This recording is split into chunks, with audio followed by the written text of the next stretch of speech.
ಶ್ರೀ ಗುರುಭ್ಯೋ ನಮಃ. ಹರಿ ಓಂ. ಶುದ್ಧಾನಂದೋರು ಸಂವಿದ್ಯುತಿಬಲಬಹುಲೌದಾರ್ಯ ವೀರ್ಯಾದಿದೇಹಂ ಚಿಂತಾ ಸಂತಾಪಲೇಪೋದ್ಭವಮೃತಿಮುಖರಾಶೇಷದೋಷಾತಿದೂರಂ ಸದ್ಭಿರ್ವೈರಾಗ್ಯಭಕ್ತಿಶ್ರುತಿಮತಿನಿಯತಧ್ಯಾನಜಜ್ಞಾನಯೋಗಾತ್ ಗಮ್ಯಂ ವಂದೇ ಮುಕುಂದಾಭಿಧಮಮಲಮಲಂ ಬ್ರಹ್ಮವೇದಾಂತವೇದ್ಯಂ ಅಭ್ರಮಂ ಭಂಗರಹಿತಂ ಅಜಡಂ ವಿಮಲಂ ಸದಾ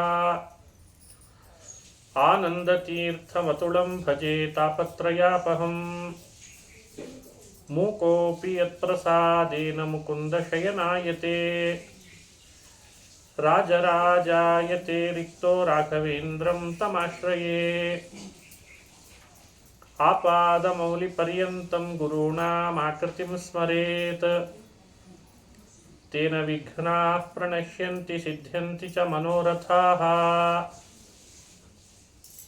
ಶ್ರೀವೇದಾಂತಮಹಾಚಲಂ ಹಿ ಪರಿತಃ ಸಂಯೋಜ್ಯ ಸೂತ್ರಾಹಿಪಂ ಸದ್ವಾತಾಗಮಪೋಷಿತಾತ್ಮಹೃದಯಂ ತತ್ಪೂರ್ವಪಕ್ಷಾಸುರೈಃ ಸಿದ್ಧಾಂತೋಕ್ತಿಸುರೇಶ್ವರೈಶ್ಚ ಮಥಿತೋ ಯಃ ಕೃಷ್ಣದುಗ್ಧಾಂಬುಧಿಃ ಸ್वीयानामृतं प्रयच्छति समां पायाद्गुणोद्यन्मणिः तपो विद्या विरक्त्यादि सद्गुणो भाकरानहं वादिराजगुरून् वन्दे हयग्रीवदयाಶ್ರಯಾನ್. ಶ್ರೀ ಹರಿವಾಯು ಗುರುಗಳ ಚರಣಾರವಿಂದಗಳಲ್ಲಿ ಭಕ್ತಿಪೂರ್ವಕ ಪ್ರಣಾಮಗಳನ್ನು ಅರ್ಪಿಸಿ ಪುರುಷೋತ್ತಮ ಮಾಸದ ಪರ್ವಕಾಲದಲ್ಲಿ 3 ದಿನಗಳ ಕಾಲ ರುಕ್ಮಿಣೀಶ ವಿಜಯವನ್ನು ಕುರಿತು ಉಪನ್ಯಾಸ ಮಾಡ್ತಾ ಇದ್ದೇನೆ. ನಿರ್ವಿಘ್ನವಾಗಿ ಪರಿಸಮಾಪ್ತಿಯಾಗಲಿ ಅಂತ ವಿಘ್ನೇಶ್ವರನನ್ನು ಪ್ರಾರ್ಥನೆ ಮಾಡಿ ಭಾವಿ ಸಮೀರ ವಾದರಾಜರು ರುಕ್ಮಿಣೀಶ ವಿಜಯ ಕಾವ್ಯವನ್ನು ರಚನೆ ಮಾಡಿದ್ದೇ ಒಂದು ಅದ್ಭುತ.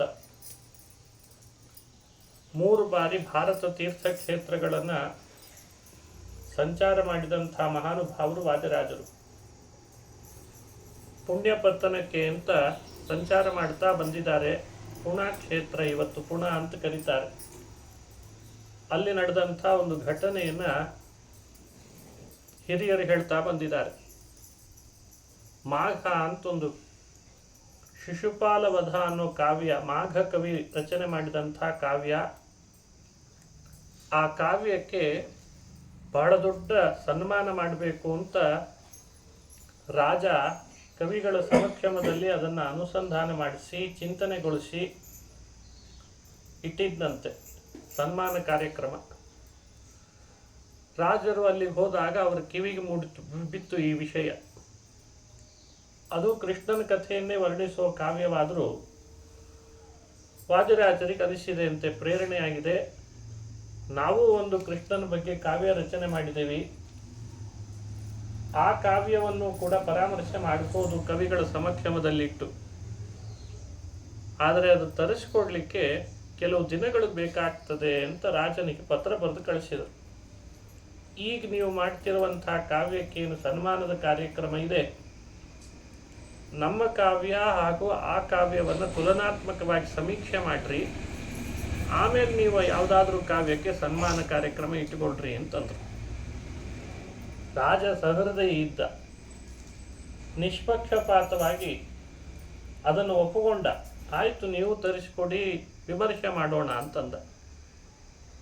ರಾಜರ ಕಾವ್ಯ ರಚನೆ ಮಾಡಿರಲಿಲ್ಲ ಅದಿವರೆಗೂ ಅಂತಾರೆ.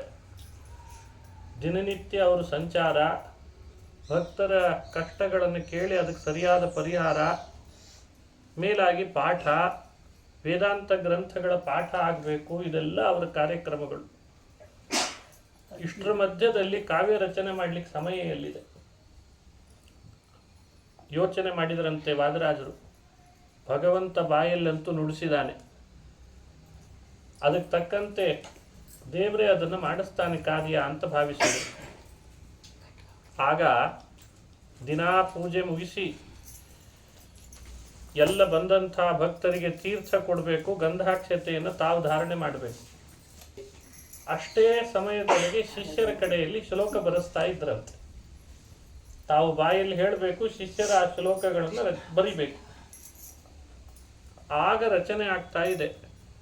ಸುಮಾರು ಒಂದು 19 ದಿನಗಳಷ್ಟು ಕಾಲ, ದಿನಕ್ಕೆ ಒಂದೊಂದು ಸರ್ಗ. ಈ ಗ್ರಂಥದಲ್ಲಿ ಒಟ್ಟು 19 ಸರ್ಗ ಇದೆ. ಪ್ರತಿ ಸರ್ಗದಲ್ಲಿ 50-60 ಶ್ಲೋಕಗಳಿವೆ. ಆಶು ಕವಿಗಳಾದ್ದರಿಂದ ವಾದರಾಜರು ತಮ್ಮ ಪ್ರತಿಭಾ ಶಕ್ತಿಯಿಂದ ಶ್ಲೋಕಗಳನ್ನೆಲ್ಲ ಶಿಷ್ಯರ ಕಡೆಯಿಂದ ಬರೆಸಿದ್ರಂತೆ. ತಾವು ಹೇಳಬೇಕು, ಅವರು ಬರಿಬೇಕು. ಕಾವ್ಯ ನಿರ್ಮಾಣ ಆಯಿತು. ರಾಜನಿಗೆ ಕೊಟ್ಟು ಕಳಿಸಿದ್ರು. ರಾಜ ವಿದ್ವಾಂಸರನ್ನ, ಕವಿಗಳನ್ನು ಸಭೆ ಕರೆಸಿ ಎರಡೂ ಕಾವ್ಯವನ್ನು ತುಲನಾತ್ಮಕವಾಗಿ ಸಮೀಕ್ಷೆ ಮಾಡ್ರಿ ಅಂತ ಹೇಳ್ದ. ಕಂಪ್ಯಾರಿಟಿವ್ ಸ್ಟಡಿ ಅಂತ ಕರೀತಾರೆ. ಸಮೀಕ್ಷೆ ಮಾಡ್ರಿ ಅಂದಾಗ ಅಲ್ಲಿ ಬಂದಂಥ ವಿದ್ವಾಂಸರು ಎರಡೂ ಕಾವ್ಯವನ್ನು ಚೆನ್ನಾಗಿ ಸಮೀಕ್ಷೆ ಮಾಡ್ತಾರೆ. ಕವಿ ಕರೋತಿ ಕಾವ್ಯಾನಿ ರಸಂ ಜಾನಾತಿ ಪಂಡಿತಃ. ಕವಿಗಳು ಕಾವ್ಯವನ್ನು ರಚನೆ ಮಾಡಬಲ್ಲರು, ಆದರೆ ಅದರ ಒಳಗಿರುವ ರಸದ ತಿಳುವಳಿಕೆ ಬರಬೇಕಾದ್ರೆ ವಿದ್ವಾಂಸರಾಗಬೇಕು. ಹಾಗಾಗಿ ಕಾವ್ಯ ರಚನೆ ಮಾಡೋದು ಒಂದಾದರೆ ಅದರ ರಸಾವಿಷ್ಕಾರ ಎಲ್ಲ ವಿದ್ವಾಂಸರಿಗೆ ತಿಳಿಯುತ್ತದೆ. ಅದಕ್ಕೆ ವಿದ್ವಾಂಸರನ್ನು ಕರೆಸಿದ. ಪಂಡಿತರ ಸಭೆ ಒಳಗೆಲ್ಲ ಕಾವ್ಯ ಕೊಟ್ಟ. ಬಹಳಷ್ಟು ಚರ್ಚೆ ಮಾಡಿದ್ರಂತೆ. ಈ ಕಾವ್ಯದ ಲಕ್ಷಣ ಇಲ್ಲಿ ಹೇಗೆ ಬಂದಿದೆ, ಅಲ್ಲಿ ಹೇಗೆ ಬಂದಿದೆ. ಕಾವ್ಯ ಅಂತ ಆದರೆ ಏನೆಲ್ಲ ಇರಬೇಕು ಅಂತ ಅದರದ್ದೇ ಆದ ಲಕ್ಷಣಗಳಿದ್ದಾವೆ. ಒಂದು ಕಾವ್ಯ ಅಂತ ಆಗಬೇಕಾದ್ರೆ ಅದರಲ್ಲಿ ಶಬ್ದಾಲಂಕಾರ ಇರಬೇಕು, ಅರ್ಥಾಲಂಕಾರ ಇರಬೇಕು, ಸಮುದ್ರ ವರ್ಣನೆ, ನದಿ ವರ್ಣನೆ, ಸೂರ್ಯೋದಯ ವರ್ಣನೆ, ಸೂರ್ಯಾಸ್ತದ ವರ್ಣನೆ, ಕಾವ್ಯ ನಾಯಕ, ಕಾವ್ಯ ನಾಯಕಿಯರ ವರ್ಣನೆ ಎಲ್ಲ ಚೆನ್ನಾಗಿ ಮೂಡಿ ಬಂದಿರಬೇಕು. ಆ ಕಾರಣದಿಂದ ತುಲನಾತ್ಮಕ ಸಮೀಕ್ಷೆಗಿಟ್ಟಾಗ ವಿದ್ವಾಂಸರು ಕೊಟ್ಟಂತಹ ನಿರ್ಣಯವನ್ನು ರಾಜ ಅಂಗೀಕಾರ ಮಾಡ್ತಾನೆ. ಹೇಳಿದ್ರಂತೆ ರಾಜರಿಗೆ ವಿದ್ವಾಂಸರು, ಎರಡೂ ಕಾವ್ಯವನ್ನು ನಾವು ಮನಗಂಡಿದ್ವಿ, ಬಹಳಷ್ಟು ಆಳವಾಗಿ ಅಧ್ಯಯನ ಮಾಡಿದ್ವಿ. ನಮಗನಿಸ್ತಾ ಇದೆ ಈ ರುಕ್ಮಿಣೀಶ್ ವಿಜಯ ಕಾವ್ಯ ಸನ್ಮಾನಕ್ಕೆ ಅರ್ಹವಾಗಿದೆ, ಅದನ್ನು ಮಾಡು ಅಂತ ಕೊಟ್ಬಿಟ್ರಂತೆ. ಬಹಳ ಅದ್ಭುತ ಅನ್ನಿಸ್ತು. ಓ, ಅಷ್ಟು ಅದ್ಭುತವಾದ ಕಾವ್ಯ ಇದು ಅಂತ ಬಹಳ ಸಂತೋಷ ಆಯ್ತು ಅವರಿಗೆ. ಕಾರಣ ಕೇಳ್ತಾನೆ. ಕಾರಣ ಕೊಟ್ಟಾಗ ಹೇಳ್ತಾರೆ, ಕಾರಣ ಕೇಳಿದ್ದಕ್ಕೆ. ಇದರ ಹೆಸರು ರುಕ್ಮಿಣೀಶ್ ವಿಜಯ, ಅದರ ಹೆಸರು ಶಿಶುಪಾಲ ವಧ ಅಂತ. ಸಂಸ್ಕೃತದಲ್ಲಿ ವಧೆ ಅಂದರೆ ಸಂಹಾರ, ನಾಶ. ಯಾರಾದರೂ ಒಂದು ಕಾವ್ಯಕ್ಕೆ ಶ್ರೇಯಸ್ಸಾಗಬೇಕು, ಮಂಗಳ ಆಗಬೇಕು ಅಂದರೆ ಕೃಷ್ಣನೇ ವಧೆ ಮಾಡಿದರೂ ಕಾವ್ಯದ ನಾಮ ಆರಿಸ್ಕೊಳ್ಳುವಾಗ ಆ ವಧೆ ಅನ್ನೋದು ಅಷ್ಟು ಮಂಗಳ ಅಲ್ಲ ಅಂತಂದ್ರೆ. ಈ ಟೈಟಲ್ ಇಡುವಾಗ ಬಹಳ ಎಚ್ಚರ ಇರಬೇಕು. ನಾವು ಒಳ್ಳೆ ಹೆಸರಿಡ್ಬೇಕು ಮನೆಗೆ. ಕಂಸ ಹಂತಕ ಅಂತ ಮನೆಗೆ ಹೆಸರಿಟ್ರಿ. ಅಲ್ಲ, ಕಂಸನ್ ಕೃಷ್ಣನೇ ಕೊಂದಿದ್ದಾನೆ ಇಲ್ಲ ಅಂತ ಯಾರಂದ್ರಪ್ಪ? ಅದು ಕೃಷ್ಣನ ನಾಮವೇ. ಕಂಸನನ್ನು ಕೊಂದದ್ದು ಕೃಷ್ಣ ಬಿಟ್ಟು ಬೇರೆ ಅಲ್ಲೇ ಅಲ್ಲ. ಆದರೆ ನಾವು ಎಲ್ಲಿಗೆ ಯಾವ ಹೆಸರು ಇಡಬೇಕು ಅಂತ ಸ್ವಲ್ಪ ಯೋಚನೆ ಮಾಡಿ ಇಡಬೇಕಲ್ವೇ. ಹಾಗಾಗಿ ಶಿಶುಪಾಲ ವಧ ಅನ್ನುವಂಥ ನಾಮ ಅಷ್ಟು ಪ್ರಶಸ್ತ ಅಂತ ಅನಿಸ್ತಾ ಇಲ್ಲ. ರುಕ್ಮಿಣೀಶ್ ವಿಜಯ ಅನ್ನೋದು ಬಹಳ ಪ್ರಶಸ್ತ ಅನಿಸ್ತಿದೆ ಅಂತ ಅವರು ಕಾರಣ ಕೊಟ್ಟಿದ್ದಾರೆ. ಇಂಥ ಅನೇಕ ಕಾರಣಗಳನ್ನು ಹುಡುಕಿದ್ದಾರೆ. ಅವೆರಡನ್ನ ತುಲನಾತ್ಮಕ ಸಮೀಕ್ಷೆ ಮಾಡಿದಾಗ ಆ ಸಮೀಕ್ಷೆಯಲ್ಲಿ ಹೀಗೆ ನಿರ್ಣಯ ಕೊಟ್ಟದ್ದಕ್ಕೆ ರಾಜ ರುಕ್ಮಿಣೀಶ್ ವಿಜಯಕ್ಕೆ ಹಾಗಾದರೆ ಸನ್ಮಾನ ಮಾಡೋಣ, ಮರ್ಯಾದೆ ಮಾಡೋಣ, ಗೌರವ ಕೊಡೋಣ ಅಂತ ರಾಜ ನಿಷ್ಪಕ್ಷಪಾತ ಸಮೀಕ್ಷೆಯಲ್ಲಿ ಈ ಗ್ರಂಥಕ್ಕೇನೆ ಮೆರವಣಿಗೆ ಅಂತ ವ್ಯವಸ್ಥೆ ಮಾಡಿದ. ಶೋಭಾಯಾತ್ರೆ ಪುಣ್ಯಪತ್ತನದಲ್ಲಿ ಇವತ್ತಿಗೂ ಕೂಡ ಆ ಸ್ಥಳವನ್ನು ತೋರಿಸ್ತಾರೆ. ಸರಿಯಾದ ಕುರುಹು ಇಲ್ಲ, ಈಗ ಹುಡುಕ್ಲಿಕ್ಕೆ ಪ್ರಾರಂಭ ಮಾಡಿದ್ದಾರೆ. ಅದು ತುಳಸಿ ಬಾಗ್ ಅಂತ ಒಂದು ಪ್ರದೇಶವನ್ನು ಹೇಳ್ತಾ ಇದ್ದಾರೆ. ಆ ತುಳಸಿ ಬಾಗ್ ಅಂತ ಇವತ್ತು ಪ್ರಸಿದ್ಧಿ ಪಡೆದಿದೆ. ಅದು ಅಲ್ಲೇನೆ ರುಕ್ಮಿಣೀಶ್ ವಿಜಯಕ್ಕೆ ಆನೆ ಮೇಲೆ ಇಟ್ಟು ಮೆರವಣಿಗೆ ಮಾಡಿಸಿ ವಾದರಾಜರಿಗೆ ಭಾರಿ ಗೌರವ ಸಲ್ಲಿಸಿದಂತಹ ಗ್ರಂಥ ಅಂತ ವ್ಯಾಖ್ಯಾನ ಮಾಡ್ತಾರೆ. ಇದ್ರ ಬಗ್ಗೆ ಕಥೆ ಹೇಳ್ತಾರೆ. ಹಾಗಾಗಿ ರುಕ್ಮಿಣೀಶ್ ವಿಜಯದ ಬಗ್ಗೆ ನಾವು ಅನುಸಂಧಾನ ಮಾಡುವಾಗ ಈ ಕಥೆಯನ್ನು ಕೇಳಿ ಒಳಗೆ ಪ್ರವೇಶ ಮಾಡಬೇಕು. ಅಂದೇ ಅದು ತುಲನಾತ್ಮಕ ಸಮೀಕ್ಷೆಗೊಂಡು ವಾದರಾಜರ ಸಮಕಾಲದಲ್ಲಿ ಅದಕ್ಕಿಷ್ಟು ಮನ್ನಣೆ ಸಿಕ್ಕಿತ್ತು ಅಂತ ತಿಳಿದು ಬರ್ತದೆ. ಇದು ಒಂದು ಅಂಶ. ಎರಡನೇ ಅಂಶ, ರುಕ್ಮಿಣೀಶ್ ವಿಜಯವನ್ನು ಕೇಳಿದರೆ ಏನು ಫಲ ಬರ್ತದೆ. ವಾದರಾಜರೇ ಒಂದು ಕಡೆಯಲ್ಲಿ ಅದನ್ನು ತಿಳಿಸ್ತಾ ಬರ್ತಾರೆ. ಪ್ರತಿ ಗ್ರಂಥದ ಈ ಪ್ರತಿ ಸರ್ಗದ ಕೊನೆಯ ಶ್ಲೋಕದಲ್ಲಿ ಒಂದು ಮಾತು ಹೇಳ್ತಾರೆ. ರೋಮ್ನಾಂ ಹರ್ಷಣಕಾರಿಣಿ ಶ್ರವಣತಃ ಪಾಪೌಘ ವಿಧ್ವಂಸಿನಿ ಪ್ರೇಮ್ಣಾ ಚಿಂತಯತಾಂ ವಿಚಿತ್ರ ವಿಮಲ ಶ್ಲಾಘ್ಯಾರ್ಥ ಸಂದಾಯಿನಿ ಸಂಜಾತೆ ಭುವಿ ರುಕ್ಮಿಣೀಶ ವಿಜಯೇ ಸದ್ವಾದಿ ರಾಜೋದಿತೆ ಸಂಜಾತ ಸುರಮಂಡಲೀಷು ಮಹಿತಃ ಸರ್ಗೋಯಮಾದ್ಯೋ ಮುದಾ. ಪ್ರತಿ ಸರ್ಗದ ಕೊನೆಯಲ್ಲಿ ಈ ಶ್ಲೋಕ ಹೇಳ್ತಾರೆ ವಾದರಾಜರು. ಈ ದಾಸರ ಪದ್ಯಗಳನ್ನೆಲ್ಲ ನೋಡಿದರೆ ಇದೇ ದಾಸರದ್ದು ಅಂತ ಯಾಕೆ ಕಂಡುಹಿಡಿತೇವೆ? ಅಂಕಿತದಿಂದ ಪುರಂದರ ವಿಠಲ, ವಿಜಯ ವಿಠಲ, ಗೋಪಾಲ ವಿಠಲ. ಹಾಗಾದರೆ ಇದು ವಿಜಯದಾಸರ ರಚನೆ, ಪುರಂದರದಾಸರ ರಚನೆ, ಯಾಕಂದರೆ ಅಂಕಿತ ಇದೆ ಅಂತ. ಹಾಗೆ ವಾದರಾಜರ ಈ ಕೃತಿಯಲ್ಲಿ ಪ್ರತಿ ಸರ್ಗದ ಕೊನೆಯಲ್ಲಿ ಇದೇ ಶ್ಲೋಕವೇ ಅಂಕಿತದಂತೆ ಸೇರ್ಕೊಂಡ್ಬಿಟ್ಟಿದೆ. ಪ್ರತಿ ಸರ್ಗಕ್ಕೆ ಇದೇ ಶ್ಲೋಕ ಕೊನೆಗೆ. ಏನಿದರ ಅರ್ಥ ಅಂದರೆ, ಯಾರು ರುಕ್ಮಿಣೀಶ್ ವಿಜಯವನ್ನು ಚೆನ್ನಾಗಿ ಶ್ರವಣ ಮಾಡ್ತಾರೆ, ಮೊದಲು ಅವರಿಗಾಗುವ ಅನುಭವ ರೋಮಾಂಚನ ಆಗ್ತದೆ ಅಂತ ಹೇಳ್ತಾರೆ. ರೋಮಾಂಚನ ಯಾವಾಗಲೂ ಆಗಲ್ಲ ದೇಹದೊಳಗೆ, ಬಹಳ ಸಂತೋಷ ಆದಾಗಷ್ಟೇ ರೋಮಾಂಚನ ಆಗ್ತದೆ. ಅಂದರೆ ಅದಕ್ಕೆ ಸರಿಯಾದ ಗುಣಗ್ರಹಿಸುವ ಅಂತಃಕರಣ ಇರಬೇಕು, ಮನಸ್ಸಿರಬೇಕು. ನಾವೇನೋ ಅನ್ಕೋತಿರ್ತೀವಿ, ಇವಾಗ ನಾನು ಬಹಳ ಸಂತೋಷವಾಗಿದ್ದೇನೆ, ನಾನು ಬಹಳ ಆನಂದ ಪಡ್ತೀನಿ ಅಂತ. ಮನಸ್ಸು ಕೇಳಬೇಕಲ್ಲ. ಈ ಸೀರಿಯಲ್ಗಳಲ್ಲಿ ಪಾಪ ಕುಣಿದೇ ಕುಣಿತಾರೆ, ಏನೇನೋ ಬಾಯಲ್ಲಿ ಡೈಲಾಗ್ ಹೊಡಿತಾರೆ, ಇವನು ಸುಮ್ಮನೆ ಕೂತಿರ್ತಾನೆ ನೋಡೋ, ನಗುವೇ ಇಲ್ಲ ಮುಖದಲ್ಲಿ. ಅಂದರೆ ಮನಸ್ಸು ಅಷ್ಟು ಕಲ್ಮಶ ಆಗಿದೆ ಅಂತ ಅರ್ಥ. ಆ ರೀತಿ ಮನಸ್ಸು ಯಾರು ಕಲ್ಮಶಗೊಳಿಸ್ಕೊಂಡಿರ್ತಾರೆ ಅವರಿಗೆ ರೋಮಾಂಚನ ಆಗ್ಲಿಕ್ಕೆ ಅವಕಾಶ ಇಲ್ಲ. ಪ್ರತಿ ವಿಷಯಗಳನ್ನು ಮನುಷ್ಯ ಅನುಭವಿಸಬೇಕು. ಒಂದು ಹೂವು ನೋಡ್ತಾನೆ, ಬಳ್ಳಿಗಳನ್ನು ನೋಡ್ತಾನೆ, ಸೂರ್ಯನನ್ನು ನೋಡ್ತಾನೆ, ಚಂದ್ರನನ್ನು, ನದಿಯನ್ನು, ಸಮುದ್ರವನ್ನು ನೋಡಿ ನೋಡಿ ಅನುಭವಿಸಬೇಕು. ರಾಜರ ಕೃತಿ ಅಂಥ ಅದ್ಭುತ ಅನುಭವ ಕೊಡ್ತದೆ ಅಂತ ಹೇಳ್ತಾರೆ. ವ್ಯಕ್ತಿಗಳಿಗೆ ಶ್ರವಣ ಮಾಡ್ತಾ ಇದ್ದರೆ ಸಾಕು, ರೋಮಾಂಚನವನ್ನು ಉಂಟು ಮಾಡ್ತದೆ ನನ್ನ ಕೃತಿ ಅಂತ ಅವರೇ ಹೇಳ್ತಾರೆ. ಅಂದರೆ ಅವರಿಗಷ್ಟು ಅದರ ಮೇಲೆ ವಿಶ್ವಾಸ. ವ್ಯಕ್ತಿ ತಾನು ಮಾಡಿದ ಕೆಲಸದ ಬಗ್ಗೆ ವಿಶ್ವಾಸ ವ್ಯಕ್ತಪಡಿಸೋದು ಅಂತ ಒಂದಿದೆ. ಒಂದು ಗ್ರಂಥ ಬರೆದ್ರೆ, ಒಂದು ಹಾಡು ಹೇಳಿದರೆ, ಒಂದು ಯಾವುದಾದ್ರೂ ಇನ್ಸ್ಟ್ರೂಮೆಂಟನ್ನು ಚೆನ್ನಾಗಿ ನುಡಿಸಿದರೆ, ನಾನು ಇದನ್ನು ನುಡಿಸ್ತೀನಿ, ಇಷ್ಟು ಜನರಿಗೆ ಇದು ಆನಂದ ಆಗದೆ ಇದ್ರೆ ಕೇಳು ಅಂತನ್ನೋ ಕಾನ್ಫಿಡೆನ್ಸ್ ಅವರಿಗಿದೆ.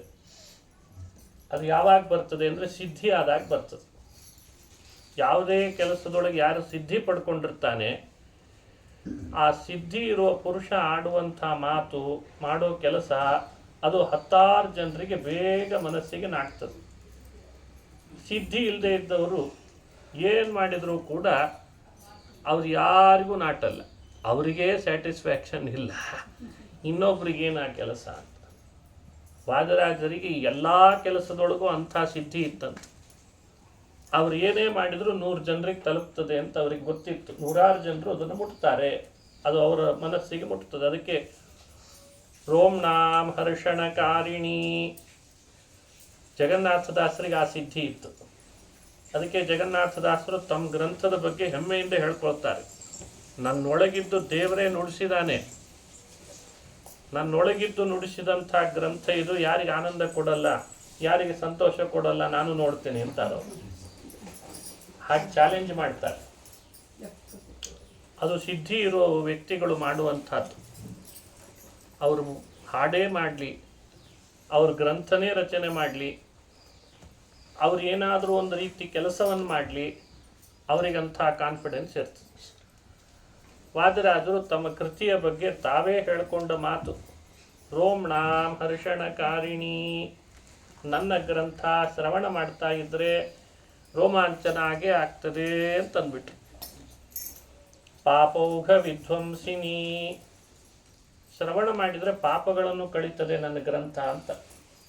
ಹಿಂಗೆ ಯಾರಾದರೂ ಹೇಳಲಿಕ್ಕಾಗ್ತದ? ನಾವು ದಿನ ಪೂಜೆ ಮಾಡಿದ ತೀರ್ಥ ತಗೊಂಡ್ರೆ ಪಾಪ ಕಳೀತದೋ ಇಲ್ಲೋ ಅಂತ ಡೌಟ್ನಲ್ಲಿ ಇರ್ತೀವಿ, ಇನ್ನು ಅಂಥ ಡೌಟ್ನಲ್ಲಿ ಇರ್ತೀವಿ. ಆದ್ರೆ ವಾದರಾಜರ ನನ್ನ ಗ್ರಂಥ ಹಾಗೆಲ್ಲ ಅಲ್ಲ. ಅವರೊಂದು ಸ್ತೋತ್ರ ರಚನೆ ಮಾಡಿಕೊಡ್ತಾರೆ, ಕೊನೆಗೆ ಹೇಳ್ತಾರೆ ನನ್ನ ಸ್ತೋತ್ರ ನಾನು ಮಾಡಿದ್ದನ್ನು ಯಾರು ಹೇಳ್ತಾರೆ ಅವ್ರ ಪಾಪ ಕಳೀತದೆ, ಅಷ್ಟು ಕಾನ್ಫಿಡೆನ್ಸ್. ಕೆಲವು ಡಾಕ್ಟರ್ ಹಾಗೆ ಹೇಳ್ತಾರೆ, ಅರ್ಧ ರೋಗ ಅದರಿಂದಲೇ ಹೋಗಿರ್ತದೆ. ಅವನ ಬಳಿಗೆ ಹೋಗಿ ಪ್ರತ್ಯೇಕ ಮಾತ್ರೆ ತಗೊಳ್ಬೇಕಾಗಿಲ್ಲ, ನಾಳೆ ಹೋಗ್ತದೆ ಹೋಗೋ, ಎಕ್ಸಲ್ಲಿ ಬರ್ತೀಯ, ಇಷ್ಟು ಹೇಳಿದರೆ ಸಾಕು. ಏನಾಗಿರಲ್ಲ, ಸ್ವಲ್ಪ ಏನೋ ಇನ್ಫೆಕ್ಷನ್ ಆಗಿದೆ ಅಷ್ಟೇ, ಅದಕ್ಕೆ ಯಾಕೆ ಅಷ್ಟು ತಲೆ ಕೆಡಿಸ್ಕೊ, ಇಷ್ಟು ಹೇಳಿದರೆ ಸಾಕು. ಈಗ ಹಂಗೆ ಹೇಳಲ್ಲ, ಬಹಳ ಗಂಭೀರ ಇದೆ ನಿಮ್ಮ ರೋಗ ಅಂತ ಮೊದಲೇ ಅವ್ರಿಗೆ ಹೇಳಿ, ಅದಕ್ಕೋಸ್ಕರ ಅಂತ ಇಷ್ಟೆಲ್ಲ ಟೆಸ್ಟ್ ಮಾಡಬೇಕು ಅಂತ ಒಂದು 100 ಟೆಸ್ಟ್ಗಳನ್ನು ಹೇಳಿಬಿಟ್ರೆ ಅವನಿಗೆ ಬಂದ ರೋಗಕ್ಕಿಂತ ಒಂದು ಹೊಸ ರೋಗ ಬರ್ತದವ. ಏನೋ ಆಗಿದೆ, ನಾನು ಮುಗ್ದೇ ಹೋಯ್ತೀನಿ, ನಾನು ನಾಳೆ ಬದುಕಿರ್ತೇನೋ ಇಲ್ಲೋ ಅಂತ ಅವನೇ ಎಲ್ರಿಗೂ ಫೋನ್ ಮಾಡಿ ಹೇಳಿಬಿಟ್ಟಿದ್ದಾರೆ ಡಾಕ್ಟ್ರು, ಇನ್ನೇನು ನಾನು ಉಳಿಯಲ್ಲ ಅಂತ ಅನ್ನಿಸ್ತದೆ. ಈ ಥರ ಮಾಡಿದರೆ ಹಾಗೆ. ರಾಜರ ಹಾಗಲ್ಲ, ನಾನು ಮಾಡಿರೋ ಗ್ರಂಥ ನೀನು ಓದು ಸಾಕು, ನಿನ್ನ ಪಾಪ ಕಳೆದು ಹೋಗ್ತದೆ ಅಂತ. ಈಗಿನ ಜನ್ರೇಷನ್ ಯಾಕೆ ಹೇಟ್ ಮಾಡ್ತದೆ ಧರ್ಮವನ್ನು, ಧಾರ್ಮಿಕ ಗ್ರಂಥಗಳನ್ನು, ಪುರಾಣಗಳನ್ನು ಬಹಳ ಹೇಟ್ ಮಾಡ್ತದೆ. ಯಾಕೆ ಅಂದರೆ ಹೇಳೋರಿಗೆ ಕಾನ್ಫಿಡೆನ್ಸ್ಗಿಂತ ಜಾಸ್ತಿ ಭಯ ಹುಟ್ಟಿಸೋ ಚಟ ಜಾಸ್ತಿ ಆಗಿದೆ. ನೀನಿಂಥ ಪಾಪಿಷ್ಠ ಅಂದ್ರೆ ಕೂತೋ ನೀನು ಮಾಡ್ಬೇಕವ. ನೀ ನನ್ನ ಬಳಿಗೆ ಬಂದು ನನ್ನ ಪಾದ ತೊಳೆದು ಪಾದ ಪ್ರಕ್ಷಾಲನೆ ಮಾಡಿದ್ರೆ ಅಷ್ಟೇ ನಿನಗೆ ಪುಣ್ಯ. ಹಿಂಗಂದ್ರೆ ಹೆಂಗೆ? ನೀನು ಮಾಡಿದ ಪಾಪ ಅಷ್ಟಿಷ್ಟಲ್ಲ, ಜನ್ಮ ಜನ್ಮಗಳಲ್ಲಿ ಕಳ್ಕೊಳ್ಳಿಕ್ಕೆ ಸಾಧ್ಯ ಇಲ್ಲ. ಹಿಂಗೆ ಪುರಾಣಗಳನ್ನು ಹೇಳಿಬಿಟ್ರೆ ಅವ ಬಂದವನು ಮುಂದಿನ ಸಲ ಈ ಪುರಾಣ ಬೇಡಪ್ಪ, ಏನು ಹೆದರಿಸ್ತಾರೆ ಇವರು, ಸಿಕ್ಕಿದೆ ವ್ಯಾಸಪೀಠ ಅಂತ ಜಗತ್ತನ್ನು ಭಯಪಡಿಸ್ಲಿಕ್ಕೆ ಇರೋದದು.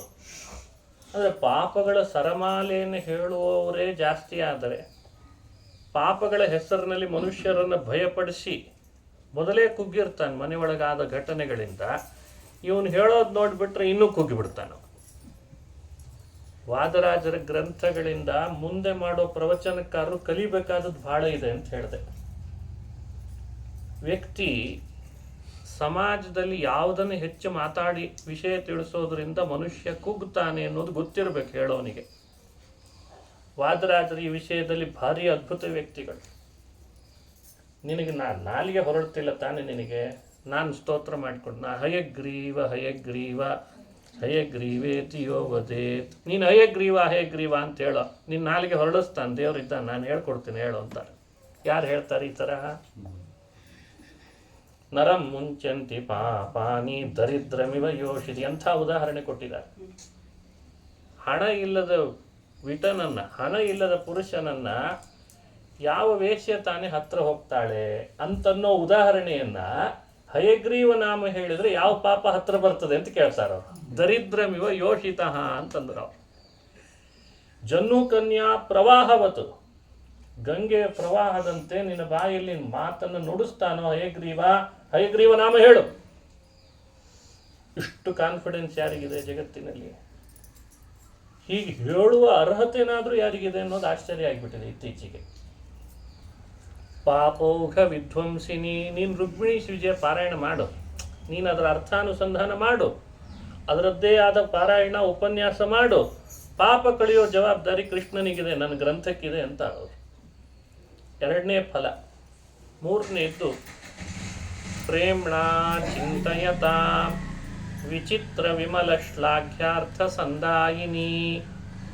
ಯಾರು ಇದನ್ನ ಗ್ರಂಥದ ಮೇಲೆ, ಗ್ರಂಥ ಬರೆದವರ ಮೇಲೆ, ಗ್ರಂಥದಲ್ಲಿರುವ ವಿಷಯ ಕೃಷ್ಣನ ಮೇಲೆ ಪ್ರೇಮ್ಣ ಚಿಂತಯತ, ಬಹಳ ಪ್ರೇಮದಿಂದ ಇದನ್ನು ಯಾರು ಆಲೋಚನೆ ಮಾಡ್ತಾರೆ ಅವರಿಗೆ ಬೇಕಾದಂತಹ ಅಭೀಷ್ಟಗಳನ್ನು ಪೂರ್ಣ ಮಾಡ್ತದೆ ನನ್ನ ಗ್ರಂಥ ಅಂತ ಹೇಳ್ತಾರೆ. ಪ್ರೇಮ್ಣ ಚಿಂತಯತ ವಿಚಿತ್ರ ವಿಮಲ ಶ್ಲಾಘ್ಯಾರ್ಥ ಸಂದಾಯಿನಿ.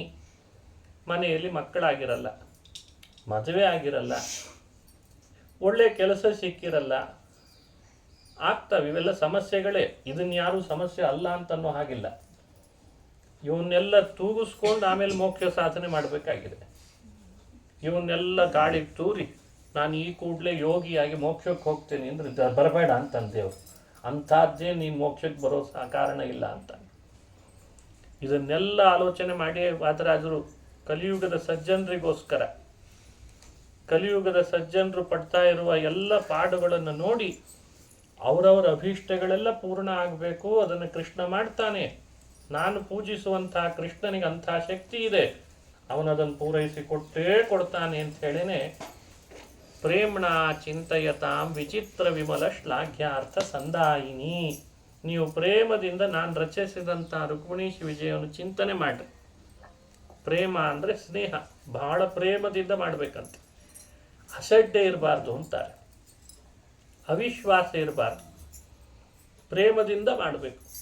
ಆವಾಗ ನನ್ನ ಗ್ರಂಥ ನಿಮಗೆ ಬೇಕಾದ ಅಭೀಷ್ಟಗಳನ್ನು ಪೂರೈಸಿಕೊಡ್ತದೆ.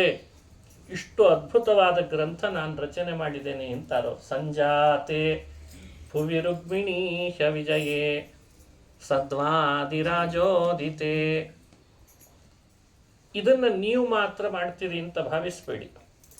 ನನ್ನ ಈ ಕೃತಿಯನ್ನು ದೇವಲೋಕದಲ್ಲಿ ದೇವತೆಗಳು ಹಾಡ್ತಾರೆ ಅಂತ. ಸುರಮಂಡಲೀಶು ಮಹಿತಃ. ಯಾವ ಮನುಷ್ಯನಿಗೆ, ಸಾಮಾನ್ಯ ವ್ಯಕ್ತಿಗೆ ಈ ಥರದ ತಾಕತ್ತಿದೆ? ಒಂದೇನೋ ಕೃತಿ ಬರೆದು ನನ್ನ ಕೃತಿ ದೇವತೆಗಳು ಹಾಡ್ತಾರೆ ಅಂತ ಯಾರು ಹೇಳ್ತಾರೆ ಹೇಳ್ರಿ? ವಾದರಾಜರೊಬ್ಬ ಸಾಮಾನ್ಯ ವ್ಯಕ್ತಿಗಳಾಗಿದ್ದರೆ ತಮ್ಮ ರುಕ್ಮಿಣೀಶ್ ವಿಜಯ ಸುರಮಂಡಲೀಶು ಮಹಿತಃ, ದೇವಲೋಕದಲ್ಲಿ ನನ್ನ ಗ್ರಂಥವನ್ನು ಕೊಂಡಾಡ್ತಾರೆ, ಅಲ್ಲಿ ಪ್ರಸಿದ್ಧಿ ಪಡೆದಿದೆ ಅಂತ ಯಾರು ಹೇಳ್ತಾರೆ? ಈಗೆಲ್ಲ ಏನಾಗಿದೆ, ನಿಮ್ಮ ಗ್ರಂಥದ ರೇಟಿಂಗ್ ಎಷ್ಟು ಅಂತ ಇವತ್ತಿನ ಭಾಷೆ. ಅದು ಏರ್ಪೋರ್ಟ್ನಲ್ಲಿ ಸೇಲ್ ಆಗಲಿಕ್ಕಿದೆ ಅಂದರೆ ಭಾಳ ರೇಟಿಂಗ್ ಬಂದಿದೆ ಅಂತ. ಏರ್ಪೋರ್ಟ್ನಲ್ಲಿ ಕೆಲವು ಸೇಲರ್ಸ್ ಇದ್ದಾರೆ, ಬೈಯರ್ಸ್ ಸೇಲರ್ಸ್. ಏರ್ಪೋರ್ಟ್ನಲ್ಲಿ ಒಂದು ವ್ಯವಸ್ಥೆ ಬೇರೆ ಇದೆ. ಅಲ್ಲಿರುವ ಅಂಗಡಿಗಳಲ್ಲಿ ಬುಕ್ಸ್ ಸ್ಟಾಲಲ್ಲಿ ನಿಮ್ಮ ಪುಸ್ತಕ ಸಿಗ್ತಾ ಇದೆ ಅಂದರೆ ಬರೆದವನಿಗೆ ಮನ್ನಣೆ ಜಾಸ್ತಿ. ಅದರೊಳಗೆ ಏನೇ ಕಸ ಕಡ್ಡಿ ಇರಲಿ, ಅಲ್ಲಿ ಏನಿರಲ್ಲ, ಅಲ್ಲಿ ಮತ್ತದೇ ಬಟ್ಟು ರಟ್ಟು ಕಟ್ಟು ಇವೇ ಬರೆದಿರ್ತಾವೆ, ಇನ್ನೇನೇನಿಲ್ಲ ಅದು. ಆದರೆ ಅದು ಸೇಲಲ್ಲಿ ಆಗ್ತದೆ ಅಂದರೆ ಏರ್ಪೋರ್ಟ್ನಲ್ಲಿ ಸಿಗ್ತದೆ ಆ ಬುಕ್ಕು ಅಂದರೆ ಭಾರೀ ಮನ್ನಣೆ. ಎಂಥ ಮೌಢ್ಯ ಬೆಳೆಸ್ಕೊಂಡಿದ್ದೇವೆ ನಮ್ಮ ಬದುಕಿನಲ್ಲಿ. ಅಥವಾ ಬೇರೆ ದೇಶದಲ್ಲಿ ಏನಾದರೂ ನಿಮ್ಮ ಬುಕ್ಕಿಗೆ ಸೇಲ್, ಅದಕ್ಕೆ ISI ಅಂತ ಒಂದು ವ್ಯವಸ್ಥೆ ಇದೆ. ಅದಕ್ಕೆ ನಮ್ಮ ದೇಶದಲ್ಲಿ ಸೇಲ್ ಮಾಡಲಿಕ್ಕೆ ಮುದ್ರಿತ ಪುಸ್ತಕಗಳಿಗೆ ವ್ಯವಸ್ಥೆ ಬೇರೆ. ನಮ್ಮ ದೇಶ ವಿದೇಶ ಎರಡೂ ಕಡೆ ಸೇಲ್ ಆಗಬೇಕಾದ್ರೆ ಅದಕ್ಕೊಂದು ವ್ಯವಸ್ಥೆ ಬೇರೆ ಇದೆ. ಎಲ್ಲ ಪುಸ್ತಕಗಳನ್ನು ಬೇರೆ ದೇಶಗಳಲ್ಲಿ ಸೇಲ್ ಮಾಡುವುದಕ್ಕೆ ಅವಕಾಶ ಇರಲ್ಲ. ಹಿಂದೆ ಹೀಗೆ ಗೆರೆ ಹಾಕಿರ್ತಾರಲ್ಲ, ಆ ಗೆರೆ ಹಾಕಿ ಕೆಳಗಡೆಯಲ್ಲಿ ಒಂದು ಕೋಡ್ ಬರೆದಿರ್ತಾರೆ. ಅಂದ್ರೆ ಅದು ಬೇರೆ ದೇಶದಲ್ಲೂ ಸೇಲಿಗೆ ಅವಕಾಶ ಇದೆ ಅಂತ ಅದರಿಂದ ತಿಳಿಬಹುದು ನಾವು, ಅಲ್ಲಿ ಎಷ್ಟೆಷ್ಟರ ಮಟ್ಟಿಗೆ. ಈ ಪುಸ್ತಕ ಬೇರೆ ದೇಶದಲ್ಲೆಲ್ಲ ಸೇಲ್ ಆಗಿದೆ, ಭಾರಿ ಪುಸ್ತಕ, ನಮ್ಮ ದೇಶದಲ್ಲಿ ಭ್ರಮೆ ಹುಟ್ಟಿಸ್ತೇವೆ ನಾವು ಅದನ್ನು. ಇದೇ ಇಷ್ಟು ಹಣೆ ಬಾರ. ವಾದರಾಜರಂತಾರೆ, ದೇಶ ವಿದೇಶ ಬಿಟ್ಟುಬಿಡು, ನನ್ನ ಪುಸ್ತಕ ದೇವಲೋಕದಲ್ಲಿ ನೋಡ್ಕೋತಾರೆ ಹೋಗು ಅಂತಂದ್ರು. ಸಂಜಾತ ಸುರಮಂಡಲೀಶು ಮಹಿತಃ. ಸುರಮಂಡಲೀಶು ಮಹಿತಃ ಅಂತಾರೆ. ಈ ಕೃತಿ ದೇವಲೋಕದ ಮಂಡಲಿಗಳಲ್ಲಿ ದೇವತೆಗಳು ಚರ್ಚೆ ಮಾಡಿ ಚಿಂತನೆ ಮಾಡ್ತಾ ಇದ್ದಾರಪ್ಪ, ಅಂಥ ಗ್ರಂಥ ನಂದು ಅಂತ ಅದಕ್ಕೆ ಹೆಗ್ಗಳಿಕೆ ಕೊಟ್ಟಿದ್ದಾರೆ. ಈ ಕಾರಣದಿಂದಲೇ ವಾದರಾಜರ ರುಕ್ಮಿಣೀಶ್ ವಿಜಯವನ್ನು ನಾವೆಲ್ಲ ಶ್ರದ್ಧೆಯಿಂದ ಪ್ರೇಮದಿಂದ ಶ್ರವಣ ಮಾಡಿ ಅನುಭವಿಸಿ ಅಲ್ಲಿರುವ ವಿಷಯಗಳನ್ನು ಚಿಂತಿಸಿ ನಮ್ಮ ಅಭೀಷ್ಟಗಳನ್ನು ಪೂರ್ಣ ಮಾಡಿಕೊಳ್ಳಿ ಅಂತ ಅಭಿಪ್ರಾಯ. ವಾದರಾಜರಿಗೆ ಬಹಳ ಕಳಕಳಿ ಅಂದರೆ ಕಲಿಯುಗದ ಸಜ್ಜನರ ಮೇಲೆ. ಅದರಲ್ಲಿ ಏನೂ ಗೊತ್ತಿಲ್ಲದೆ ಇದ್ದವರು ಅಂತಂದ್ರೆ ಇನ್ನೂ ಬಹಳ ಅವ್ರಿಗೆ ಪ್ರೀತಿ ಜಾಸ್ತಿ. ಏನು ಗೊತ್ತಿಲ್ಲಲ್ಲಪ್ಪ ಇವರಿಗೆ, ಎಲ್ಲ ಗೊತ್ತು ಪಡಿಸ್ಕೊಳ್ಳುವವರು ಅಂತ ಒಂದು ಕೆಲವರು ಜನ ಇರ್ತಾರೆ. ಅವ್ರದ್ದು ಸರಿನೇ, ವೇದ ವೇದಾಂತ ಆ ತರ್ಕ ಕರ್ಕಶವಾದದ್ದನ್ನು ಹೇಳಿ ಇನ್ನೊಬ್ರಿಗೆ ಅರ್ಥ ಆಗಿರಬಾರ್ದು, ಅವ್ರದ್ದು ಸಮಯ ಬಿಟ್ಟಿರಬಾರ್ದು. ಅದೊಂದು ವ್ಯವಸ್ಥೆನೇ ಬೇರೆ ಇದೆ. ವಾದರಾಜರ ಅಂಥ ಕೃತಿಗಳನ್ನು ಭಾಳ ಮಾಡಲಿಕ್ಕೆ ಹೋಗಲೇ ಇಲ್ಲ. ಯಾವುದೇ ಕೃತಿ ಮಾಡಲಿ ಶ್ರೀ ಸಾಮಾನ್ಯನಿಗೆ ತಲುಪಬೇಕು. ಸಮಾಜದಲ್ಲಿ ಬಹಳಷ್ಟು ವರ್ಗಗಳಿವೆ, ಅದರಲ್ಲಿ ಕೊನೆ ವರ್ಗ ಅಂತ ಒಂದಿದೆ, ಕೊನೆ ವರ್ಗ ಅಂತ. ಆ ವರ್ಗದ ತನಕನೂ ತಮ್ಮ ಗ್ರಂಥ ಹೋಗಿ ಮುಟ್ಟಬೇಕು. ಅವನು ಬದಲಾವಣೆಯಾಗಿ ಕೃಷ್ಣನ ದರ್ಶನಕ್ಕೆ ಬಂದಿರಬೇಕು. ಈ ಕಳಕಳಿ ಇರುವ ಸಜ್ಜನರು ಬಹಳ ವಿರಳ. ವಾದರಾಜರದರಲ್ಲಿ ಅಗ್ರಮಾನ್ಯರು. ಮನೆ ಕೆಲಸ ಮಾಡಿಕೊಂಡು ಮನೆ ಜವಾಬ್ದಾರಿ ಹೊತ್ತು ಏನು ಮಾಡಲಿ ಅಂತ ಆಲೋಚನೆ ಮಾಡುವಂಥ ಅನೇಕ ಸ್ತ್ರೀಯರುಗಳು ವಾದರಾಜರ ಕೃತಿಯನ್ನು ಬಾಯಲ್ಲಿ ಹೇಳ್ಕೊಳ್ಳಿ ಸಾಕು, ಅಲ್ಲೇ ಕೃಷ್ಣನ ಭಕ್ತಿ ಮೂಡ್ತದೆ ಅಂದ್ರೆ ಅವರು. ನಾನು ಅವ್ರಿಗೇನು ಮಾಡಿಕೊಡ್ತೀನಿ ಸಾಕು ಅಂದ್ರು ಅವರು. ನೀರ ನೀರಜ ಭಗವಂತನನ ನೀಲ ವರ್ಣನ ಗುಣರನ್ನನ ಸುಮ್ಮನೆ ಮನೆ ಕೆಲಸ ಮಾಡ್ಕೊಂಡು ಅವ್ರು ಹೇಳ್ತಿರ್ಲಿ, ದೇವರು ಅವರಿಗೆ ಅಷ್ಟೇ ಒಲಿತಾನೆ. ಬಹಳ ದೊಡ್ಡ ವೇದದ ವಾಕ್ಯಗಳು ಸ್ವರಬದ್ಧವಾಗಿ ಹೇಳಲಿಕ್ಕೆ ಹೋಗಿ ಅದನ್ನು ತಪ್ಪ ಮಾಡಿ ಅವು ಏನು ಅರ್ಥ ಆಗದೆ ಇರೋ ಹಂಗೆ ಹೇಳಿ ಅಷ್ಟೇನು ಬೇಡ ಅಂದರು ಅವ್ರು ವಾದರಾಜರು. ಮನೆ ಕೆಲಸ ಮಾಡಿಕೊಂಡು ಗುಣರನ್ನನ ಶ್ರೀಕೃಷ್ಣನನ್ನು ಚೆನ್ನಾಗಿ ಚಿಂತನೆ ಮಾಡಲಿ ಮನಸ್ಸಿನಿಂದ, ಅದೇ ಭಕ್ತಿ ಅವರಿಗೆ ಅಂದರು ಅವರು. ಅಷ್ಟು ಕಳಕಳಿ ಅವರಿಗೆ. ಅದನ್ನೆಲ್ಲ ಮಾಡಿ ಮಾಡಿ ಸ್ವಲ್ಪ ಪ್ರಬುದ್ಧರಾದರೆ ಆಮೇಲೆ ಬೇಕಂದರೆ ವೈಕುಂಠ ವರ್ಣನೆಗೆ ಬರಲಿ, ತತ್ವಪದಕ್ಕೆ ಅದು ಸ್ವಲ್ಪ ಅರ್ಥ ಆದ್ಮೇಲೆ ಲಕ್ಷ್ಮೀ ಶೋಭನೆಗೆ ಬರಲಿ. ಅದು ಅರ್ಥ ಆಗ್ಲಿಕ್ಕೆ ಪ್ರಾರಂಭ ಆದರೆ ತಾನಾಗೆ ಸಂಸ್ಕೃತನೂ ಬಂದ್ಬಿಟ್ಟಿರ್ತದೆ. ತಾನಾಗೆ ಅವ್ರ ಗ್ರಂಥ ಓದಿದಾಗೆ ಸಂಸ್ಕೃತ ಬರ್ತದೆ.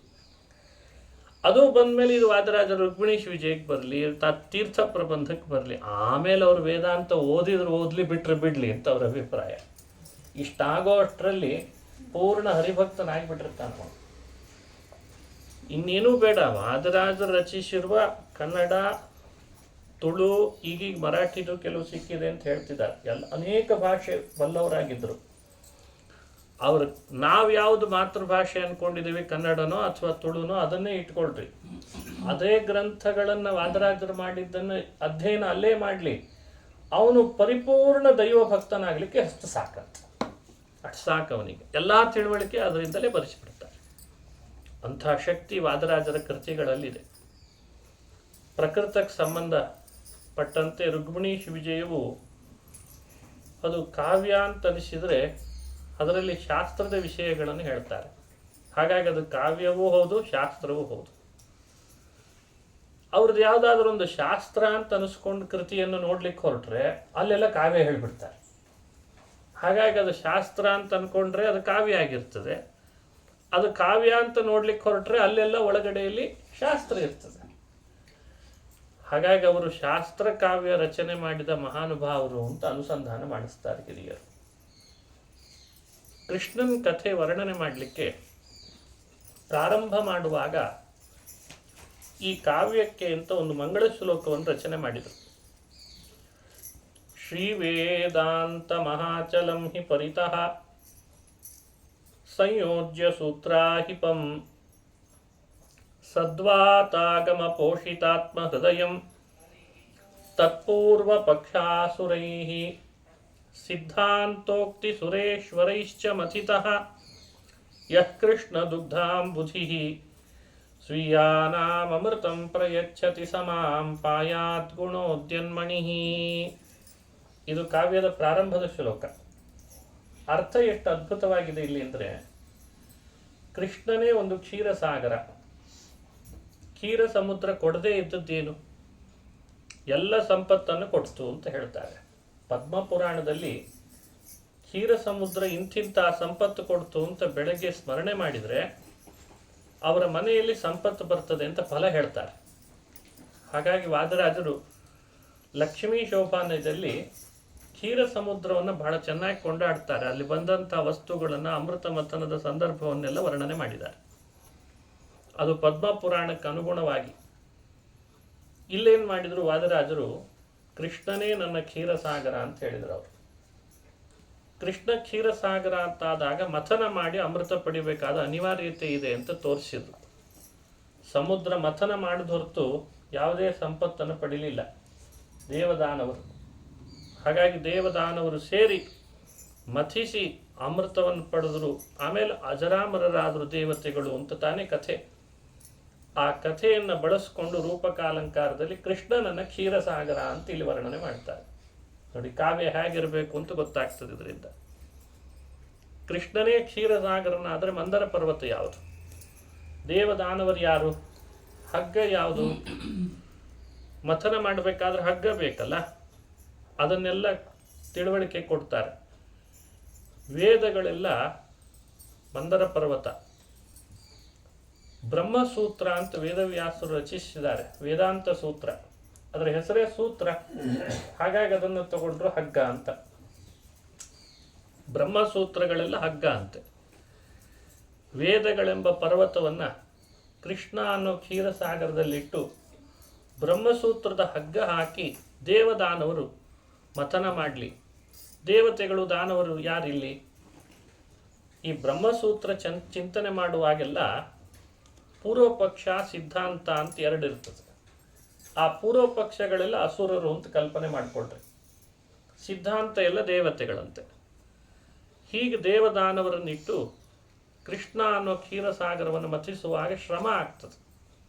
ಮಥನ ಅಂದ್ರೇನು? ಬೌದ್ಧಿಕವಾಗಿ ಮಾಡೋದು. ಈ ಫಿಸಿಕಲ್ಲಿ ಮಾಡುವಾಗಲೂ ಶ್ರಮನೇ. ಮೆಂಟಲಿ ಮಾಡ್ತೀವಲ್ಲ, ಚಿಂತನೆಗಳನ್ನು ಜಾಸ್ತಿ. ಅದರಲ್ಲಿಯೂ ಭಗವಂತನ ಬಗ್ಗೆ, ವೇದಾಂತದ ಬಗ್ಗೆ ಮಾಡುವಾಗ ಶ್ರಮ ಇನ್ನೂ ಜಾಸ್ತಿ ಆಗ್ತದೆ. ಆವಾಗ ಸ್ವಲ್ಪ ಗಾಳಿ ಬೀಸಿ ಸಾಂತ್ವನ ಹೇಳಿದರೆ, ಸಮಾಧಾನ ಮಾಡಿದರೆ ಎಷ್ಟು ಆನಂದ ಆಗ್ತದೆ. ಬ್ರಹ್ಮಸೂತ್ರಗಳಿಗೆಲ್ಲ ಮಧ್ವಾಚಾರ್ಯರು ಭಾಷ್ಯ ರಚನೆ ಮಾಡಿದ್ದಾರೆ. ಆ ಭಾಷ್ಯ ಮಧ್ವಾಚಾರ್ಯ ರಚಿಸಿದ್ದು. ಮಧ್ವರು ಅಂದರೆ ವಾಯುದೇವರು, ಗಾಳಿಯ ದೇವತೆಯ ಭಾಷ್ಯವನ್ನ ಅಧ್ಯಯನಕ್ಕೆ ಅಂತ ಇಟ್ಕೋ, ನಿನಗೆ ಶ್ರಮ ಆಗದಂತೆ ಅವ್ರು ನೋಡ್ಕೊಳ್ತಾರೆ ಅಂತಂದ್ರು ಅವ್ರು. ಯಾಕಂದ್ರೆ ಅವ್ರು ಗಾಳಿ ದೇವತೆ. ಸದ್ವಾತಾಗಮ ಪೋಷಿತಾತ್ಮ ಹೃದಯಂ, ಸದ್ವಾತ ಆಗಮ. ವಾಯುದೇವರೇ ಮಧ್ವರು, ಅವರ ಆಗಮ ಅಂದ್ರೆ ಮಧ್ವದರ್ಶನ. ಆ ಗಾಳಿ ನೀನು ಬೀಸುವಂತೆ ಮಾಡ್ಕೋ, ಬ್ರಹ್ಮಸೂತ್ರದ ಹಗ್ಗ ಹಿಡ್ಕೋ, ದೇವದಾನವರು ಅಂತ ಪೂರ್ವಪಕ್ಷ ಮತ್ತು ಸಿದ್ಧಾಂತ ಯುಕ್ತಿಗಳನ್ನು ಕಲ್ಪನೆಗೆ ತಂದುಕೋ, ಶ್ರೀಕೃಷ್ಣನೇ ಕ್ಷೀರ ಸಮುದ್ರ ಅಂತ ಭಾವಿಸು, ವೇದಾಂತ ಅನ್ನೋ ಮಂದರ ಪರ್ವತವನ್ನಿಟ್ಟು ಎಷ್ಟೆಷ್ಟು ಮಥನ ಮಾಡ್ತಿ ಅಷ್ಟಷ್ಟು ನಿನಗೆ ಅಮೃತ ಸಿಗ್ತದೆ ಅಂತಂತಾರೆ. ಅಮೃತ ಅಂದರೆ ಎರಡು. ಮರಣ ಇಲ್ಲದ ಲೋಕ ಒಂದಿದೆ, ವೈಕುಂಠ, ಅದು ಅಮೃತವೇ. ಅದನ್ನು ಪಡಿಬೇಕಾದ್ರೆ ಜ್ಞಾನ ಬೇಕಲ್ಲ, ಅದು ಅಮೃತವೇ. ಹಾಗಾಗಿ ಜ್ಞಾನಾಮೃತ, ಮರಣ ಇಲ್ಲದ ಲೋಕ ಇದೆ ಅಮೃತ. ಅಂಥ ಅಮೃತವನ್ನು ಕೊಡ್ತದೆ ಈ ಕೃಷ್ಣ ಅನ್ನೋ ಕ್ಷೀರಸಾಗರ. ಆ ಕ್ಷೀರಸಾಗರದಲ್ಲಿ ಗುಣಗಳಿದ್ದಾವೆ ಅಂತ ಗುಣಾಕರ, ಅದು ರತ್ನಾಕರ. ರತ್ನಗಳಿವೆ ಅಂತ ರತ್ನಾಕರ. ಕೃಷ್ಣ ಅನ್ನೋ ಕ್ಷೀರಸಾಗರದಲ್ಲಿ ಗುಣಗಳಿವೆ, ಆದ್ದರಿಂದ ಗುಣರತ್ನಾಕರ ಅಂತ ವರ್ಣನೆ ಮಾಡ್ತಾರೆ. ಹಾಗಾದರೆ ಗುಣ ಸಂಪಾದನೆಗೂ ಈ ಕ್ಷೀರಸಾಗರ ಬೇಕು. ಗುಣಾಕರ, ರತ್ನಾಕರ. ಆದ್ದರಿಂದ ಇಲ್ಲ ನನಗೆ ಅಮೃತ ಬೇಕು ಅಂದ್ರೂ ಕ್ಷೀರಸಾಗರವನ್ನು ಮಥನ ಮಾಡಬೇಕು. ಸಂಪತ್ತು ಬೇಕು, ಲೌಕಿಕವಾದದ್ದು ಅಂದ್ರೂ ಕ್ಷೀರಸಾಗರವನ್ನು ಮಥನ ಮಾಡಬೇಕು. ಅಲೌಕಿಕ ಸಂಪತ್ತು ಬೇಕು ಅಂದ್ರೂ ಕ್ಷೀರಸಾಗರ ಮಥನ ಮಾಡಬೇಕು. ಈ ಅಭಿಪ್ರಾಯವನ್ನು ಮನಸ್ಸಿನಲ್ಲಿಟ್ಟುಕೊಂಡು ವಾದರಾಜರು ಇಂಥ ಕ್ಷೀರ ಸಮುದ್ರ ನನ್ನನ್ನು ರಕ್ಷಿಸಲಿ ಅಂತ ಪ್ರಾರ್ಥನೆ ಮಾಡಿದ್ದಾರೆ. ಈ ಶ್ಲೋಕ ಪ್ರಾರಂಭ ಆಗುವಾಗ ಶ್ರೀ ಅಂತ ಶ್ರೀಕಾರದಿಂದ ಪ್ರಾರಂಭ ಆಯಿತು. ಶ್ರೀಕಾರದಿಂದ ಪ್ರಾರಂಭಿಸಿದ ಗ್ರಂಥಗಳೆಲ್ಲ ಪೂರ್ಣಗೊಳ್ತಾವೆ. ಬಹಳ ಮಂಗಳ ಸಂಪತ್ಕರ ಅಂತ. ಮನೆಗಳಲ್ಲಿ ಅಲ್ಲಲ್ಲಿ ಶ್ರೀಕಾರ ಹಾಕುವ ಉದ್ದೇಶ ಅದೇ. ಸುಮ್ಮನೆ ಶ್ರೀಕಾರ ಹಾಕಲ್ಲ. ಯಾಕೆ? ಮನೆ ಯಾವಾಗಲೂ ಸಂಪದ್ಭರಿತವಾಗಿರಲಿ ಅನ್ನೋ ಒಂದು ಕಲ್ಪನೆ ಹಿರಿಯರಿಗೆಲ್ಲ ಇತ್ತಂತೆ. ಹಾಗಾಗಿ ದೇವರ ಕೋಣೆ, ನಾವು ಮನೆ ಪ್ರಾರಂಭದ ಕೋಣೆಯಲ್ಲಿ ಶ್ರೀಕಾರ ಹಾಕ್ತಾರೆ ಮಧ್ಯದಲ್ಲಿ. ಯಾಕೆಂದರೆ ಸಂಪತ್ಕರ. ಶ್ರೀಕಾರ ಅಂದರೆ ಸಂಪತ್ಕರ. ಸ್ವಸ್ತಿ ಅಂದರೆ ಮಂಗಳ. ಸ್ವಸ್ತಿಕಾಕಾರ, ಶ್ರೀಕಾರ, ಓಂಕಾರ ಇವೆಲ್ಲ ಭಗವಂತನನ್ನು ಹೇಳುವ ಶಬ್ದಗಳು. ಹಾಗಾಗಿ ಅವು ಮನೆಯಲ್ಲಿ ಮಂಗಳಪ್ರದವಾಗ್ತವೆ ಅಂತ ಅದನ್ನು ಹಾಕುವ ಪದ್ಧತಿ. ರಾಜರು ತಮ್ಮ ಗ್ರಂಥಾರಂಭವನ್ನೇ ಶ್ರೀಕಾರದಿಂದ ಮಾಡಿದ್ದಾರೆ. ಹಾಗಾಗಿ ಈ ಗ್ರಂಥ ಶ್ರೀಕರ ಅಂತ ಅನ್ನೋದನ್ನು ಅನುಸಂಧಾನ ಮಾಡಿಸ್ತಾರೆ. ಕೃಷ್ಣನನ್ನ ಕ್ಷೀರಸಾಗರಕ್ಕೆ ಹೋಲಿಸಿ ವರ್ಣಿಸಿದ್ರಿಂದ ಈ ಗ್ರಂಥ ಕ್ಷೀರಸಾಗರದಂತೆ ಸಂಪತ್ತನ್ನು ಕೊಡುತ್ತದೆ ಅನ್ನೋ ಅಭೀಷ್ಟಪ್ರದ ಅನ್ನೋ ಸೂಚನೆ ಬಂತಂತೆ. ಅಂದರೆ ಅನಿಷ್ಟಗಳು ದೂರನೂ ಆಗಬೇಕು, ಇಷ್ಟಗಳು ಬರಬೇಕು ಅನ್ನೋದೇ ನಮ್ಮ ಉದ್ದೇಶ. ಇಂಥ ಗ್ರಂಥಗಳ ಶ್ರವಣದ ಉದ್ದೇಶವೇ ಅದಾಗಿರ್ತದೆ. ಅದನ್ನು ನಿರ್ಮಾಣ ಮಾಡೋ ಉದ್ದೇಶವೂ ಅದೇ ಆಗಿರ್ತದೆ. ಆದ ಕಾರಣ ಅದನ್ನು ಅನುಸಂಧಾನ ಮಾಡಬೇಕು. ವಾದರಾಜರ ಉಪಾಸ್ಯ ಮೂರ್ತಿ ಹಯಗ್ರೀವ. ಹಯಗ್ರೀವನನ್ನು ಚೆನ್ನಾಗಿ ಒಲಿಸ್ಕೊಂಡ್ರು. ಅವರಿದ್ದಲ್ಲೆಲ್ಲ ಹಯಗ್ರೀವ ಬರ್ತಿದ್ನಂತೆ ಕುದುರೆ ರೂಪದಿಂದ. ಹಯಗ್ರೀವ ಅಂದರೆ ಒಳ್ಳೆಯ ತಿಳುವಳಿಕೆಯನ್ನು ಕೊಡುವಂತಹ ಭಗವಂತನ ರೂಪ. ಬೇರೆ ಎಲ್ಲ ಕೊಡ್ತದೆ, ತಿಳುವಳಿಕೆಯನ್ನು ವಿಶೇಷವಾಗಿ ಕೊಡ್ತದೆ.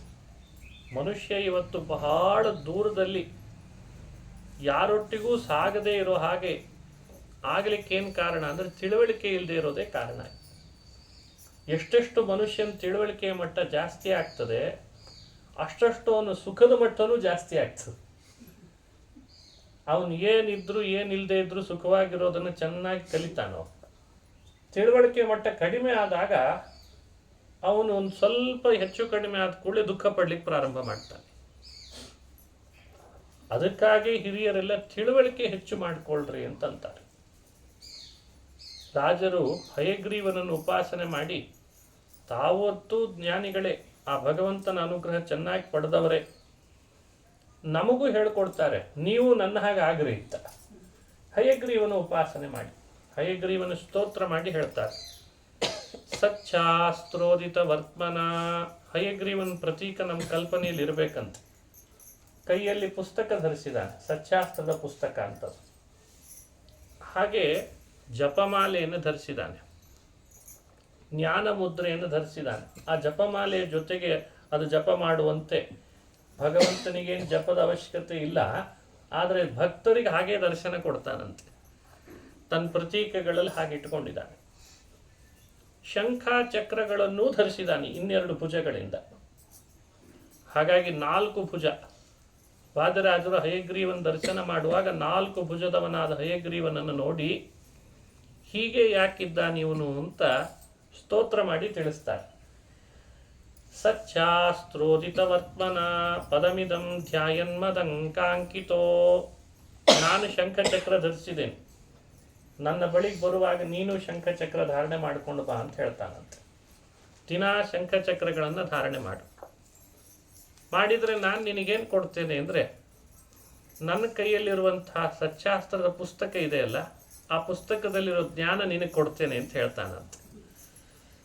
ಜಪಮಾಲೆ ಹಾಗೂ ಜ್ಞಾನ ಮುದ್ರೆ, ಜಪ ಚೆನ್ನಾಗಿ ನೀನು ನಡೆಸಿದಿ ಅಂದರೆ ಜ್ಞಾನ ನಿನಗೆ ಕೊಡ್ತೀನಿ, ಒಳ್ಳೆ ತಿಳುವಳಿಕೆ ಕೊಡ್ತೀನಿ. ಮನ್ಮಂತ್ರಂ ಜಪ ಶಾಸ್ತ್ರ ಸಂಪದ ಮಥೋ ದಾಸ್ಯಾಮಿ. ನನ್ನ ಮಂತ್ರವನ್ನು ಜಪಿಸು, ಶಾಸ್ತ್ರದ ಸಂಪತ್ತನ್ನು ನಿನಗೆ ಕೊಡ್ತೇನೆ. ಯಾವ ಕಾರಣಕ್ಕೂ ನೀನು ಭಯಪಡಬೇಡ, ಭಾಗ್ಯ ಸಹಿತವಾಗಿ ಕೊಡ್ತೇನೆ, ಸಂಪತ್ತು ಕೊಡ್ತೇನೆ, ಶಾಸ್ತ್ರ ಸಂಪತ್ತು ಕೊಡ್ತೇನೆ. ಹೀಗೆ ಈ ತತ್ವವನ್ನು ತಿಳಿಸ್ಲಿಕ್ಕೆ ಪ್ರಾಯ ಹಯಗ್ರೀವ ತನ್ನದೇ ಆದಂಥ ಕೈಗಳಿದ್ದ ಶಂಖ ಚಕ್ರ ಜಪಮಾಲೆ ಜ್ಞಾನ ಮುದ್ರಾ ಪುಸ್ತಕವನ್ನು ಧರಿಸಿ ನಮಗೆ ದರ್ಶನ ಕೊಡ್ತಿದ್ದಾನೆ ಅಂತ ಹಯಗ್ರೀವನ ಉಪಾಸನೆ ಹೇಗೆ ಮಾಡಬೇಕು ಅನ್ನೋದು ಹೇಳ್ಕೊಡ್ತಾರೆ. ಇತ್ಯಾಘೋಷಯತಿ ವಯಃಕರಚಯೈಃ ತಂ ವಾಜಿವಕ್ತ್ರಂ ಭಜೆ. ಹಯಗ್ರೀವ ರೂಪಿ ಭಗವಂತನನ್ನು ನಾನು ಭಜಿಸ್ತೇನೆ ಅಂತ ವ್ಯಾಖ್ಯಾನ ಮಾಡ್ತಾರೆ. ಇದೆಲ್ಲ ಪೂರ್ವ ಪೀಠಿಕೆಯಲ್ಲಿ ನೋಡಬೇಕಾದ ಅಂಶಗಳು. ಈ 19 ಸರ್ಗಗಳಲ್ಲಿ ಶ್ರೀಕೃಷ್ಣನ ಚರಿತ್ರೆಯನ್ನು ಅವರು ಪ್ರಧಾನ ವರ್ಣನೆ ಮಾಡ್ತಾರೆ. ಕೃಷ್ಣನ ಬಾಲ್ಯಲೀಲೆಗಳನ್ನು ಆರಂಭ ಮಾಡಿದ್ದಾರೆ. ಅವನ ಅವತಾರದ ಪೂರ್ವಭಾವಿ ಘಟನೆ, ಆಮೇಲೆ ಅವತರಿಸಿದ ಘಟನೆ, ಅದೆಲ್ಲ ಕಥೆ ಈಗಾಗಲೇ ಭಾಗವತಾದಿ ಪುರಾಣದಿಂದ ತಿಳಿದಿರ್ತೀವಿ. ರಾಜರ ಚಮತ್ಕಾರ ಏನು ಅಂದರೆ, ಆ ಕಥೆಗಳೆಲ್ಲ ಈಗಾಗಲೇ ಗೊತ್ತಿದ್ದದ್ದಕ್ಕೆ ಅವುಗಳಿಂದ ನಮಗೇನು ತಿಳಿಸ್ತಾನೆ ಕೃಷ್ಣ ಅನ್ನೋದನ್ನು ಅವರು ವರ್ಣನೆ ಮಾಡ್ತಾರೆ. ಅದೇ ವಿಶೇಷ. ಹೀಗ್ಯಾಕೆ ಮಾಡಿದ, ನಾವು ಹೀಗೆ ತಿಳಿಬೋದು ಅದನ್ನು ಅಂತ. ಈಗ ಒಂದು ತೊಟ್ಲಲ್ಲಿ ಹಾಕಿ ಮಗುನ ತೂಗ್ತಾ ಇರ್ತೀವಿ ಮನೆ ಒಳಗೆ, ಅದಕ್ಕೊಂದು ಹಗ್ಗ ಕಟ್ಟಿರ್ತೀವಿ, ನಾವು ಸ್ವಲ್ಪ ದೂರದಲ್ಲಿ ಕೂತ್ಕೊಂಡಿರ್ತೀವಿ. ತೂಗುವಾಗ ಹಾಡು ಹೇಳ್ತಿರ್ತಾಳೆ ತಾಯಿ, ಆ ತೊಟ್ಲು ಒಂದ್ಸಲಿ ಹತ್ರ ಬರ್ತದೆ, ಒಂದ್ಸಲಿ ದೂರ ಹೋಗ್ತದೆ, ಹತ್ರ ಬರ್ತದೆ, ದೂರ ಹೋಗ್ತದೆ. ನಮಗಿಷ್ಟೇ ಗೊತ್ತು, ಅದು ಹತ್ರ ಬರೋದು ದೂರ ಹೋಗೋದು ಅಷ್ಟೇ ಗೊತ್ತು. ಅದರಲ್ಲಿ ಏನು ಹೊಸದೇನು ನಮಗೆ ಅನಿಸಲ್ಲ. ಹಾಗಾಗಿ ಏನು ಮಾಡ್ತಿದ್ದೆ ಅಂತ ಕೇಳಿದ್ರೆ, ತೊಟ್ಲಲ್ಲಿ ತೂಗ್ತಿದ್ದೆ ಮಗುನ್ನ ಅಂತ ಇಷ್ಟೇ ಉತ್ತರ ಕೊಡ್ತೀವಿ. ವಾದರಾಜರು ಹಂಗಲ್ಲ ಅಂತಾರೆ. ಅದಷ್ಟೇ ಹೇಳಿದ್ರೆ ಅದು ಕಾವ್ಯ ಆಗಲ್ಲ. ಕಾವ್ಯ ಅಂತ ಆಗಬೇಕಾದ್ರೆ ಮನುಷ್ಯನ ಮನಸ್ಸಿಗೆ ಚಮತ್ಕಾರ ಉಂಟು ಮಾಡಬೇಕಂತ. ಅದು ಪದಪ್ರಾಸದಿಂದಲೂ ಅರ್ಥಾಲಂಕಾರದಿಂದಲೂ ಉಂಟಾದರೆ ಅದನ್ನು ಕಾವ್ಯ ಅಂತ ಕರೀತಾರೆ. ಕಾವ್ಯದ ಬಗ್ಗೆ ಸುಮ್ಮನೆ ಒಂದು ಬೇರೆ ಉದಾಹರಣೆ ಕೊಟ್ಟು ಅನುಸಂಧಾನಕ್ಕೆ ತರಿಸೋದಾದರೆ, ಬಹಳ ಪ್ರಸಿದ್ಧವಾದ ಒಬ್ಬ ಕವಿ ಇದ್ದ. ಆ ಕವಿ ತನ್ನ ಕಾವ್ಯ ಪೂರ್ಣ ಬರೀಲಿಕ್ಕೆ ಆಗ್ತಿರ್ಲಿಲ್ಲ, ವಯಸ್ಸಾಗಿತ್ತು. ಅವನ ಹತ್ರ ಇಬ್ಬರು ಶಿಷ್ಯರಿದ್ದರು. ಆ ಶಿಷ್ಯರಲ್ಲಿ ಯಾರು ನನ್ನ ಕಾವ್ಯವನ್ನು ಪೂರ್ಣಗೊಳಿಸಬಲ್ಲರು ಅಂತ ಪರೀಕ್ಷೆ ಮಾಡಬೇಕಾಗಿತ್ತು. ಅದಕ್ಕೆ ಆ ಕವಿ ಒಬ್ಬ ಶಿಷ್ಯನನ್ನು ಕರೆದ. ನನ್ನ ಕಾವ್ಯ ಪೂರ್ಣಗೊಳಿಸ್ತೀಯ? ಭಾರಿ ಸಂತೋಷ ಆಯ್ತು. ನಮ್ಮ ಗುರುಗಳ ಕಾವ್ಯ ನಾನು ಪೂರ್ಣಗೊಳಿಸ್ಬೋದಲ್ಲ, ನನ್ನನ್ನು ಕೇಳ್ತಾ ಇದ್ದಾರೆ ಅಂದರೆ ನಾನು ಪೂರ್ಣಗೊಳಿಸಬಲ್ಲೆ ಅಂತ ಅವ್ರಿಗೆ ಅನಿಸಿದೆ. ಅದಕ್ಕೆ ಪರೀಕ್ಷೆ ಮಾಡಲಿಕ್ಕೆ ಗುರುಗಳು ಕೇಳಿದರು, ಕವಿಗಳು, ನೋಡು ಶಿಷ್ಯ, ನನ್ನ ಕಾವ್ಯ ನೀನು ಪೂರ್ಣಗೊಳಿಸ್ತಿ ಅಂತ ನನಗೆ ವಿಶ್ವಾಸ ಬರಬೇಕಾದ್ರೆ ಒಂದು ಶ್ಲೋಕ ಮಾಡಿಕೊಡು ನನಗೆ ಅಂತಂದರು. ಹೇಳ್ರಿ ಗುರುಗಳೇ, ಯಾವುದ್ರ ಬಗ್ಗೆ ಮಾಡಲಿ?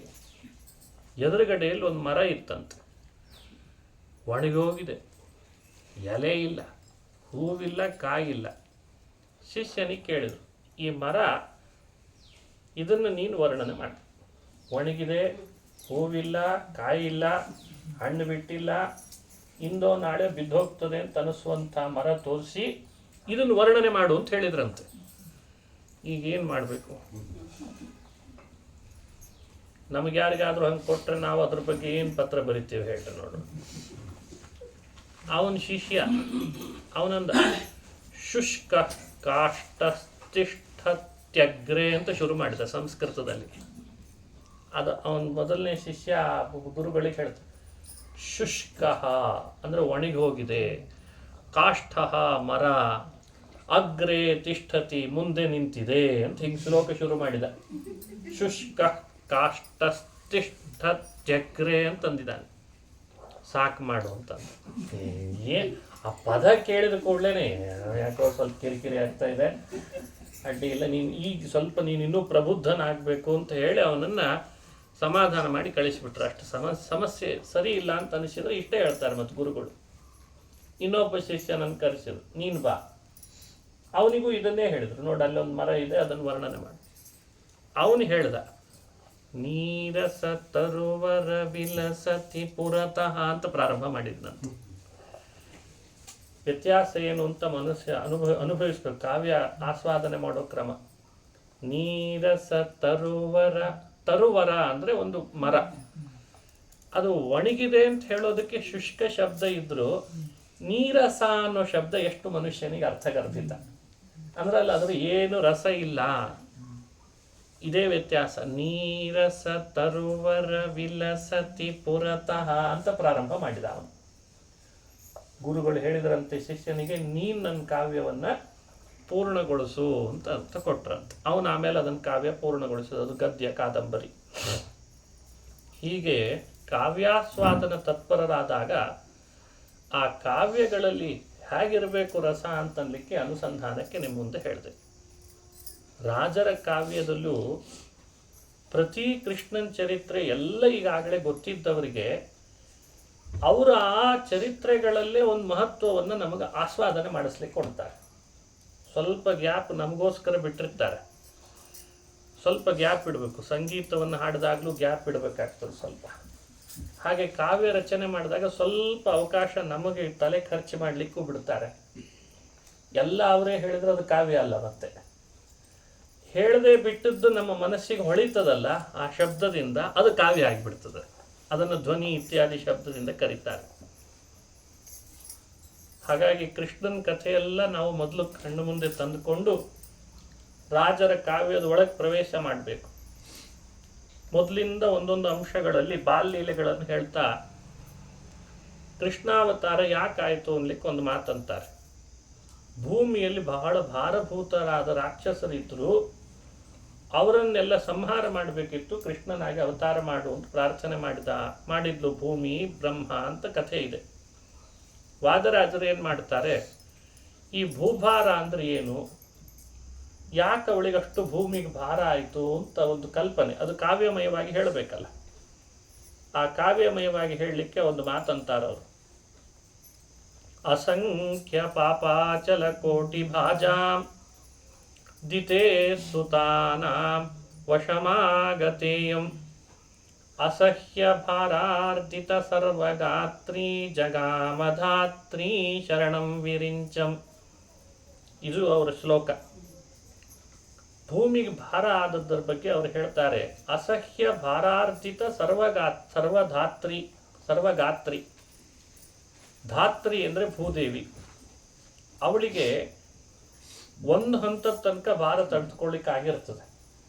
ಅತಿ ಆಗ್ತದೆ ಯಾವಾಗ ಭಾರ ಅಂದರೆ ಅಸಂಖ್ಯ ಪಾಪಾಚಲ ಕೋಟಿ ಭಾಜಾಂ. ಒಂದಲ್ಲ ಎರಡಲ್ಲ ಸಾವಿರಾರಲ್ಲ ಕೋಟಿ ಕೋಟಿ ಸಂಖ್ಯೆಯಲ್ಲಿ ಪಾಪ ಮಾಡುವ ದೈತ್ಯರು ಭೂಮಿಯಲ್ಲಿ ಹುಟ್ಟಿಬಿಟ್ರಂತ. ಅವರು ಪಾಪ ಹೊತ್ತವರು. ಪಾಪ ಹೊತ್ತ ದೈತ್ಯರು ಭೂಮಿಯಲ್ಲಿ ರಾಜರ ಮನೆಯಲ್ಲಿ ಹುಟ್ಟಿದ್ದಾರೆ. ಅವರು ಹುಟ್ಟಿದ್ರಲ್ಲ ಅಂತನ್ನೋದೇನೋ ದೊಡ್ಡ ಭಾರ ಅಂತೆ.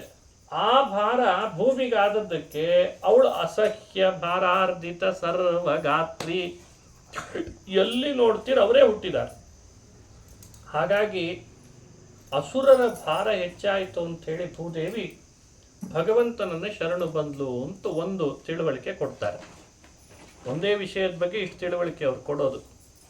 ಎರಡನೇ ತಿಳುವಳಿಕೆ ಕೊಟ್ಟರು ಮತ್ತೊಂದು ರೀತಿ ವರ್ಣನೆ ಮಾಡ್ತೀನಿ ಅಂದರು. ಮುಕುಂದ ವಿದ್ವೇಷಿ ಭರೇಣ ಭಿನ್ನ ಬಭೂವ ಸಾಕ್ಷಾಂತಿಯುತಾಪಿ ಖಿನ್ನ ತಥಾ ಹಿ ಲೋಕೆ ಪತಿನಿಂದಕೇಭ್ಯಃ ಪತಿವ್ರತಾನಾಮಪರಃ ಕ್ವ ಭಾರಃ. ಕಾವ್ಯದಲ್ಲಿ ಲೋಕೋಕ್ತಿ ಅಂತ ಇರ್ತದೆ. ಲೋಕೋಕ್ತಿ ಅಂತ ಕನ್ನಡದ ಕಾವ್ಯಗಳಲ್ಲಿಯೂ ನಾವು ನೋಡ್ತೇವೆ. ವಾದರಾಜರು ಈ ಲೋಕೋಕ್ತಿಗಳನ್ನು ಸಾಕಷ್ಟು ತಮ್ಮ ಶ್ಲೋಕಗಳಲ್ಲಿ ಪೂರ್ಣ ಮಾಡ್ತಾರೆ. ಪತಿವ್ರತಾನಾಂ ತಥಾ ಹಿ ಲೋಕೆ ಪತಿನಿಂದಕೇಭ್ಯಃ ಪತಿವ್ರತಾನಾಂ ಅಪರಃ ಕ್ವ ಭಾರಃ ಅಂತ ಒಂದು ಮಾತು. ಇದು ಲೋಕೋಕ್ತಿ. ಏನರ್ಥ ಇದ್ರದ್ದು? ಲೋಕದಲ್ಲಿ ತನ್ನ ಪತಿಯನ್ನು ನಿಂದನೆ ಮಾಡೋರು ಹೆಚ್ಚಾದರೆ ಆ ನಿಂದಕರ ಮಾತೆ ಅವಳಿಗೆ ಭಾರ ಆಗ್ಲಿಕ್ಕೆ ಪ್ರಾರಂಭ ಆಗ್ತದೆ. ಪತಿವ್ರತ ಸ್ತ್ರೀಗೆ ಹಾಗಾಗ್ತದಷ್ಟೇ, ಬೇರೆಯವರಿಗಾಗಲ್ಲ ಆ ಥರ. ಯಾರು ಪತಿವ್ರತೆ ಇರ್ತಾಳೆ ಅವಳಿಗೆ ತನ್ನ ಪತಿಯನ್ನು ನಿಂದಿಸೋರು ಮಾತು ಕೇಳಿದಾಗ ಬಹಳ ಭಾರ ಆಗ್ತದೆ. ಇದು ಲೋಕೋಕ್ತಿ. ಭೂಮಿ ಬಹಳ ದೊಡ್ಡ ಪತಿವ್ರತೆ ಅಂತಾರೆ ವಾದರಾಜರು. ಯಾಕೆ ಆ ಪತಿವ್ರತೆ? ಅವಳಿಗೆ ಪತಿ ಯಾರು, ಅವಳ ಪತಿವ್ರತೆ ಯಾಕೆ ಅಂತ ಕೇಳಿದ್ರೆ ಪುರಾಣಗಳು ಹೇಳಿದ್ದಾರೆ. ದಿನ ಬೆಳಗ್ಗೆ ಎದ್ದ ಕೂಡಲೇ ಭೂ ಪ್ರಾರ್ಥನೆ ಮಾಡ್ತೇವಷ್ಟೇ. ಕ್ಷಮಸ್ವ ಅಂತ ಪ್ರಾರ್ಥನೆ ಮಾಡೋದು ಯಾವುದನ್ನ? ಭೂಮಿಯನ್ನು. ಆ ಭೂದೇವಿಯನ್ನು ನಾವು ಯಾಕೆ ಚಿಂತನೆ ಮಾಡಬೇಕು? ಸಮುದ್ರ ವಸನೆ ದೇವಿ ಪರ್ವತಸ್ತನ ಮಂಡಿತೆ ವಿಷ್ಣು ಪತ್ನಿ ನಮಸ್ತುಭ್ಯಂ ಪಾದಸ್ಪರ್ಶಂ ಕ್ಷಮಸ್ವಮೇ. ವಿಷ್ಣು ಪತ್ನಿ ಅಂತ ಅವಳನ್ನು ಪ್ರಾರ್ಥನೆ ಮಾಡುವಾಗ, ವಿಷ್ಣುವಿನ ಪತ್ನಿ ನೀನು, ಸಮುದ್ರವೇ ನಿನ್ನ ವಸ್ತ್ರ, ಪರ್ವತಗಳೆಲ್ಲ ನಿನ್ನ ಸ್ತನ. ನಾನು ದಿನನಿತ್ಯ ನಿನ್ನನ್ನು ತುಳಿತಿದ್ದೇನೆ, ಪಾದಸ್ಪರ್ಶ ಮಾಡಿ ಮಾಡಿ ತುಳಿತಿದ್ದೇನೆ, ನೀನು ಅದನ್ನು ಕ್ಷಮಿಸು. ಹಾಗಾದರೆ ಅವಳು ವಿಷ್ಣು ಪತ್ನಿ.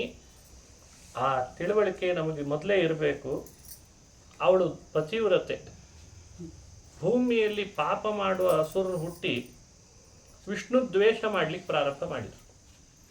ವಿಷ್ಣು ದ್ವೇಷ ಭೂದೇವಿಗೆ ಪತಿ ನಿಂದನೆ ಅಂತಾಯ್ತೋ ಇಲ್ಲೋ? ತನ್ನ ಪತಿಯನ್ನು ನಿಂದಿಸೋರ ಸಂಖ್ಯೆ ಜಾಸ್ತಿ ಆದರೆ ಪತಿವ್ರತೆಯಾದಂಥ ಭೂದೇವಿಗೆ ಭಾರ ಆಗ್ತದೆ. ಹೀಗೆ ಲೋಕೋಕ್ತಿಯನ್ನು ಇಟ್ಟುಕೊಂಡು ಚಮತ್ಕಾರವಾಗಿ ಅದನ್ನು ಅನುಸಂಧಾನ ಮಾಡಿಸಿದ್ದಾರೆ. ಇದೇ ವಾದರಾಜರ ಕಾವ್ಯಗಳಲ್ಲಿ ನೀವು ನೋಡಬೇಕಾದಂಥ ಅಂಶ. ಮೇಲ್ನೋಟಕ್ಕೆ ಈ ಕಲ್ಪನೆನೂ ನಮಗೆ ಬರಲ್ಲ. ಪುರಾಣ ಭಾಗವತ ಹೇಳುವಾಗ ಭೂದೇವಿಗೆ ದೈತ್ಯರು ಬಹಳ ಜನ ಹುಟ್ಟಿದ್ರಿಂದ ಬಹಳ ಭಾರ ಆಯಿತು, ಅದಕ್ಕೆ ಅವಳು ಗೋರೂಪಳಾದ್ಲು, ಕ್ಷೀರ ಸಮುದ್ರದ ಬಳಿಗೆ ಬ್ರಹ್ಮರುದ್ರದೇವರ ಜೊತೆಗೆ ಹೋದ್ಲು. ಇಷ್ಟೇ ಕಥೆ. ಈ ಕಥೆಯನ್ನೇ ವಾದರಾಜರು ಭೂದೇವಿಗೆ ಭಾರ ಆಯಿತು ಅಂದರೆ ಯಾವ ಭಾರ ಆಯಿತು ಅನ್ನೋದ್ರ ಕಲ್ಪನೆಯನ್ನೇ ಹೀಗೆ ಕೊಟ್ಬಿಡ್ತಾರೆ. ತನ್ನ ಯಜಮಾನನನ್ನು ದ್ವೇಷಿಸುವ ನಿಂದಿಸುವರ ಸಂಖ್ಯೆ ಜಾಸ್ತಿ ಆಯಿತು, ಅವಳೊಬ್ಬಳು ಪತಿವ್ರತೆ ಅಲ್ವೇ, ತನ್ನ ಪತಿಯನ್ನು ನಿಂದಿಸೋರ್ದೇ ಭಾರ ಜಾಸ್ತಿ ಆದಾಗ ಅವಳು ಪತಿಯನ್ನು ಶರಣು ಹೋದ್ಲು, ಆವಾಗ ಭೂದೇವಿ ಭಗವಂತನ ಶರಣು ಹೋದದ್ದು ಸರಿ ಇದೆ ಅಂತ ವ್ಯಾಖ್ಯಾನ ಮಾಡಿದಾಗಾಯ್ತು. ಹೀಗೆ ಪ್ರತಿ ಅಂಶವನ್ನು ವಾದರಾಜರು ನೋಡುವ ದೃಷ್ಟಿ ಇದೆಯಲ್ಲ, ಅವರ ಗ್ರಹಿಕೆ, ಪುರಾಣಗಳನ್ನು ನೋಡುವ ಅವರ ಗ್ರಹಿಕೆ ಏನಿದೆ ಅದೇ ಒಂದು ಅದ್ಭುತವಾದ ಗ್ರಹಿಕೆ. ಅದರಲ್ಲಿಯೂ ವಿಶೇಷ ಅಂದರೆ ವಸ್ತುಸ್ಥಿತಿ ಅಂದರೆ ಲೋಕದಲ್ಲಿ ಏನು ನಡೀತಾ ಇರ್ತದೆ ಅದಕ್ಕೆ ವಿಭಿನ್ನವಾಗಿ ಅವರು ವರ್ಣನೆ ಮಾಡಲ್ಲ. ಕೆಲವರು ವಿಭಿನ್ನವಾಗಿ ವರ್ಣನೆ ಮಾಡ್ತಾರೆ, ಅದು ಕಲ್ಪನೆಗೆ ಸಿಗಲ್ಲ. ಅದು ನಿಮ್ಮ ಯಾವತ್ತೂ ಕಲ್ಪನೆಗೆ ಸಿಗದೇ ಇರೋ ಹಾಗೆ ಅವರು ವರ್ಣನೆ ಮಾಡಿರ್ತಾರೆ. ಅವರಿಗೆಲ್ಲ ರಾಷ್ಟ್ರ ಪ್ರಶಸ್ತಿ ಬಂದಿರ್ತದೆ. ಆಮೇಲೆ ವಾಸ್ತವಿಕವಾಗಿ ವಸ್ತು ಮನುಷ್ಯ ಏನು ದೈನಂದಿನ ಬದುಕಿನಲ್ಲಿ ಅನುಭವಿಸ್ತಿರ್ತಾನೆ ಅದಕ್ಕೆ ಬಹಳ ಹತ್ತಿರವಾಗಿ ವಾದರಾಜರು ವರ್ಣನೆ ಮಾಡಲಿಕ್ಕೆ ಪ್ರಾರಂಭ ಮಾಡ್ತಾರೆ. ಇದೇ ಅವರ ವರ್ಣನೆಯ ಕೌಶಲ ಅಂತ ನಾವು ಭಾವಿಸ್ತೇವೆ. ಇಂಥ ಅನೇಕ ಸಂದರ್ಭಗಳನ್ನು ರುಕ್ಮಿಣೀಶ್ ವಿಜಯದಲ್ಲಿ ಮುಂದೆ ನೋಡ್ತೇವೆ. ಕೆಲವುದನ್ನು ಮಾತ್ರ ಚಿಂತನೆ ಮಾಡಿಸ್ತೇನೆ, ಬಹಳ ಇದೆ, ಕೆಲವುದನ್ನೇ ಹೇಳ್ತೇನೆ. ಸರಿ, ಕೃಷ್ಣಾವತಾರ ಆಯಿತು. ದೇವಕಿ ಹಾಗೂ ವಸುದೇವ ಕೃಷ್ಣನನ್ನು ಪಡೆದು ಸಂತೋಷ ಪಡ್ತಿದ್ದಾರೆ. ಕೃಷ್ಣನನ್ನು ಹೊತ್ತಂಥ ವಸುದೇವನಿಗೆ ಕೈಗೆ ಹಾಕಿದ ಬೇಡಿಯೆಲ್ಲ ಕಳಚಿ ಬಿತ್ತು. ಕಾರಾಗೃಹದ ಬಾಗಿಲು ತೆಗಿತು, ಬೀಗ ಒಡೆದು ಬಿತ್ತು. ಬಾಗಿಲು ತೆಗೆದು ಕೂಡಲೇ ಕೃಷ್ಣನನ್ನು ತಲೆ ಮೇಲೆ ಹೊತ್ತಂಥ ವಸುದೇವ ಹೊರಗೆ ಬಂದ. ಕಾರಾಗೃಹದಿಂದ ಹೊರಗೆ ಬರ್ತಾನೆ. ಭಾರೀ ಪ್ರವಾಹ, ಯಮುನಾ ನದಿದು. ಆ ಪ್ರವಾಹದ ಹತ್ರ ಬಂದಾಗ ಅದು ದಾರಿ ಬಿಡ್ತಂತೆ ಇಬ್ಬಾಗವಾಗಿ. ಯಮುನೆ ದಾರಿ ಬಿಟ್ಲು. ಆಮೇಲೆ ಕೃಷ್ಣನನ್ನು ಹೊತ್ತ ವಸುದೇವ ಹೊರಟಿದ್ದಾನೆ. ಮಳೆ ಬರ್ಲಿಕ್ಕೆ ಪ್ರಾರಂಭ ಆಯಿತು. ತುಂತುರು ಹನಿಗಳು. ತುಂತುರು ಹನಿ ಬೀಳ್ತದಲ್ಲ ಕೃಷ್ಣನ ಮೇಲೆ ಅಂತ ಆತಂಕ ವಸುದೇವನಿಗೆ. ಅಷ್ಟರಲ್ಲಿ ಶೇಷ ಬಂದು ತನ್ನ ಹೆಡೆಯನ್ನು ಛತ್ರಿಯಂತೆ ಅವನ ಮೇಲೆ ಹಿಡಿದ. ಶೇಷ ಛತ್ರಿ ಅಂತ ಹಿಡಿದಾಗ ಕೃಷ್ಣನಿಗೆ ಯಾವ ಮಳೆ ಹನಿಗಳು ಬೀಳದಂತಾಯಿತು. ಮೋಡಗಳೆಲ್ಲ ವಿಚಿತ್ರವಾದ ರೀತಿಯಲ್ಲಿ ಶಬ್ದ ಮಾಡ್ತಿದ್ವಂತೆ. ಮೋಡಗಳ ಗರ್ಜನೆಯ ಶಬ್ದ ಅಂತ ಅದೊಂದು ವಿಶೇಷ ಶಬ್ದ, ಯಾರಿಗೂ ಮಾಡ್ಲಿಕ್ಕೆ ಬರಲ್ಲ ಹಾಗೆ. ಅದು ಗಂಭೀರವಾದ ಶಬ್ದ ಮಾಡ್ತಿದ್ವು. ಅದೇ ಸಮಯದಲ್ಲೇನೆ ವಸುದೇವ ದಾರಿ ಬಿಟ್ಟಂಥ ಯಮುನೆಯನ್ನು ಆಶ್ಚರ್ಯಪಟ್ಟ ನೋಡ್ತಾ ತನ್ನ ಎರಡೂ ಕೈಗಳಿಂದ ಕೃಷ್ಣನನ್ನು ತಲೆ ಮೇಲೆ ಹೊತ್ತು ಅನಾಯಾಸೇನ ನಂದಗೋಕುಲಕ್ಕೆ ಹೋಗಿ ಕೃಷ್ಣನ ಯಶೋದೆ ಮಡಿಲಿಗೆ ಮಲಗಿಸಿದ. ಅಲ್ಲಿ ಹುಟ್ಟಿದಂಥ ಹೆಣ್ಣು ಕೂಸನ್ನು ತಂದು ಕಾರಾಗೃಹದಲ್ಲಿ ಇಟ್ಟ ಅಂತ ಇಷ್ಟು ಕಥೆ. ವಾದರಾಜರಂತಾರೆ, ಪ್ರತಿ ಕಥೆಗಳಿಗೂ ಒಂದೊಂದು ಅಪೂರ್ವ ಆಧ್ಯಾತ್ಮಿಕವೂ ಹೌದು, ಕಾವ್ಯಮಯವೂ ಹೌದು. ಅಲ್ಲೊಂದು ಚಿಂತನೆ ಇದೆ ಅಂತ ಹೇಳ್ತಾರೆ ವಾದರಾಜರು. ಅದನ್ನೆಲ್ಲ ಚಮತ್ಕಾರ ಮಾಡಿ ವರ್ಣನೆ ಮಾಡ್ತಾರೆ. ಮೊದಲನೇದ್ದು ಅವರು ವರ್ಣನೆ ಮಾಡೋದು, ಕೃಷ್ಣ ಅವತಾರ ಮಾಡಿ ವಸುದೇವನ ಕೈಗೆ ಬಂದು ಸೇರಿದ ಕೂಡಲೇ ಅವನ ಕೈಗಳಿಗಿದ್ದ ಕಾರಾಗೃಹದ ಬೇಡಿಗೆ ಬಿದ್ದೋಯ್ತಲ್ಲ, ಕಳಚಿ ಬಿತ್ತಲ್ಲ, ಅದಕ್ಕೇನು ಅರ್ಥ? ರಾಜರಂದ್ರು, ಅವನು ಹೊತ್ತದ್ದು ಯಾರನ್ನ? ಬಂಧನ ಬಿಡಿಸೋನನ್ನು ಹೊತ್ತಿದ್ದಾನೆ, ಅದಕ್ಕೆ ಬಂಧನ ಎಲ್ಲ ಕೆಳಗೆ ಬಿತ್ತು ಅಂತ ನೋಡಿ. ಇದು ಈ ತಿಳುವಳಿಕೆ. ನಮಗೇನು ಅನ್ನಿಸ್ತದೆ, ಸರ್ಪಳೆ ಇಟ್ಕೊಂಡಿದ್ದ, ಹೀಗೆ ಕೈ ಮಾಡಿದ, ಅದಕ್ಕೆ ಕೆಳಗೆ ಬಿತ್ತು. ಅದಕ್ಕೇನು ಕೆಳಗೆ ಬೀಳ್ತದ? ಅದು ಸುಮ್ಮನೆ ಕೆಳಗೆ ಬೀಳ್ತದ? ಅದು ಕಂಸ ಹಾಕಿದ್ದದು, ಸುಮ್ಮನೆ ಅಲ್ಲ. ಆದರೆ ಕೃಷ್ಣನನ್ನು ಹೊತ್ತು ಕೂಡಲೇ ಅದೆಲ್ಲ ಕೆಳಗೆ ಬಿತ್ತು ಅಂದ್ರೆ ಅರ್ಥ ಏನು ಅಂದ್ರೆ, ಅವರು ಕೃಷ್ಣನನ್ನು ಹೊರೋದಕ್ಕೂ ಅದು ಕೆಳಗೆ ಬೀಳೋದಕ್ಕೂ ನನಗನಿಸಿದೆ, ಯಾರ್ಯಾರು ಕೃಷ್ಣನನ್ನು ಕೈಗೆ ಹೊರ್ತಾರೋ ಅವರಿಗೆ ಬಂಧನ ಕೈಗೆ ಹಾಕಿದ್ದು ಕಳಚ್ತದೆ. ಈ ತಿಳುವಳಿಕೆ ಇದೆ. ಇದನ್ನು ವಾದರಾಜರು ನಮಗೆ ಹೇಳಿಕೊಡ್ತಾರೆ. ಸುಮ್ಮನೆ ಕೃಷ್ಣನ ಕಥೆ ಕೇಳಬೇಡಿ. ಅವನು ಕೈಗೆ ಹೊತ್ತಾಗೆ ನೀವು ಮನಸ್ಸಿನಲ್ಲಿ ಹೊರ್ರಿ ಕೃಷ್ಣನನ್ನು. ಅವನು ಬರೀ ಕೈಯಲ್ಲಿ ಹೊತ್ತಿದ್ದ, ನೀವೆಲ್ಲ ಮನಸ್ಸಿನಲ್ಲಿ ಧ್ಯಾನ ಮಾಡಿ ಅವನನ್ನು ಹೊತ್ತುಕೊಳ್ರಿ. ಅವನಿಗೆ ಕೈ ಕಟ್ಟಿದ ಬೇಡಿ ಕಳಿಸಿದಾಗೆ ನಿಮ್ಮ ಸಂಸಾರದ ಬೇಡಿ ಬೀಳ್ತದೆ ಅಂತ ಈ ರೀತಿ ಅವರು ಉತ್ಪ್ರೇಕ್ಷೆಗಳನ್ನು ನಮ್ಮ ಕಣ್ಣು ಮುಂದೆ ಇಡುತ್ತಾರೆ ವರ್ಣನೆ ಮಾಡುವಾಗ. ಭಾರಿ ಚಮತ್ಕಾರದ ವರ್ಣನೆ. ಆಮೇಲೆ ಕೃಷ್ಣಾವತಾರ ಆದಾಗ ಕೃಷ್ಣನನ್ನು ಕೈ ಮೇಲೆ ಹೀಗೆ ಹೊತ್ತು ತಲೆ ಮೇಲೆ ಇಟ್ಟುಕೊಂಡ. ಸಂಸ್ಕೃತದಲ್ಲಿ ಸಮಸ್ಯಾಪೂರ್ತಿ ಅಂತ ಒಂದು ಸಮಸ್ಯೆಗಳನ್ನು ಕೊಡ್ತಾರೆ. ಅದನ್ನು ಪೂರ್ಣ ಮಾಡಬೇಕು. ಶ್ಲೋಕ ಇನ್ನು 3 ಪಾದ ಮಾಡಬೇಕು. ಕೊನೆಯ ಪಾದ ಸಮಸ್ಯೆ. ಕರಸ್ಥ ಕೃಷ್ಣಸ್ಯ ಕುತೋಂತರಾಯ. ಇದೊಂದು ಸಮಸ್ಯೆ ಆಗಿನ ಕವಿಗಳಲ್ಲಿ ಪ್ರಸಿದ್ಧಿ ಪಡೆದಿತ್ತಂತೆ. ಯಾವುದಾದ್ರೂ ಕವಿ ಬಂದು ಇದನ್ನು ಪೂರ್ಣ ಮಾಡ್ತಾನ ಅಂತ. ಪ್ರಾಯ ಪ್ರಸಿದ್ಧಿ ಇರೋದು ನಮಗೆ ಕಾಳಿದಾಸನ ಬಗ್ಗೆ ಜಾಸ್ತಿ. ಅವನ ಕಾಲದಲ್ಲಿ ಯಾವುದೋ ಒಂದು ಸಮಸ್ಯೆ ಕೊಟ್ಟಿದ್ರು ಅಂತ ಅಲ್ಲಲ್ಲಿ ಸಿನಿಮಾಗಳನ್ನು ನೋಡಿ ಕೆಲವರು ತಿಳ್ಕೊಂಡಿದ್ದಿದೆ ಅಲ್ವೇ, ಹೀಗೊಂದು ಸಮಸ್ಯೆ ಕೊಟ್ಟಿದ್ರು ಅಂತ. ತ್ರಿಪೀಡಾಸ್ತು, ಇವೆಲ್ಲ ಸಮಸ್ಯೆನೇ. ತ್ರಿಪೀಡಾಸ್ತು ಅಂತ ಯಾಕೆ ಆಶೀರ್ವಾದ ಮಾಡಿದ್ರು ಅಂತಂದು ಅದೆಲ್ಲ ಸಂಸ್ಕೃತದ ಕಾವ್ಯಗಳಲ್ಲಿ ಇನ್ನೂ ಹೆಚ್ಚು ನೋಡ್ತೇವೆ ನಾವು. ಶಯನೇ ದಾರಪೀಡಾಸ್ತು ಅಂತ ಎಲ್ಲ ಅದನ್ನು ಪೂರ್ಣ ಮಾಡಿದ ಅಂತ. ಹಾಗೆ ಕರಸ್ಥ ಕೃಷ್ಣಸ್ಯ ಕುತೋಂತರಾಯ. ಈ ಸಮಸ್ಯೆ ಅರ್ಥ ಏನು ಅಂದರೆ, ಯಾರ ಕೈಯಲ್ಲಿ ಕೃಷ್ಣ ಇರ್ತಾನೆ ಅವರಿಗಿನ್ನೇನು ಬರ್ತದೆ ವಿಘ್ನ ಅಂತ ಇಷ್ಟ ಅರ್ಥ. ಅದಕ್ಕೆ ಕರಸ್ಥ ಕೃಷ್ಣಸ್ಯ ಅಂತರಾಯ ಕುತಃ. ಸಂಸ್ಕೃತದಲ್ಲಿ ಅಂತರಾಯ ಅಂದರೆ ವಿಘ್ನ ಅಂತ ಅರ್ಥ. ಅಂತರಾಯ ಅನ್ನೋ ಪದ ವಿಘ್ನ ಅನ್ನೋ ಅರ್ಥದಲ್ಲಿ ಆಡ್ತಾರೆ. ಕೃಷ್ಣನ್ ಕೈಗೆ ಹೊತ್ತ ಮೇಲೆ ವಿಘ್ನ ಬರ್ಲಿಕ್ಕೆ ಸಾಧ್ಯ ಇಲ್ಲ. ವಾದರಾಜರು ಇದನ್ನು ಪೂರ್ಣ ಮಾಡಿದರು. ಹ್ಯಾಕೆ ಪೂರ್ಣ ಮಾಡಿದರು? ವಸುದೇವ ಕೃಷ್ಣನ ಕೈಯಲ್ಲಿ ಹೊತ್ತ, ಕೈಯಲ್ಲಿ ಹಾಕಿದಂಥ ಬೇಡಿ ಅನ್ನೋ ವಿಘ್ನ ಬಿದ್ದೋಯ್ತು. ಅವನನ್ನು ಕೈಯಲ್ಲಿ ಹೊತ್ತ ಕಾರಾಗೃಹಕ್ಕೆ ಹಾಕಿದಂಥ ಬೀಗ ಒಡೆದೋಯ್ತು. ಅವನನ್ನು ಕೈಯಲ್ಲಿ ಹೊತ್ತದ್ರಿಂದ ಕಾರಾಗೃಹದ ಬಾಗಿಲೂ ಕೂಡ ಅವನಿಗೆ ವಿಘ್ನ ಆಗಲೇ ಇಲ್ಲ. ಅವನನ್ನು ಕೈಯಲ್ಲಿ ಹೊತ್ತು ಈ ನದಿಯ ಬಳಿಗೆ ಬಂದ, ಅದೂ ಕೂಡ ವಿಘ್ನ ಮಾಡಲಿಲ್ಲ, ದಾರಿ ಬಿಟ್ಟು ಬಿಡ್ತು. ಇದರಿಂದಲೇ ತಿಳ್ಕೊಳ್ಬೋದಲ್ಲ ಕರಸ್ಥ ಕೃಷ್ಣಸ್ಯ ಕುತೋಂತರಾಯ. ನೋಡಿ ಶ್ಲೋಕ ಹೇಗಿದೆ. ಕರೇ ನಿಧಾಯಾದ್ಭುತ ಬಾಲಮೀನಂ ಅಭೂತ್ ಬಹಿರ್ನಿಸ್ಸರತೋಸ್ಯ ಶೌರೇಃ ನ ತದ್ಗೃಹದ್ವಾರ ಗಣೋಂತರಾಯ ಕರಸ್ಥ ಕೃಷ್ಣಸ್ಯ ಕುತೋಂತರಾಯ. ಕರೇ ನಿಧಾಯಾದ್ಭುತ ಬಾಲಂ.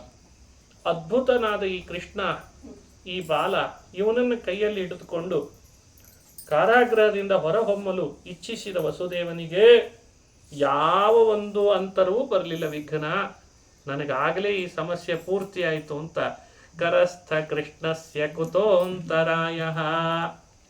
ನಮ್ಮ ಬದುಕಿನಲ್ಲಿ ನಾವು ಯಾವುದೇ ಗುರಿ ಮುಟ್ಟಬೇಕು ಅಂತ ಹೊರಟರು ವಿಘ್ನ ಬರಬಾರ್ದು ಅಂತಾದರೆ ಕೈಯಲ್ಲಿ ಕೃಷ್ಣನ ಹಿಡ್ಕೊಂಡು ಹೊರಡ್ರಿ, ವಿಘ್ನ ಬರದೇ ಇರೋ ಹಾಗೆ ಮಾಡ್ತಾನೆ ಅನ್ನಲಿಕ್ಕೆ ಸಂದೇಶನೂ ಕೊಟ್ಟ ಹಾಗಾಗಿದೆ. ಸಮಸ್ಯೆ ಪೂರ್ತಿನೂ ಆಗಿದೆ, ಪ್ರಸಂಗಕ್ಕೆ ಅನುಗುಣವೂ ಆಗಿದೆ. ಇದು ವಾದರಾಜರ ಕಾವ್ಯದ ಬಹಳ ಅದ್ಭುತವಾದ ವೈಶಿಷ್ಟ್ಯ. ಆಗಲೇ ಹೇಳಿದಂತೆ ಕೃಷ್ಣ ವಸುದೇವನ ತಲೆ ಮೇಲೆ ಅವನು ಹೊತ್ತಿದ್ದ, ಹಾಗಾಗಿ ಅವನು ಹೊತ್ತುಕೊಂಡು ಹೊರಟಾಗ ಯಮುನೆಯ ಬಳಿಗೆ ಮುಂದೆ ಬಂದು ನಿಂತರೆ ಯಮುನೆ ಇಬ್ಬಾಗವಾಗಿ ದಾರಿ ಬಿಟ್ಲು ಅಂತ ಒಂದು ಕಲ್ಪನೆ. ಅದು ಕಲ್ಪನೆಯಲ್ಲಿ ವಸ್ತುಸ್ಥಿತಿ. ಇಬ್ಬಾಗವಾಗಿ ದಾರಿ ಬಿಟ್ಟಿದ್ದನ್ನು ವಾದರಾಜರಂತಾರೆ ಯಮುನೆ ದಾರಿ ಯಾಕೆ ಬಿಟ್ಲು ಅಂತ ಕೇಳ್ತಾರೆ. ಯಾಕೆ ಬಿಟ್ಲು ಅಂತ ಅವರು ಅದರ ಬಗ್ಗೆ ಒಂದು ವಿವರಣೆ ಕೊಡ್ತಾರೆ. ಯಮುನೆ ಯಾರು? ಯಾರ ಮಗಳು? ಸೂರ್ಯನ ಮಗಳು. ಅವಳ ಅಣ್ಣ ಯಾರು? ಯಮ. ಆಶ್ಚರ್ಯದ ಸಂಗತಿ, ಅವಳ ಪತಿ ಯಾರು? ವರುಣ. ನೋಡಿ ಎಷ್ಟು ಒಂದು ಯಮುನಾ ಅಂತ ಇಷ್ಟು ಬಂದರೆ ಆ ಎಲ್ಲ ಸಂಬಂಧಗಳನ್ನು ನೆನಪಿಸ್ಕೊಳ್ಬೇಕಂತ. ಅವಳ ಅಪ್ಪ ಯಾರು, ಅವಳ ಅಣ್ಣ ಯಾರು, ಅವಳ ಪತಿ ಯಾರು ಎಲ್ಲ ನೆನಪಿರಬೇಕಂತೆ. ರಾಮಾಯಣದ ಕಥೆ ನೆನಪಿರಬೇಕು. ರಾಮಾಯಣ ಕಾಲದಲ್ಲಿ ರಾಮ ಏನು ಮಾಡಿದ್ದ, ಸಮುದ್ರದ ಪ್ರವಾಹವನ್ನೇ ತನ್ನ ದೃಷ್ಟಿಯಿಂದ ಕಡಿಮೆ ಮಾಡಿದ್ದ ಅಂತ ಕಥೆ ಕೇಳ್ತೀವಿ. ವಾದರಾಜರಂತಾರೆ ಕೃಷ್ಣನ ಕೈಯಲ್ಲಿ ಹೊತ್ತು ಬಂದ ವಸುದೇವನಿಗೆ ಯಮುನೆಯ ಪ್ರವಾಹ ದೂರವೇ ಯಾಕಾಯಿತು ಅಂದರೆ ಕೃಷ್ಣನ ಹೊತ್ತು ಬರೋರಿಗೆ ಸಂಸಾರದ ಪ್ರವಾಹವನ್ನೇ ದೂರ ಮಾಡ್ತಾನೆ. ಅಂಥ ಕೃಷ್ಣನ ಹೊತ್ತು ವಸುದೇವ ಬಂದ ಮೇಲೆ ನಾನು ನನ್ನ ಪ್ರವಾಹ ಯಾಕೆ ಹೀಗೆ ಇವನಿಗೆ ಅಡ್ಡಗಟ್ಲಿ ಅಂತ ತನ್ನ ಪ್ರವಾಹ ದೂರ ಮಾಡಿಕೊಂಡ್ಲು ಅಂತ ಒಂದು. ಭವಪ್ರವಾಹೋಪಿ ತವೈವ ಮೇವೇತ್ಯುದೀರಯಂತೀವ ಯಮಸ್ವಸಾಸ. ಯಮಸ್ವಸ, ಯಮನ ತಂಗಿ ಅಂತ ಕಲ್ಪನೆಗೆ ನಮಗೆ ಕೊಡಬೇಕು ಅವರು.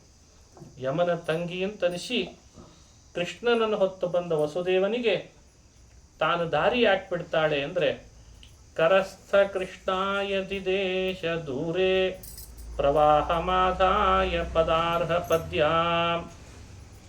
ಕೃಷ್ಣನಿಗೆ ಆ ಯಮುನಾ ನದಿ ಬಹುಬೇಗ ದಾರಿಯನ್ನು ಬಿಟ್ಟು ಕೊಟ್ಟು ಕಳಿಸ್ತಾಳೆ. ಯಾಕೆ ಅಂದರೆ ಭವಪ್ರವಾಹೋಪಿ ತವ, ಸಂಸಾರದ ಪ್ರವಾಹವು ಹೀಗೆ ದೂರ ಮಾಡಿಕೊಳ್ಬೇಕು ಅಂತ ಸಮಾಜಕ್ಕೆ ಸಂದೇಶ ಕೊಡ್ತಿದ್ದಾಳೆ ಯಮುನಾದೇವಿ ಅಂತ ಹೇಳಿಬಿಟ್ರಂತೆ. ಈ ಕಲ್ಪನೆ ನಮಗೆ ಹೊಳಿಲಿಕ್ಕೆ ಸಾಧ್ಯನಾ? ನಾವು ಇಷ್ಟೇ ಕತೆ ಹೇಳ್ಕೊಂಡು ಹೋಗ್ತೀವಿ ಪುರಾಣ ಹೇಳುವಾಗ. ಕೃಷ್ಣನನ್ನು ಹೊತ್ತು ಬಂದ ವಸುದೇವ, ಯಮುನಾ ನದಿ ಪ್ರವಾಹ, ತಕ್ಷಣ ಯಮುನೆ ಇಬ್ಬಾಗವಾಗಿ ದಾರಿ ಬಿಟ್ಲು ಅಂತ ಇಷ್ಟು ಹೇಳ್ಬೋದಷ್ಟೆ. ಆದರೆ ವಾದರಾಜರು ಅಷ್ಟಕ್ಕೆ ಬಿಡೋದೇ ಇಲ್ಲ. ಅವಳು ಬಿಟ್ಟದ್ದು ಶ್ರೀಕೃಷ್ಣನನ್ನು ಹೊತ್ತಂಥ ವಸುದೇವನಿಗೆ ದಾರಿ ಬಿಟ್ಲು. ಯಾಕೆ ಅಂದರೆ ಸಂಸಾರದ ಪ್ರವಾಹ ದಾಟಿಸೋನನ್ನು ಕರ್ಕೊಂಡು ಬರ್ತಿದ್ದಾನಲ್ಲ ಇವ ಅಂತ ಬಿಟ್ಲು. ಹೀಗೆ ಆಧ್ಯಾತ್ಮಿಕವಾಗಿಯೂ ಅನುಸಂಧಾನಕ್ಕೆ ಬರಬೇಕು, ಅದು ಕಾವ್ಯಮಯನೂ ಆಗಿರಬೇಕು ಅನ್ನೋದು ಅವರ ಚಿಂತನೆ. ಆಗಲೇ ಹೇಳಿದೆ, ಮೋಡದ ಧ್ವನಿಗಳೆಲ್ಲ ಗಂಭೀರವಾಗಿ ಬರ್ತಾ ಇದ್ದವು. ದೇವತೆಗಳೆಲ್ಲ ಕೃಷ್ಣಾವತಾರಾದ ಸಂಭ್ರಮದಲ್ಲಿ ಸ್ತೋತ್ರ ಮಾಡ್ತಾ ಇದ್ರು. ಗಂಧರ್ವರು ಗಾನ ಮಾಡ್ತಾ ಇದ್ರು. ಇಷ್ಟೆಲ್ಲ ಮಾಡುವಾಗ ಶೇಷ ಬಂದು ಛತ್ರಿಯಾಗಿ ಕೃಷ್ಣನ ತಲೆ ಮೇಲೆ ಬೇರೆ, ಅಂದರೆ ಕೃಷ್ಣನನ್ನು ಹೊತ್ತಾಗ ಅವರ ತಲೆ ಮೇಲೆ ಬಂದು ಬೇರೆ ಸೇವೆ ಮಾಡ್ತಾ ಇದ್ದ. ಯಮುನೆ ಎರಡು ಪ್ರವಾಹ ಇಬ್ಬಾಗವಾಗಿ ಈ ಭಾಗ ಆ ಭಾಗದಲ್ಲಿ ನಿಂತಿದ್ದಾಳೆ. ವಾದರಾಜರು ಅದೆಲ್ಲ ಕಣ್ಣು ಮುಂದೆ ಚಿತ್ರಣ ತಂದುಕೊಂಡು ಅವ್ರು ಹೇಳ್ತಾರೆ, ಇಲ್ಲೊಂದು ದೊಡ್ಡ ಪ್ರಶ್ನೆಗೆ ಕೃಷ್ಣ ಉತ್ತರ ಕೊಟ್ಟಾಗಿದೆ ಅಂತಾರವ್ರು. ಏನು ಪ್ರಶ್ನೆ ಕೃಷ್ಣಾವತಾರದಲ್ಲಿ ಬಂದದ್ದು ನಮಗೆ? ಕೃಷ್ಣ ಯಾಕೆ ಹೋದ ಅಂತ. ಹುಟ್ಟಿದ ಮೇಲೆ ತಣ್ಣಗಲ್ಲೇ ಕಾರಾಗೃಹದಲ್ಲಿ ಇರಬೇಕಾ ಬೇಡ? ಬೆಳಗ್ಗೆ ಕಂಸ ಬರ್ತಿದ್ದ. ಬಂದಾಗ ಕಂಸ ಈ ಕೃಷ್ಣನ್ ಕೊಲ್ತೇನೆ ಅಂತ ಎತ್ಕೊಳ್ತಿದ್ದ. ಎಲ್ಲ ಮಕ್ಕಳನ್ನ ಕೊಂದು ಅಭ್ಯಾಸ ಆಗಿತ್ತ ತನಗೆ. ಆಗ ಈ ಕೃಷ್ಣ ಅವನ ಮೇಲೆ ನನ್ನೇ ಕೊಲ್ತೇನೋ ಅಂತ ತನ್ನ ನಿಜ ರೂಪ ತಾಳಿ ಕಂಸನ್ ಕೊಂದು ಬಿಟ್ಟಿದ್ರೆ ಅಲ್ಲಿ ಕಂಸ ಸಂಹಾರನೆ ಆಗ್ತದೆ. ಇದು ಒಂದು. ಎರಡನೇ ಅಂಶ, ಕೃಷ್ಣ ಹೋಗ್ಲಿಕ್ಕೇನಾದ್ರೂ ಕಂಸನ ಬಗ್ಗೆ ಭಯ ಇತ್ತ ಅಂತ ಎರಡನೇ ಪ್ರಶ್ನೆ. ಸಾಮಾನ್ಯವಾಗಿ ರಾತ್ರೋರಾತ್ರಿ ಮನೆ ಬಿಟ್ಟು ಹೋಗೋರು ಯಾರು? ಏನೋ ಮಾಡಿಬಿಡ್ತಾನೆ ಕಂಸ ಬೆಳಗ್ಗೆ ನನ್ನನ್ನು ಬಂದು ಅನ್ನೋ ಭಯ. ಹಾಗಾಗಿ ಕೃಷ್ಣ ಭಾರಿ ಭಯ ಪಟ್ಬಿಟ್ಟ. ಅದಕ್ಕೆ ವಸುದೇವನ ಮೂಲಕ ಅವನು ನಂದಗೋಕುಲಕ್ಕೆ ಹೋಗಿ ಸೇರ್ಕೊಂಡ. ಕಂಸನ ಭಯ ಕೃಷ್ಣನಿಗೆ ಇದೇನಾ ಅಂತ ಎರಡನೇ ಸಂಶಯ. ಇವಕ್ಕೆಲ್ಲ ವಾದರಾಜರು ತಮ್ಮ ಕಾವ್ಯಗಳಲ್ಲಿ ಭಾಗವತದಲ್ಲೇ ಇರುವಂಥ ಪದಗಳ ವ್ಯಾಖ್ಯಾನಿಸಿ ಉತ್ತರ ಕೊಡ್ತಾರೆ. ಅಂದ್ರೆ ಎಷ್ಟು ಜವಾಬ್ದಾರಿ ಇದೆ. ವಾದರಾಜರು ರುಕ್ಮಿಣೀಶ್ ವಿಜಯ ರಚಿಸುವಾಗ ಅವರೊಂದು ದೊಡ್ಡ ಭಾರ ಹೊತ್ತಿದ್ದಾರೆ. ಏನು ಅಂದ್ರೆ ಭಾಗವತ ಶ್ಲೋಕಗಳಿಂದಲೇನೆ ಎಲ್ಲಾ ಕೃಷ್ಣನ ಚಾರಿತ್ರಿಕವಾಗಿ ನೀವು ಮಾಡುವ ಪ್ರಶ್ನೆಗಳಿಗೆ ನಾನು ಉತ್ತರ ಕೊಡ್ತೇನೆ. ಅವನು ಭಯಪಟ್ಟು ಹೋದವನಲ್ಲ. ಭಯಪಟ್ಟು ಹೋದವನು ಅಂದ್ರೆ ಈಗ ಬೆಂಗಳೂರು ಕಡೆ ಏನಂತಾರೆ, ಭಯಪಡೋನಿಗೆ ಅಂಜಬುರ್ಕ ಅಂತ ನಮ್ಮ ಕಡೆ ಅಂತಾರೆ, ಪುಕ್ಲ ಅಂತಾರೆ ಇಲ್ಲೆಲ್ಲ. ಪುಕ್ಲ ಭಾರಿ ಶಬ್ದ, ಅದು ಒಳ್ಳೆ ಪದ. ಕೃಷ್ಣನ ಪುಕ್ಲ ಅಂತ. ಹಿಂಗೆಲ್ಲ ಕೃಷ್ಣನ ಬಗ್ಗೆ ಯಾರು ಅವನ ಚಾರಿತ್ರ್ಯವನ್ನ ಸರಿಯಾಗಿ ಅರ್ಥೈಸಿಕೊಳ್ಳದೆ ತಿರುಚಲಿಕ್ಕೆ ಪ್ರಯತ್ನ ಪಡ್ತಾರೆ ಅವರಿಗೆಲ್ಲ ಉತ್ತರ ಕೊಡ್ತಾರೆ. ಈ ಶ್ಲೋಕ ಏನು ಉತ್ತರ ಕೊಡ್ತದೆ? ಎಲ್ಲಿ ಹೋಗಿದ್ದಾನ ಅವ ಹೆದರಿ ಅವ ರಾಜಾಧಿರಾಜನಂತೆ ಹೋಗಿದ್ದಾನೆ ಕೃಷ್ಣ ಅಂತ ನೋಡಿ. ಆ ಪ್ರಶ್ನೆಗೆ ಉತ್ತರ ಕೊಟ್ಟ ಹಾಗಾಯ್ತು. ರಾಜಾಧಿರಾಜ ಹೇಗೆ ಹೋಗ್ಬೇಕು ಹಾಗೆ ಹೋಗಿದ್ದಾನೆ. ಮಲಗಿದ್ರು ಇವರು ಎಬ್ಬಿಸ್ಲಿಲ್ಲ ಅಷ್ಟೇ ಅಂತಂದ್ರು. ಮತ್ತೆ ಆ ವಾದರಾಜರು ವರ್ಣಿಸುವಾಗಲೇ ಹಾಗೆ. ಈಗ ಕಂಸ ಮಲಗಿದ್ರೆ ನಾನೇನ್ ಮಾಡ್ಲಿ ಅಂತಾನೆ ಕೃಷ್ಣ. ಕಂಸನ ಭೃತ್ಯರೆಲ್ಲ ಮಲಗಿಬಿಟ್ಟಿದ್ರಂತೆ. ಅವ್ರು ಮಲಗಿದ್ರೆ ನಾನೇನ್ ಮಾಡ್ಲಿ? ನಾನು ಹೋಗೋದು ಹೋಗ್ತೀನಿ. ಯಾರು ಎದ್ದಿರ್ಬೇಕು ಎದ್ದಿದ್ರ ಅವಾಗ ಯೋಚಿಸ್ಬೇಕಾ? ಇದಕ್ಕೆ ಅನ್ನೋದು ನಮ್ಮ ತಲೆಗೂ ವಿಷಯಗಳನ್ನು ಕೊಟ್ಟು ವಾದರಾಜರು ಅನುಸಂಧಾನಕ್ಕೆ ತರಿಸ್ತಾರೆ. ರಾಜಾಧಿರಾಜ ಅಂದಮೇಲೆ ಪತಾಕ ಬೇಕು, ಧ್ವಜ ಬೇಕು, ಛತ್ರಿ ಹಿಡಿಬೇಕು, ಒಂದಿ ಮಾಗದರು ಸ್ತೋತ್ರ ಮಾಡ್ತಿರ್ಬೇಕು, ಲಾಜ ಹಾಕ್ತಾ ಇರಬೇಕು, ಪನ್ನೀರ್ ಚೆಲ್ತಿರ್ಬೇಕು. ಹೀಗೆ ಕಲ್ಪನೆ ಇದೆ. ರಾಜ ಹೋಗ್ತಾ ಇದ್ದಾನೆ ಅಂದ್ರೆ ಹಾಗಿರ್ಬೇಕಲ್ವೇ, ಮತ್ತೆ ಕೃಷ್ಣ ಹೋಗುವಾಗ ಹಾಗೇ ಇತ್ತಲ್ವೇ ಅಂತಾರೆ ವಾದರಾಜರು. ಶ್ಲೋಕ ಗರ್ಜದ್ವಾರ್ವಹ ದುಂದುಭಿ ಪರಿಪಠದ್ ಗಂಧರ್ವ ಬಂದಿಧ್ವನಿ ಹಸ್ತಾಬ್ಜೆ ಧ್ವಜ ಚಿಹ್ನಿತೆ ಸನಿವಸನ್ ಸತ್ಪುಷ್ಪಕ ಶ್ರೀಮುಷಿ ಸ್ವರ್ಮುಕ್ತಾಮಲಮಾಲ್ಯ ಚಾಮರಗಣಚ್ಛತ್ರಾಹಿತಾಹೀಶ್ವರ ಶಕ್ರಾದ್ಯೈ ಪರಿವಾರಿತಃ ಪಥಿಯಯೋ ರಾಜಾಧಿರಾಜ ಪ್ರಭ. ಅವನು ನಮ್ಮ ಉಪಾಸ್ಯನಾದ ಕೃಷ್ಣ, ಅವನು ರಾಜಾಧಿರಾಜ ಅಂತಾರವ್ರು. ರಾಜಾಧಿರಾಜ ಅಂತಂದ್ರೆ ರಾಜ ಹೋಗುವಾಗ ಏನೆಲ್ಲ ಇರ್ತದೆ, ಭಾರಿ ಭಾರಿ ಧ್ವನಿ ಮೊಳಗುತ್ತಾ ಇರ್ತದೆ, ದುಂದುಭಿಗಳು ಭಾರಿ ಮೊಳಗುತ್ತಿರ್ತಾವೆ ಶಬ್ದಗಳಿಂದ. ಇಲ್ಲಿ ಕೃಷ್ಣ ಹೋಗುವಾಗ ಆಗಲೇ ಹೇಳಿದೆಲ್ಲ, ಮೋಡಗಳೆಲ್ಲ ಗಂಭೀರವಾದ ಧ್ವನಿ ಮಾಡ್ತಿದ್ದಲ್ಲ, ಅವು ಸುಮ್ಮನೆ ಗಂಭೀರ ಧ್ವನಿ ಅನ್ಕೊಳ್ಬೇಡ್ರಿ, ಅವು ಗುಡುಗ್ತಿದ್ದದ್ದು ಅದು ಕೃಷ್ಣ ಬರ್ತಿದ್ದಾನೆ ಅಂತ ಎಲ್ಲ ಕಡೆಯಲ್ಲೂ ದುಂದುಭಿಗಳು ಮೊಳಗುತ್ತಿದ್ವು ಅಂತ ಕಲ್ಪನೆ ಕೊಡ್ತಾರೆ. ಗಂಧರ್ವರು ಒಂದಿಮಾಗದರಂತೆ ರಾಜನನ್ನ ಸ್ತೋತ್ರ ಮಾಡಲಿಕ್ಕೆ ಅಂತ ಆಕಾಶದಲ್ಲಿ ಗಂಧರ್ವರು ತಮ್ಮ ಸ್ತೋತ್ರಗಳನ್ನು ಕೃಷ್ಣನಿಗೆ ಅರ್ಪಣೆ ಮಾಡ್ತಾ ಇದ್ರು. ರಾಜಾಧಿರಾಜ, ರಾಜ ಮಾರ್ತಾಂಡ, ಹೀಗೆಲ್ಲ ಏನು ರಾಜರು ಬರುವಾಗ ಸ್ತೋತ್ರ ಮಾಡ್ತಾರೋ ಅದನ್ನು ಗಂಧರ್ವರು ಮಾಡ್ತಾ ಇದ್ರು. ಅದನ್ನು ತಿಳ್ಕೊಳ್ಬೇಕಂತ. ಹಾಗೇನೆ ಹಸ್ತಾಬ್ಜ ಧ್ವಜ ಚಿಹ್ನಿತೆ, ಆ ಎರಡು ಕೈಗಳನ್ನು ಹೀಗೆ ಹೊತ್ತಿದ್ನಲ್ಲ ವಸುದೇವ, ಒಂದು ಕೈ ಹೀಗೆ ಒಂದು ಕೈ ಹೀಗಿದ್ರೆ ಅದು ಧ್ವಜದ ಚಿಹ್ನೆ ಅಂತೆ. ರಾಜರು ಬರುವಾಗ ಧ್ವಜಗಳನ್ನು ಹಿಡ್ಕೊಂಡಿರ್ತಾರೆ ಹಿಂದೆ. ಹಾಗಾಗಿ ವಸುದೇವನ ಕೈಯೇ ಹೀಗೆ ಹಿಡಿದದ್ದಕ್ಕೆ ಅದು ಕೃಷ್ಣನ ರಾಜ ಅಂತ ತೋರಿಸ್ಲಿಕ್ಕೆ ಅದು ಧ್ವಜದಂತೆ ಇದ್ದದ್ದು ಧ್ವಜ. ಅದು ಪತಾಕ, ಧ್ವಜ, ಛತ್ರಿ ಇವೆಲ್ಲ ಯಾರು ಹಿಡ್ಕೊಂಡು ಹೋಗ್ತಾರೆ? ಅದು ದೊಡ್ಡ ಮರ್ಯಾದೆ. ಏನಿಲ್ಲದೆ ಒಣ ಹೋಗಿರ್ತಾರಲ್ಲ ಅವ್ರೇನಲ್ಲ ಅಂತ ಅರ್ಥ. ಏನೇನಿರಲ್ಲ, ಅವರು ಸುಮ್ಮನೆ ಹೋಗಿರ್ತಾರೆ ಒಂದು ಪಂಜ ಉಟ್ಕೊಂಡು, ಅವ್ರಿಗೆ ಯಾರು ಮರ್ಯಾದೆ ಕೊಡ್ತಾರೆ? ಹಂಗಿಲ್ಲ, ಕೃಷ್ಣ ಹೋಗುವಾಗ ಏನು ಸಣ್ಣ ಮಗುವಿನಂತೆ ಹೋಗ್ಲಿಲ್ಲವ.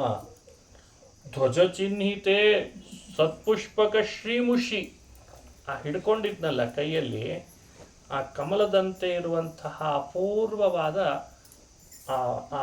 ಏನು ಕೃಷ್ಣನನ್ನು ಮಲಗಿಸಿತ್ತರಲ್ಲ, ಆ ಕಮಲದ ಆಕಾರದಲ್ಲಿ ಇತ್ತಂತ ಪಾತ್ರೆ, ಅದರೊಳಗೆ ಕೃಷ್ಣನನ್ನು ಹೊತ್ತಿದ್ದ.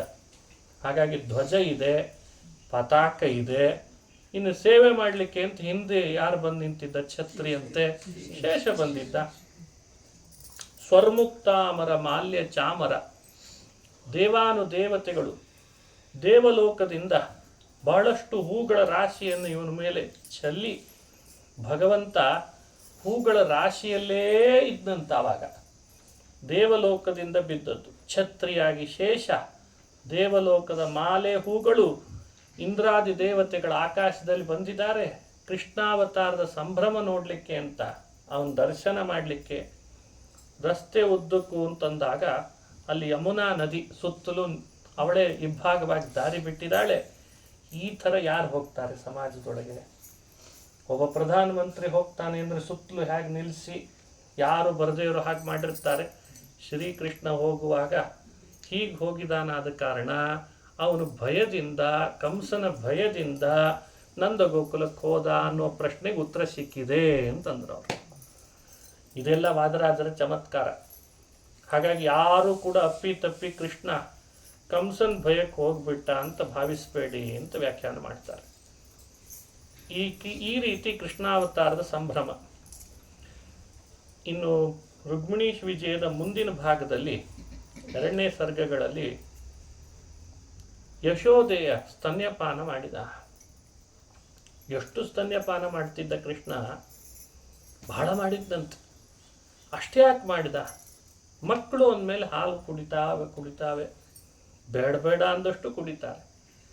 ಅದಕ್ಕೆ ಕೃಷ್ಣ ಅಷ್ಟೊಂದು ಸ್ತನ್ಯಪಾನ ಮಾಡಲಿಕ್ಕೆ ಕಾರಣ ಏನು ಅಂದರೆ, ವಾದರಾಜರಂತಾರೆ, ಒಳಗೆ ಪುಣ್ಯ ತುಂಬಲಿಕ್ಕೆ ಹಾಲಿದ್ರೆ ಆಗ್ತಿರ್ಲಿಲ್ಲ, ಅದಕ್ಕೆ ಹಾಲು ಕುಡಿದು ಪುಣ್ಯ ತುಂಬಿದ ಅಂತ ವಾದರಾಜರು ವರ್ಣನೆ ಮಾಡ್ತಾರೆ. ಒಂದನ್ನು ತುಂಬಬೇಕಾದ್ರೆ ಒಂದು ಖರ್ಚು ಆಗ್ಬೇಕಲ್ವೇ? ಇಷ್ಟೇ ಲೋಕೋಕ್ತಿ, ಲೋಕದ ವ್ಯವಸ್ಥೆ.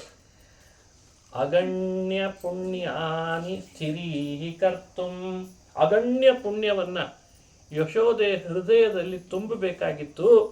ಹಾಲಿದ್ರೆ ಪುಣ್ಯ ತುಂಬಲಿಕ್ಕಾಗಲ್ಲ ಅಂತ ಹಾಲು ತಾನು ಕುಡ್ದ, ಪುಣ್ಯವನ್ನು ಒಳಗೆ ತುಂಬಿದ ಅಂತ ಕಾವ್ಯನೂ ಆಯಿತು, ಪುಣ್ಯ ಕೊಟ್ಟ ಕೃಷ್ಣ ಅಂತ ಅನುಸಂಧಾನ ಆಯಿತು. ಮಕ್ಕಳು ಅಂದಮೇಲೆ ಹಾಲು ಬಹಳ ಪಾನ ಮಾಡ್ತಾವೆ, ಆ ತಾಯ್ತನದ ಸುಖವನ್ನು ಅವಳಿಗೆ ಕೊಡಬೇಕಿತ್ತು ಕೃಷ್ಣ ಅನ್ನೋ ವರ್ಣನೆಯೂ ಆಯ್ತು. ಇದು ರಾಜರ ಕಾವ್ಯದಲ್ಲಿ ಬರುವಂಥ ಮನೋಜ್ಞವಾದ ವರ್ಣನೆ. ಹೀಗೆ ಕೃಷ್ಣನ ಚರಿತ್ರೆಯನ್ನು ಅವರು ವರ್ಣಿಸ್ತಾರೆ. ಸುತಂ ಯಶೋದ ಶಯನೇ ನಿಧಾಯ ವಿರಿಂಚ ಪೂರ್ವಾಮರ ಮುಖ್ಯತಾಯಾಂ. ಕಾವ್ಯ ಆದ್ರಿಂದ ಸೂರ್ಯೋದಯ ವರ್ಣನೆ ಇರಬೇಕು. ಕೃಷ್ಣ ಎಂದು ಯಶೋದೆಯ ಮಡಿಲು ಸೇರಿದ್ದ ಗೋಕುಲದಲ್ಲಿ, ಅದು ನಸುಕಿನಲ್ಲಿ ಬಂದಿದ್ದ, ನಸುಕಿನಲ್ಲಿ ಅವತ್ತು ಸೂರ್ಯೋದಯ ಆಯ್ತಲ್ಲ. ದಿನ ಸೂರ್ಯೋದಯ ಆಗೇ ಆಗ್ತದೆ. ಅವತ್ತಿನ ಸೂರ್ಯೋದಯ ದಿನ ಆಗೋ ಸೂರ್ಯೋದಯದೊಳಗೆ ಮನೆ ತುಂಬ ಆಗಿನ ಕಾಲದ ಮನೆಗಳು ಅಂತಂದರೆ ಗುಡಿಸಲು ಅಥವಾ ಹಂಚಿನ ಮನೆ, ಅದಕ್ಕೆ ಬೆಳಕಿಂಡಿ ಎಲ್ಲ ಇರ್ತಿತ್ತು. ಈಗಿನಂಗಲ್ಲ. ಈಗ ಒಟ್ಟು ಸೂರ್ಯ ಮನೆಯೊಳಗೆ ಬರಬಾರ್ದು ಹಂಗೆ ಮಾಡಿದ್ರೆ. ಈಗಿನ ಮನೆ ಹೆಚ್ಚಾಗಿ ಹಂಗೆ ಕಟ್ತಾರೆ. ಈಗ ಇನ್ನೊಂಚೂರು ಅಡ್ವಾನ್ಸ್ ಆಗಿದೆ. ಇಲ್ಲ, ಈಗ ಮತ್ತೆ ಬುದ್ಧಿ ಬಂದಿದೆ. ಇಲ್ಲ, ಸೂರ್ಯ ಬೇಕು ಅಂತ ಅನಿಸಿದೆ. ಈಗ ಸೆಟ್ ಬ್ಯಾಕ್ ಅನ್ನೋ ವ್ಯವಸ್ಥೆನೇ ಹೋಗ್ಬಿಟ್ಟಿತ್ತು ಈಗ ಸಿಟಿ ಒಳಗೆಲ್ಲ. ಈಗ ಮತ್ತೆ ಸೂರ್ಯ ಬೇಕು, ಗಾಳಿ ಬೇಕು, ಬೆಳಕು ಬೇಕು. ಅಲ್ಲೇ ಒಂದೇನೋ ಕಟ್ಟೆ ಮಾಡಿ ಅದ್ರ ಮೇಲೆ ಒಂದು 4-5 ಗಿಡ ಬೇರೆ ಹಚ್ಚಿರ್ತಾರೆ. ಅವು ಮ್ಯಾಲೆ ಹೋಗಿರಬಾರ್ದು, ಕೆಳಗೆ ಬಿದ್ದಿರಬಾರ್ದು, ಅಲ್ಲೇ ನೀರು ಹಾಕೋತಾರೆ ಪ್ಲಾಸ್ಟಿಕ್ ತಮಗೆ ಒಳಗೆ. ಹಿಂಗಾಯ್ತು ಇವತ್ತು ಸ್ಥಿತಿ ನಮ್ದೆಲ್ಲ. ಆಗೆಲ್ಲ ಆ ಮನೆ ದೂರ ಮನೆಗಳು, ಮನೆ ಒಳಗೆ ಸೂರ್ಯನ ಕಿರಣ ಬರಬೇಕು.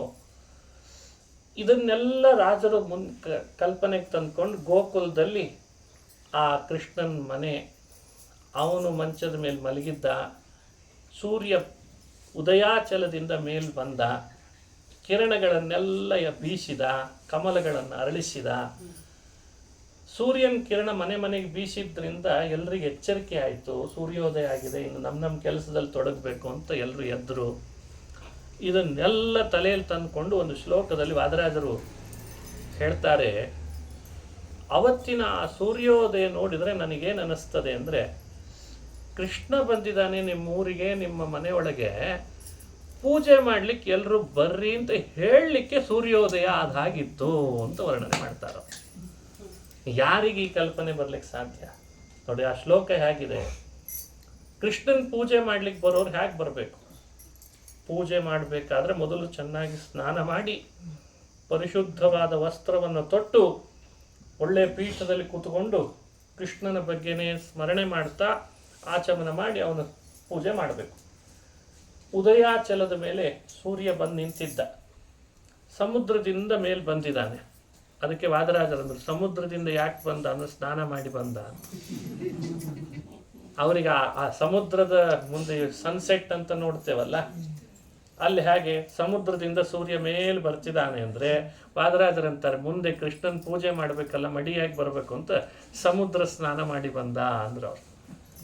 ಆಮೇಲೆ ಉದಯಾಚಲದ ಮೇಲೆ ಬಂದಿದ್ದಾನೆ, ಸ್ವಲ್ಪ ಮೇಲ್ ಬಂದಾಗ ಆ ಉದಯಾಚಲಕ್ಕೂ ಸೂರ್ಯನಿಗೂ ಹತ್ರ ಕಾಣಿಸ್ತದೆ. ಅದು ಯಾಕೆ ಅಂದರೆ ದೇವರ ಪೂಜೆ ಮಾಡಿದಲ್ಲಿ ಪೀಠಕ್ಕೆ ಅಂತ ಕೂತ್ಕೊಂಡ ಅಂತ, ಪೀಠದ ಮೇಲೆ ಕೂತ್ಕೊಂಡ, ಮಣೆ ಮೇಲೆ ಕೂತ ಅಂತ ಶ್ಲೋಕ. ಸ್ನಾತ್ವಾ ಪೂರ್ವಪಯೋನಿಧೋ, ಪೂರ್ವಪಯೋದಧೋ ಅಂದರೆ ಪೂರ್ವ ಸಮುದ್ರದಲ್ಲಿ ಸ್ನಾನ ಮಾಡಿದ ಸೂರ್ಯ ಅಚಲ ಸತ್ಪೀಠಾಧಿರೂಢ, ಆ ಉದಯಾಚಲದ ಮೇಲೆ ಬಂದು ಪೀಠದ ಮೇಲೆ ಬಂದು ಕುಳಿತುಕೊಂಡ. ಪೂಜೆ ಕೂತಂಥ ವ್ಯಕ್ತಿ ತನ್ನ ಕೈಗಳಿಂದ ಎಲ್ಲ ಹೂವು ಪುಷ್ಪ ಹೂಗಳನ್ನು ಪಾತ್ರೆಯನ್ನು ಸರಿಪಡಿಸ್ಕೋಬೇಕಲ್ಲ. ಸೂರ್ಯನಿಗೆ ಯಾವುದು ಕೈಗಳು ಅಂದರೆ ಅವನ ಕರಗಳು, ಅಂದರೆ ಅವನ ಕಿರಣಗಳೇ ಅವನ ಕೈ ಅಂತಾರೆ ವಾದರಾಜರ. ಅವತ್ತ್ಯಾಕೆ ಕಮಲಗಳನ್ನು ಅರಳಿಸಿದ್ದ ಅಂದರೆ ಕೃಷ್ಣಾವತಾರ ಆಗಿದೆ, ಪೂಜೆಗೆ ನೀನು ಅರಳು ಅಂತ ಅದನ್ನು ಅರಳಿಸಿದ ಅಂತ ಅರ್ಥ. ದಿನ ಅರಳುತ್ತದೆ ಕಮಲ. ಆದರೆ ರಾಜರ ಕಲ್ಪನೆ, ಅವ್ರು ಹೇಳ್ತಾರೆ, ಕರೈಹಿ ಪದ್ಮಾನಿ ಪ್ರತಿಗೃಹ್ಯ, ಪದ್ಮಾನಿ ಪ್ರತಿಗೃಹ್ಯ, ಅಂದಿನ ಸೂರ್ಯೋದಯದ ಸಮಯಕ್ಕೆ ತನ್ನ ಕಿರಣಗಳಿಂದ ಅಲ್ಲಲ್ಲಿ ಸರೋವರಗಳ ಕಮಲಗಳನ್ನು ಅರಳಿಸಿದ ಅಂತ ಹೇಳಲಿಲ್ಲ, ದೇವರ ಪೂಜೆಗೆ ಅಂತ ಆ ಹೂಗಳನ್ನು ತನ್ನ ಕೈಗಳಿಂದಲೇ ತಗೊಂಡ ಅಂತ ವರ್ಣನೆ ಮಾಡಿದರು ಅವರು. ಸಾಮಾನ್ಯವಾಗಿ ಪೂಜೆ ಕೂತ್ಕೊಂಡಾಗ ಕತ್ತಲಿರಬಾರ್ದು, ದೀಪ ಬೆಳಗಿಸ್ಬೇಕು ಅಂತಿದೆ. ಬೆಳಕಿನಲ್ಲಿ ದೇವ್ರ ಪೂಜೆ ಮಾಡಬೇಕು, ದೀಪದ ಬೆಳಕಿನಲ್ಲಿ ಮಾಡಿದರೆ ಇನ್ನೂ ವಿಶೇಷ. ದೀಪ ಇರಬೇಕು, ಬೆಳಕಿರಬೇಕು, ಕತ್ಲು ಕಳಿಬೇಕು. ಅವತ್ತಿನ ಕತ್ಲು ಕಳೆದ ಅಂತನ್ನೋದನ್ನು ವಾದರಾಜರಂತಾರೆ, ಮುಂದೆ ಪೂಜೆಗೆ ಅನುಕೂಲ ಆಗಲಿ ಅಂತ ಸೂರ್ಯ ತನ್ನ ಕಿರಣದ ಮೂಲಕ ಕತ್ತಲುಗಳನ್ನ ಕಳೆದ. ಸಾಂದ್ರ ತಿಮಿರಾಣ್ಯುನ್ಮೀಲ್ಯ, ಸಾಂದ್ರ ತಿಮಿರಾಣಿ ಉನ್ಮೀಲ್ಯ, ಕಗ್ಗತ್ತಲು ಕವಿದಿತ್ತು. ಶ್ರೀಕೃಷ್ಣ ಅವತಾರ ಆದಾಗ ಕತ್ಲಿರಬಾರ್ದು ಇನ್ನು ಪೂಜೆ ಮಾಡುವಾಗ ಅಂತ ತನ್ನದೇ ಕರಗಳಿಂದ ಕಿರಣದಿಂದ ಕತ್ತಲು ಕಳೆದ. ಪೂಜೆ ಮಾಡುವಾಗ ದೇವಸ್ಥಾನ ಅಥವಾ ದೇವರ ಕೋಣೆಗಳಲ್ಲೆಲ್ಲ ಸುತ್ತಲೂ ರಂಗವಲ್ಲಿ ಹಾಕಬೇಕು, ಕೆಮ್ಮಣ್ಣಿನಿಂದ ಅಲಂಕಾರ ಮಾಡಿರಬೇಕು ಅಂತಿದೆ. ಅದನ್ನೂ ಕೂಡ ಚೆನ್ನಾಗಿ ವರ್ಣಿಸ್ತಾರೆ. ಸೂರ್ಯ ತಾನು ಪ್ರಾರಂಭದಲ್ಲಿ ಉದಯಿಸುವಾಗ ಇನ್ನು ಕೆಂಪಾಗಿರ್ತಾನಂತೆ. ಅದಕ್ಕೆ ರಾಗಾವೃತ ಸಿಂಜತ್ ಪಕ್ಷಿಗಣಾನ್ ನಿಶಮ್ಯ ಪರಮಂ ಕೃಷ್ಣಾವತಾರಂ ರವಿ. ಅಲ್ಲ, ಅವತ್ತು ಕೃಷ್ಣಾವತಾರ ಆಗಿದೆ, ಕೃಷ್ಣನ್ ಪೂಜೆ ಮಾಡ್ಲಿಕ್ಕೆ ಬರಬೇಕು ಅನ್ನೋದು ಸೂರ್ಯನಿಗೆ ಹೇಗೆ ಗೊತ್ತಾಯ್ತು ಅಂತ ಪ್ರಶ್ನೆ. ಸೂರ್ಯನಿಗಾದ್ರೂ ತಿಳಿಸೋರೊಬ್ರು ಬೇಕಲ್ಲ. ಅದಕ್ಕೆ ವಾದರಾಜರಂದ್ರು, ಪಕ್ಷಿಗಳ ಚಿಲಿಪಿಲಿಯ ಕಲರವ ಸೂರ್ಯನಿಗೆ ಕೃಷ್ಣಾವತಾರದ ಸುದ್ದಿ ಮುಟ್ಸಿತ್ತಂತ. ಅಂದ್ರೆ ಎರಡೂ ಕಲ್ಪನೆ. ಸೂರ್ಯೋದಯ ಆಗುವಾಗ ಪಕ್ಷಿಗಳೆಲ್ಲ ಚಿಲಿಪಿಲಿಯ ಧ್ವನಿ ಮಾಡ್ತಿರ್ತಾವೆ. ಆ ಧ್ವನಿ ಸೂರ್ಯನಿಗೆ ಕೃಷ್ಣಾವತಾರ ಆಗಿದೆ, ಪೂಜೆಗೆ ಮಾಡ್ಲಿಕ್ಕೆ ಬಾ ಅಂತ ತಿಳಿಸ್ತಿದ್ವಂತೆ. ಅದಕ್ಕೆ ಸಿಂಜತ್ ಪಕ್ಷಿಗಣಾನ್ ನಿಶಮ್ಯ, ಪಕ್ಷಿಗಣಾತ್ ಸಿಂಜತ್ ಪಕ್ಷಿಗಣಾತ್, ಧ್ವನಿ ಮಾಡ್ತಾ ಇದ್ದ ಪಕ್ಷಿಗಳ ಗುಂಪು ಸೂರ್ಯನಿಗೆ ಕೃಷ್ಣಾವತಾರದ ಪರಿಚಯವನ್ನು ಮಾಡಿಸಿತು. ಹಾಗಾಗೇನೆ ಸೂರ್ಯ ಅವತ್ತಿನ ಪೂರ್ವ ಸಮುದ್ರದಲ್ಲಿ ಸ್ನಾನ ಮಾಡಿ ಉದಯಾಚಲದ ಪೀಠದಲ್ಲಿ ಕುಳಿತುಕೊಂಡು ತನ್ನ ಕೈಗಳಿಂದ ಕಮಲಗಳನ್ನು ಅರಳಿಸುವ ತನ್ನ ದೈನಂದಿನ ಕಾರ್ಯದೊಳಗೆ ಅವತ್ತು ಆ ಹೂಗಳನ್ನು ಸಂಗ್ರಹಿಸಿದ, ಕತ್ತಲನ್ನೆಲ್ಲ ಕಳೆದ, ಕೆಂಪಾಗಿದ್ದ. ತತ್ ಪೂಜಾರ್ಥಮಿವ ಉದಿತ, ಅವತ್ತು ಸೂರ್ಯ ಉದಯಿಸಿದ್ದೇ ಕೃಷ್ಣನ್ ಪೂಜೆ ಮಾಡಲಿಕ್ಕೆ ಅಂತ ನನಗನಿಸ್ತದೆ ಅಂತಾರೆ. ಸರಿ, ಪೂಜೆ ಮಾಡುವಾಗ ಒಬ್ಬನೇ ಕೂತ್ಕೊಂಡು ಮಾಡೋದು ಬೇಡ, ಇನ್ನು ದೇವರ ಭಕ್ತರೆಲ್ಲ ಬರಲಿ ಅನ್ನೋ ಕಾರಣಕ್ಕೆ ಅವರನ್ನೂ ಬರ ಮಾಡ್ಕೊಳ್ಳಿಕ್ಕೋ ಏನೋ ಬೆಳಕಿಂಡಿಗಳ ಮೂಲಕ ತನ್ನ ಕಿರಣಗಳನ್ನು ಹಾಸಿ ಎಲ್ಲರನ್ನ ಬರ್ರಿ ಅಂತ ಕರೀತಿದ್ದ. ಇದು ಸೂರ್ಯೋದಯ ಅಂತ ವರ್ಣನೆ ಮಾಡಿದ್ದಾರೆ. ತತ್ ಪೂಜಾರ್ಥಮಿವೋದಿತೋ ವ್ರಜಗೃಹದ್ವಾರೇಷು ತಾನ್ ಪ್ರಾಹಿಣೋತ್, ವ್ರಜಗೃಹದ್ವಾರೇಷು ತಾನ್ ಪ್ರಾಹಿಣೋತ್. ಇನ್ನು ಆಲಸ್ಯ ಮಾಡ್ತಿದ್ದೀರಲ್ಲ, ಕೃಷ್ಣಾವತಾರ ಆಗಿದೆ, ಬನ್ರಿ ಪೂಜೆ ಮಾಡೋಣ ಕೃಷ್ಣನ್ನ ಅಂತ ತನ್ನ ಕಿರಣದ ಮೂಲಕ ಎಲ್ಲ ಗೋಕುಲದ ಮನೆಯ ಬಾಗಿಲುಗಳಿಗೆ ತನ್ನ ಕಿರಣಗಳನ್ನು ಹಾಸಿದ ಅನ್ನೋ ವರ್ಣನೆಯನ್ನು ಮಾಡಿದ್ದಾರೆ. ಸೂರ್ಯೋದಯ ವರ್ಣನೆ ಆಯಿತು, ದೇವರ ಪೂಜೆನೂ ಆಯಿತು. ಇದು ಕಾವ್ಯ ಅಂದರೆ ಅಂತಾರ. ನಾಳೆಯಿಂದ ಬೆಳಗ್ಗೆ ಸೂರ್ಯೋದಯ ಅಂದ್ರೆ ಏನು ಅನ್ನೋದು ಈಗ ನೆನಪಿರ್ಬೇಕು ನಮಗೆ. ಯಾಕೆ ಕಿರಣ ಬರ್ತದೆ, ಯಾಕೆ ಕಮಲ ಅರಳಿಸ್ತದೆ, ಯಾಕೆ ಕತ್ಲು ಕಳೀತದೆ, ಎಲ್ಲ ಪೂಜೆಯ ಕಲ್ಪನೆ ಬರಬೇಕು. ಇದು ವಾದರಾಜರ ಕಾವ್ಯ ಅಂತಂದ್ರೆ ಎಂಥ ಅದ್ಭುತವಾದ ವರ್ಣನೆ ಅವ್ರದ್ದು. ಹೀಗೆ ಪೂರ್ಣ ಸೂರ್ಯೋದಯವನ್ನೇ ಇನ್ನೂ ಬಹಳ ವಿಸ್ತಾರವಾಗಿ ವರ್ಣಿಸ್ತಾರೆ. ಅದರಲ್ಲಿ ಒಂದು ಶ್ಲೋಕ ಮಾತ್ರ ನಿಮ್ಮ ಕಣ್ಣು ಮುಂದೆ ಚಿಂತನೆಗೆ ಅಂತ ಕೊಟ್ಟೆ. ಇಂಥ ಕೃಷ್ಣನ ಚರಿತ್ರೆಯನ್ನು ಮುಂದುವರಿಸಿ ಹೇಳುವಾಗ ಪೂತನೆಯ ಸಂಹಾರ ಮಾಡಿದ, ತೃಣಾವರ್ತನ ಸಂಹಾರ ಮಾಡಿದ. ಕೃಷ್ಣನೇ ಹಾಗೆ ಮಾಡ್ತಾ ಇದ್ದದ್ದು ಭಾಗವತದಲ್ಲೆಲ್ಲ ವರ್ಣನೆ ಇದೆ. ಅವನಿಗೆ ಜಾತಕರ್ಮ ಅಂತ ಸಂಸ್ಕಾರ ಮಾಡಿದ್ರು, ಅವನಿಗೆ ನಾಮಕರಣ ಅಂತ ಸಂಸ್ಕಾರ ಮಾಡಿದ್ರು. ಅದನ್ನೆಲ್ಲ ಒಂದೊಂದು ರೀತಿ ವರ್ಣನೆ ಮಾಡ್ತಾರೆ. ಅದರಲ್ಲಿ ಪೂತನ ಸಂಹಾರದ ಬಗ್ಗೆ ವಾದರಾಜರು ಥರಥರದ ಉತ್ಪ್ರೇಕ್ಷೆಗಳನ್ನು ಮಾಡ್ತಾರೆ. ಅದರಲ್ಲಿ ಒಂದೆರಡು ಉತ್ಪ್ರೇಕ್ಷೆ ಚಿಂತನೆ ಮಾಡೋಣ. ತತಃ ಕದಾಚಿತ್ ಪಥಿ ಪೂತನಾಖ್ಯಾ ಸ್ವಮಾಯೆಯ ರೂಪಮವಾಪ್ಯ ರಮ್ಯಂ ತಮಂಕಮಾರೋಪ್ಯ ವಿಷಾನುಶಕ್ತಕುಚಂ ಮುದಾ ಪಾಯೇದಂಬುಜಾಕ್ಷಂ. ಪೂತನೆ ಕಂಸನ ಸಾಕು ತಾಯಿ, ಭಾರಿ ರಮಣೀಯವಾದ ರೂಪ ತಗೊಂಡು ಬಂತು. ಒಳಗಡೆಯಲ್ಲಿ ಕಾಪಟತನ. ಕೆಲವರಿಗೆ ರೂಪ ಚೆನ್ನಾಗಿರ್ತದೆ, ಮನಸ್ಸು ಚೆನ್ನಾಗಿರ್ತದೆ ಅಂತಿಲ್ಲ. ಅವಳು ಅಂಥವಳು. ಸ್ವಮಾಯೆಯ ರೂಪಮವಾಪ್ಯ, ತನ್ನ ಇಚ್ಛಾಶಕ್ತಿಯಿಂದ ಒಂದು ಒಳ್ಳೆ ರೂಪ ತಗೊಂಡ್ಬಿಟ್ಲು. ಒಳ್ಳೆಯ ಹೆಣ್ಮಗಳು ಅಂತ ಅನ್ಕೊಂಡ್ಲು. ಪಾಪ ಯಶೋಧೆನೂ ಕೂಡ ಸ್ತನಪಾನ ಮಾಡಿಸ್ತೇನೆ ಅಂತ ಕೃಷ್ಣನನ್ನು ಯಶೋಧೆ ಕಡೆಯಿಂದ ಎಳೆದುಕೊಂಡ್ಲು, ಸೆಳೆದ್ಲು. ಕೃಷ್ಣ ಆದರೂ ಸುಮ್ಮನೆ ಇರಬೇಕೋ ಬೇಡ, ಇವಳು ಪೂತನೆ ಸರಿ ಇಲ್ಲ ಅಂತ ಹೇಳಬೇಕಲ್ಲ, ಹೇಳಲಿಲ್ಲ. ಅವಳು ಕರ್ಕೊಂಡ್ರು ಅವಳ ಕಡೆನೂ ಹೋಗ್ತಾನೆ, ಇವಳು ಕರ್ಕೊಂಡ್ರು ಇವಳ ಕಡೆನೂ ಹೋಗ್ತಾನವ. ಯಾರ್ಯಾರು ಕೃಷ್ಣನನ್ನು ಎತ್ಕೊಳ್ಬೇಕು ಅಂತ ಆಸೆ ಪಡ್ತಿದ್ರೋ ಎಂದೂ ಕೃಷ್ಣ ಬೇಡ ಅಂದದ್ದೇ ಇಲ್ಲಂತೆ. ಯಾರು ಬೇಕಾದರೂ ಕರ್ಕೊಳ್ಳಿ ನನ್ನ ಅಂತಿದ್ದ ಕೃಷ್ಣ. ಅವಳು ಕರ್ಕೊಂಡ್ಳು. ಆಮೇಲೆ ವಿಷಾನು ಶಕ್ತ ಕುಚಂ ಮುದಾಪಾಯೇಯದಂಬುಜಾಕ್ಷಂ, ಅಂಬುಜಾಕ್ಷನೆನಿಸಿದ ಕೃಷ್ಣನಿಗೆ ವಿಷಾನು ಶಕ್ತ ಕುಚಂ, ವಿಷಪೂರಿತವಾದ ತನ್ನ ಕುಚದಲ್ಲಿದ್ದ ಹಾಲನ್ನ ಅಪಾಯೇಯತ ಕುಡಿಸುವಂತೆ ಮಾಡ್ತಾಳೆ. ಕೃಷ್ಣ ಅದೇ ಸ್ತನ್ಯಪಾನ ಮಾಡ್ತಾ ಇದ್ದಾನೆ. ಆ ವಿಷಪೂರಿತವಾದ ಸ್ತನ್ಯವನ್ನೇ ಪಾನ ಮಾಡಿದ. ವಾದರಾಜರ ಆ ವಿಷಪೂರಿತ ಸ್ತನ್ಯಪಾನ ಮಾಡುವಾಗ ಶ್ರೀಕೃಷ್ಣನಿಗೆ ಸಾವ್ಯಾಕೆ ಬರಲಿಲ್ಲ ಅಂತ ಪ್ರಶ್ನೆ. ಈಗ ವಿಷ ಕುಡಿದು ಕೂಡಲೇ ಏನಾಗ್ತಾರೆ? ಎಲ್ಲರೂ ಮೂರ್ಛೆ ಬೀಳ್ತಾರೆ, ಇನ್ನೇನು ಆಗಿ ಸಾಯ್ತಾರೆ. ರಾಜರಿಗೆ ಕೃಷ್ಣ ವಿಷ ಕುಡಿಯುವಾಗಲೂ ಕೂಡ ಇಂಥ ಅದ್ಭುತವಾದ ತಿಳುವಳಿಕೆ, ಅಂದರೆ ಅವರಿಗೆ ಆ ಕಲ್ಪನೆ ಆಗಿದೆ. ನನಗನ್ನಿಸ್ತದೆ ಅವ ಅಮೃತ ಕುಡ್ದಿದ್ದಲ್ಲ, ಅದಕ್ಕೆ ವಿಷ ಕುಡ್ದಕ್ಕೆ ಅವನಿಗೆ ಸಾವು ಬರಲಿಲ್ಲ ಅಂದ್ರೆ ಅವರು.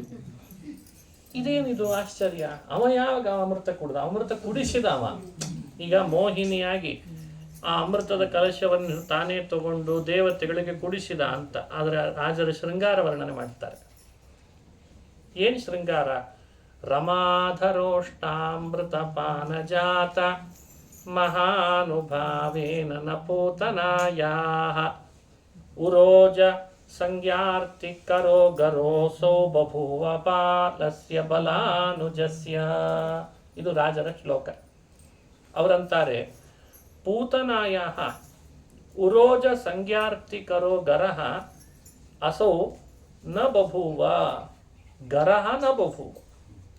ಅವಳು ಯದ್ಯಪಿ ಭಾರಿ ಪ್ರಯತ್ನ ಪಟ್ಲು, ಕೃಷ್ಣನಿಗೆ ಎದೆಯಲ್ಲಿ ತುಂಬಿದ ವಿಷ ಕುಡಿಸಿಬಿಡ್ತೇನಿ, ಕೃಷ್ಣ ವಿಷ ಕುಡ್ದ ಅಂತ ಆದರೆ ಹೋಗೇ ಬಿಡ್ತಾನೆ ಅಂತ. ರಾಜರಂದ್ರು, ನೀ ತಪ್ಪು ತಿಳಿದಿದ್ದಿ ಪೂತನೆ ಅಂದ್ರು ಅವರು. ಈ ಪೂತನೆಗೆ ಬುದ್ಧಿ ಇಲ್ಲ ಸರಿಯಾಗಿ. ಯಾಕೆ? ಇಲ್ಲಿ ಬಂದಂಥ ಕೃಷ್ಣ ಅವನ ಲಕ್ಷ್ಮೀಪತಿ, ಲಕ್ಷ್ಮೀ ದೇವಿಯನ್ನು ರಮಾ ಅಂತ ಹೇಳಿ ಕರೆದದ್ದಿದೆ. ಅವಳೊಟ್ಟಿಗೆ ಅವನು ಅವಳ ಅಧರಾಮೃತವನ್ನು ಕುಡ್ದವನು ಅಂತ ವರ್ಣನೆ ಮಾಡಿದರು. ಲಕ್ಷ್ಮಿಯ ಅಧರಾಮೃತ ಪಾನ ಮಾಡಿದವನಿಗೆ ಪೂತನೆಯ ಎದೆ ವಿಷವೂ ಕೂಡ ಮರಣ ಹೊಂದದೇ ಇರೋ ಹಾಗೆ ಮಾಡಿತು ಅಂತ ಕಲ್ಪನೆ ಕೊಟ್ಟಿದ್ರು ಅವರು.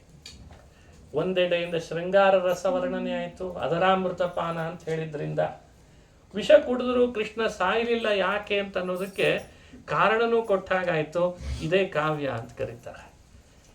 ಮಹಾನುಭಾವೇ ನನ ಪೂತನಾಯಾಹ ಉರೋಜ ಸಂಜ್ಞಾರ್ತಿ ಕರೋ ಗರೋಸೌ ಬಭೂವ ಬಾಲಸ್ಯ ಬಲಾನುಜಸ್ಯ.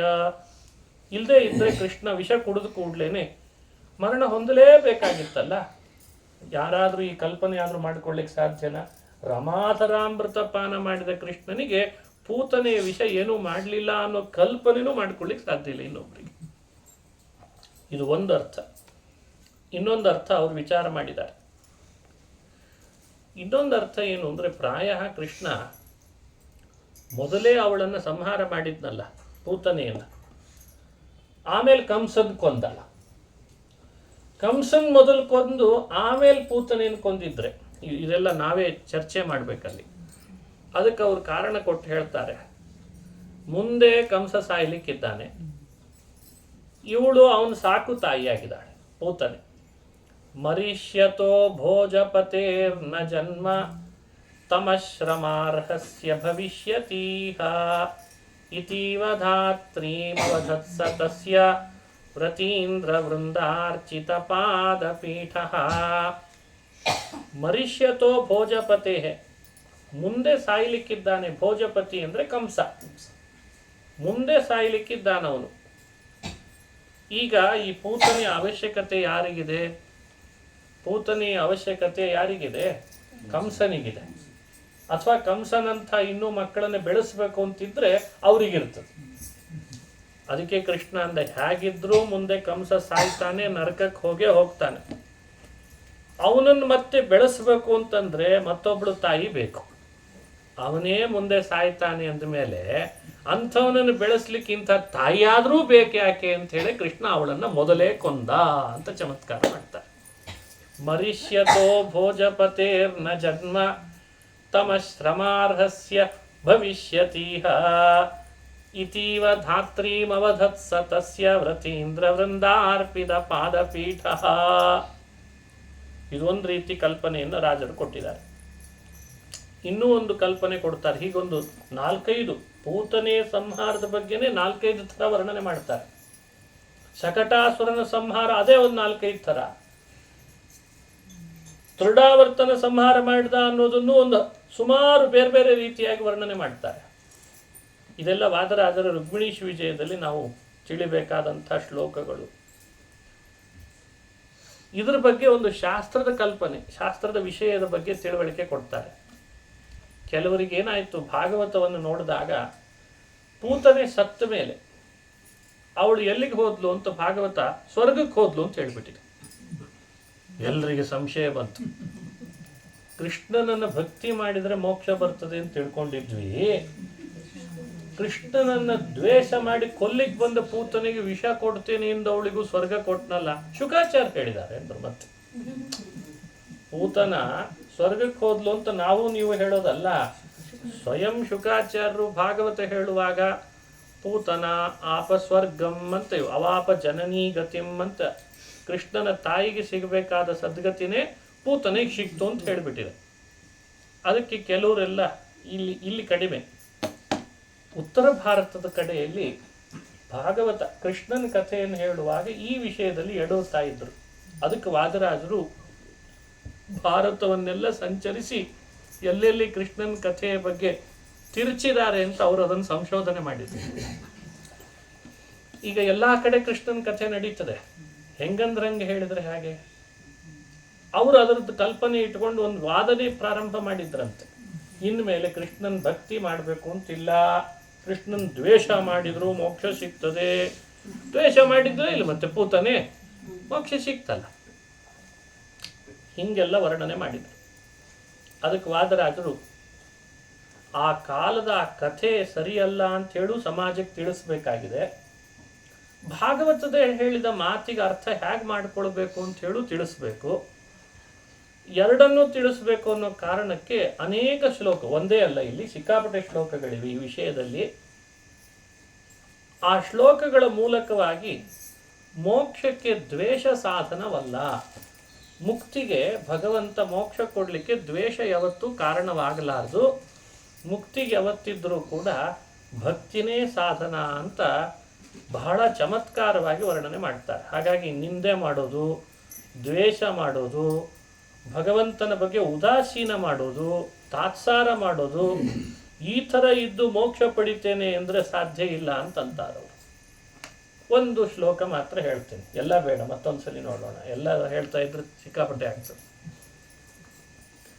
ವಿದ್ವೇಷ ಮೂಲ ಸ್ಮರಣೇನ ತುಷ್ಟಿ ಇತ್ಯಪ್ಯವದ್ಯಂ ನ ಜಹಾತಿ ಪಕ್ಷಃ ಹಿಂಸಾರ್ಥಮಾಲಿಂಗಯತಸ್ತರಕ್ಷೋ ಕಿಂ ಚೇಷ್ಟಯಾ ತುಷ್ಯತಿ ಕಾಮಧೇನು. ಅದಕ್ಕೆ ಈ ಶ್ಲೋಕ ತಗೊಂಡೆ. ಹುಲಿ ಆಕಳೆಲ್ಲಾದರೂ ಹೋಗ್ತಿದ್ರೆ ಅದರ ಮೈ ಮೇಲೆ ಗಟ್ಟಿಯಾಗಿ ಹಾರಿ ಅದನ್ನು ಅಪ್ಪಕೊಂಡು ಹಲ್ಲಿನಿಂದ ಕಚ್ಚಿ ಮಾಂಸ ತೆಗೆದು ತಿಂತದೆ. ಆ ರೀತಿ ಮಾಡಿದಾಗ ಆಕಳ ಓ ಅದ್ಭುತ ಈ ಹುಲಿ ಅಂತ ಹೇಳಿ ನನಗೆ ಮೋಕ್ಷ ಕೊಡ್ತದೆ ಅಂತ ಸಂತೋಷ ಪಡ್ತದೆ ಯಾವತ್ತಾದರೂ ಅಂತ. ಅದಕ್ಕೆ ಉದಾಹರಣೆ ಕೊಟ್ಟರು. ಹಿಂಸಾರ್ಥ ಮಾಲಿಂಗಯತಃ ತರಕ್ಷೋ, ಆಕಳದ ಹಿಂಸೆ ಮಾಡಬೇಕು ಅಂತ ಹೇಳಿ ಗಟ್ಟಿಯಾಗಿ ಆಲಿಂಗಿಸ್ಕೊಳ್ಳಿಕ್ಕೆ ಹಾರ್ತದಲ್ಲ ಯಾವುದು ಹುಲಿ, ಅದರಿಂದ ಕಾಮಧೇನುವಿಗೆ ಸಂತೋಷ ಆಗ್ತದ?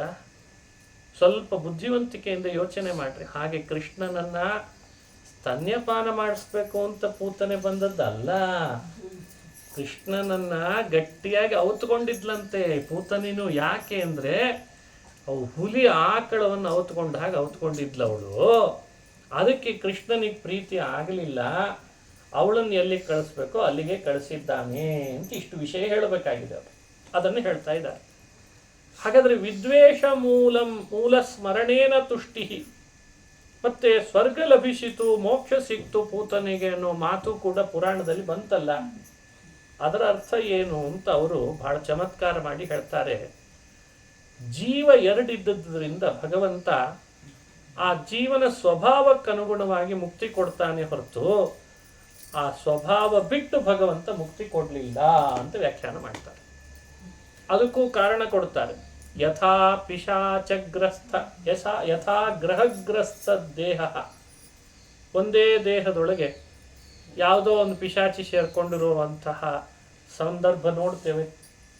ಆವಾಗ ಪಿಶಾಚಿ ಸೇರ್ಕೊಂಡ್ರೆ ಮೂಲ ಜೀವ ಒಳಗಿರ್ತಾನಲ್ಲ, ಅವ ಸುಮ್ಮನಾಗಿಬಿಟ್ಟಿರ್ತಾನೆ, ಏನು ಮಾಡ್ತಿರಲ್ಲ.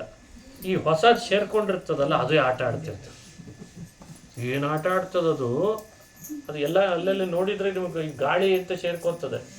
ಏನು ಒದರ್ತದೆ, ಏನು ಕೇಳಿಸ್ತದೆ, ಅದೇನು ನಗುತ್ತದೆ, ಅದು ನಗೋದು ನೋಡೇ ಆಶ್ಚರ್ಯ ಆಗ್ತದೆ. ಆ ಪರಿ ನಗುತ್ತಿರ್ತದೆ. ನಾರ್ಮಲ್ ಇರಲ್ಲ ಅಂತ ಅರ್ಥ, ಅಬ್ನಾರ್ಮಲ್ ಅದು.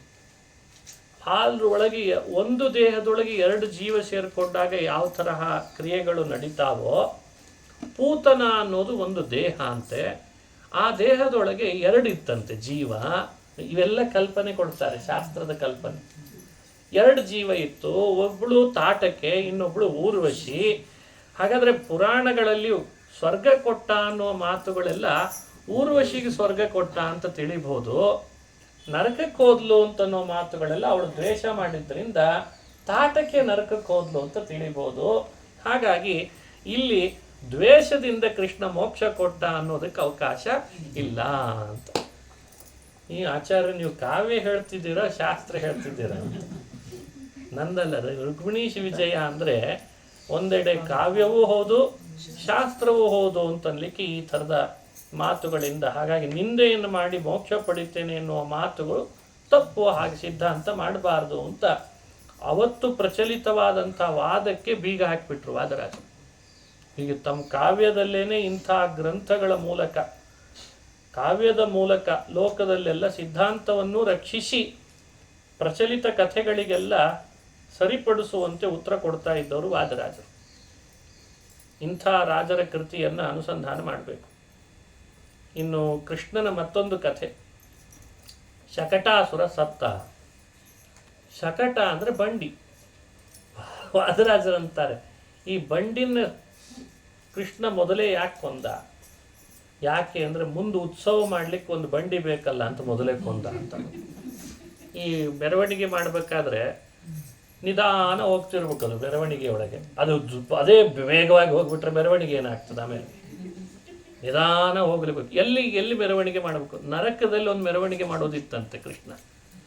ಯಾರನ್ನು ಕೂಡಿಸಿ ಅಂದರೆ ಕಂಸನ್ ಕೂಡಿಸಿ ಮೆರವಣಿಗೆ ಮಾಡಬೇಕಿತ್ತು. ಮತ್ತಿನ ಗಾಡಿ ಬೇರೆ ಬಾಡಿಗೆ ಕೊಡ್ತಾರಬೇಕಾ? ಬೇಡವೇ ಬೇಡ ಅಂತ. ಅದಕ್ಕೆ ಕೃಷ್ಣ ಮೊದಲೇ ಶಕಟಾಸುರನನ್ನು ಕೊಂದ. ಆ ಕೊಂದ ಶಕಟ ಬಂಡಿ ರೂಪದಲ್ಲಿ ನರಕದ ಬಾಗಿಲಲ್ಲಿ ಹೋಗಿ ನಿಂತಿದ್ನಂತೆ. ಮುಂದೆ ಕೃಷ್ಣ ಕಂಸನ ಕೊಂದ ಮೇಲೆ ಅದ ಬಂಡಿಯಲ್ಲೇ ಕೂಡಿಸಿದ್ದಂತೆ ನರಕದಲ್ಲಿ ಹೋಗಿ. ಕೂಡಿಸಿ ನರಕದಲ್ಲಿ ಒಂದು ದೊಡ್ಡ ಮೆರವಣಿಗೆ. ಎಂಥ ಸಾಧನೆ ಮಾಡಿ ಬಂದಿದ್ದಾನೆ, ಎಷ್ಟು ಶಿಶು ಹತ್ಯೆ ಮಾಡಿದ್ದಾನೆ, ಎಷ್ಟು ಸ್ತ್ರೀಯರಿಗೆ ಅತ್ಯಾಚಾರ ಮಾಡಿದ್ದಾನೆ, ಎಷ್ಟು ಆಡಳಿತದಲ್ಲಿ ಅನ್ಯಾಯ ಮಾಡಿದ್ದಾನೆ, ಸ್ವಾರ್ಥ ಮೆರೆದಿದ್ದಾನೆ. ಇವನ್ನೆಲ್ಲ ಮಾಡಿದ್ದಕ್ಕೊಂದು ಮೆರವಣಿಗೆ ಆಗಬೇಕಲ್ಲ ಮತ್ತೆ. ಅದಕ್ಕೆ ಪ್ರಾಯ ಕೃಷ್ಣ ಮೊದಲೇ ಶಕಟಾಸುರನನ್ನು ಕೊಂದು ನರಕದ ಬಾಗಿಲಿಗೆ ಮೆರವಣಿಗೆಗೋಸ್ಕರ ನಿಲ್ಲಿಸಿದ ಅಂತ ಕಲ್ಪನೆ ಕೊಡ್ತಾರೆ. ಮರಿಷ್ಯಮಾಣ ಸಕಲಂ ಸ್ವಭಾಗ್ಯಂ ಅನೇನ ಕಂಸಃ ಸಹನೇಷ್ಯತೀತಿ. ಮುಂದೆ ಸಾಯುವ ಕಂಸ ತನ್ನೆಲ್ಲ ಸೌಭಾಗ್ಯವನ್ನು ಇದರೊಳಗೆ ಹೊತ್ತು ನರಕಕ್ಕೆ ಮೆರವಣಿಗೆ ಮಾಡ್ಕೊಂಡು ಹೋಗ್ತಾನೋ ಏನೋ ಅನ್ನೋ ಹಾಗೆ ಬಂಡಿ ರೂಪದ ಶಕಟನನ್ನು ಮೊದಲು ಕೊಂದ. ನಿಭಿಯೇವ ಪೂರ್ವಂ ಶಕಟಂ ಮುರಾರಿಹಿ ಬಭಂಜ ಪಾದೇನ ಸುಕೋಮಲೇನ. ಅತಿ ಕೋಮಲವಾದ ತನ್ನ ಪಾದವನ್ನು ಸ್ಪರ್ಶ ಮಾಡಿಯೇ ಶಕಟಾಸುರನನ್ನು ಕೊಂದು ಹಾಕಿದ ಕೃಷ್ಣ ಅಂತ ವರ್ಣನೆ ಮಾಡಿದ್ದಾರೆ. ಈ ಬಂಡಿ ಮೇಲಿತ್ತು. ಯಶೋದೆ ಸ್ತನ್ಯಪಾನ ಮಾಡಿಸಿ ಕೃಷ್ಣನ್ ಮಲಗಿದಾನೆ ಅನ್ಕೊಂಡು ಬಂಡಿ ಕೆಳಗೆ ಮಲಗಿಸಿದ್ಲಂತ. ಕೃಷ್ಣ ಕಣ್ಣು ತೆರೆದಾಗ ಬಂಡಿ ರೂಪದ ಅಸುರ ಕಣ್ಣಿಗೆ ಬಿದ್ದ. ಮಕ್ಕಳು ಅಂಗಾತ ಮಲಗಿದ್ರೆ ಕಾಲ್ ಮೇಲ್ ಮಾಡ್ತಾರೆ. ಹಾಗೆ ಕೃಷ್ಣ ಕಾಲ್ ಮೇಲ್ ಮಾಡಿದ ಅಷ್ಟೆ. ಸ್ಪರ್ಶದಿಂದಲೇನೆ ಆ ಬಂಡಿ ತಳಕೆಳಾಗಿ ಬಿತ್ತಂತ. ಅಂದ್ರೆ ಚಕ್ರ ಮೇಲ್ ಹೋಯಿತು, ಅದರ ದೇಹ ಏನು ಮಧ್ಯದ ಭಾಗ ಕೆಳಗೆ ಬಿತ್ತು ಅಂತ. ಇಷ್ಟು ಕಥೆ. ವಾದರಾಜರಂತಾರೆ ಇಲ್ಲೂ ಒಂದು ಅಧ್ಯಾತ್ಮ ಇದೆ ನನಗೆ ಅಂತಂದ್ರು ಅವರು. ಯಾಕೆಂದ್ರೆ ಚಕ್ರ ಅದು ವಿಷ್ಣು ಭಕ್ತರ ಸಂಕೇತ. ಕೃಷ್ಣ ಯಾಕೆ ಕಾಲಿನಿಂದ ಒದ್ದ ಅವನನ್ನು ಅಂದರೆ, ನೀನೇನು ನನ್ನ ಭಕ್ತ ಅಲ್ಲ, ನೀ ಕಂಸನ ಭಕ್ತ, ನೀನು ಯಾಕೆ ಚಕ್ರ ಇಟ್ಕೊಂಡು ಬಂದಿ ಅಂತ ಸಿಟ್ಟು ಬಂತಂತೆ ಕೃಷ್ಣನಿಗೆ. ಬಂಡಿ ಅಂದಮೇಲೆ 2 ಚಕ್ರ ಇರ್ತಾವೆ, ಕೃಷ್ಣನಿಗಷ್ಟೇ ಬೇಕಾಗಿತ್ತ. ಅಲ್ಲ, ನೀನು ಕಂಸನ ಭೃತ್ಯ, ನೀನು ಯಾಕೆ ನನ್ನ ಆಯುಧ ಹಿಡ್ಕೊಂಡು ಏನಂತೆ ಕೃಷ್ಣ. ಅದನ್ನು ತತಸ್ಸಮಾಯಾಮಪಹಾಯ ದೈತ್ಯ ಸ್ವರೂಪಧಾರಿ ಪುನರಾವಿರಾಸೀತ್. ಕೃಷ್ಣ ಒದ್ದು ಕೂಡ್ಲೇನೆ ಬಂಡಿ ರೂಪದಲ್ಲಿದ್ದವನು ನಿಜ ರೂಪಕ್ಕೆ ಬಂದ. ಸಾಯುವಾಗೆಲ್ಲ ನಿಜ ರೂಪಕ್ಕೆ ಬರ್ತಾರೆ ಅಂತಿದೆ. ಮೊದಲು ಭಾರೀ ಸಾತ್ವಿಕರಾಗಿರ್ತಾರೆ, ಸಾಯುವಾಗ ಬಣ್ಣ ಎಲ್ಲ ಬಯಲಾಗ್ಬಿಟ್ಟು ಏನು ಉಳಿಯಲ್ಲ, ಇವನೇನು ಅಂತ ಗೊತ್ತಾಗ್ತದೆ. ಹಾಗೆ ಈ ಶಕಟ ಬರುವಾಗ ಭಾರೀ ಬಂಡಿ ರೂಪದಲ್ಲಿ ಏನೂ ಗೊತ್ತಿಲ್ಲದವನಂತೆ ಬಂದಿದ್ದಂತೆ.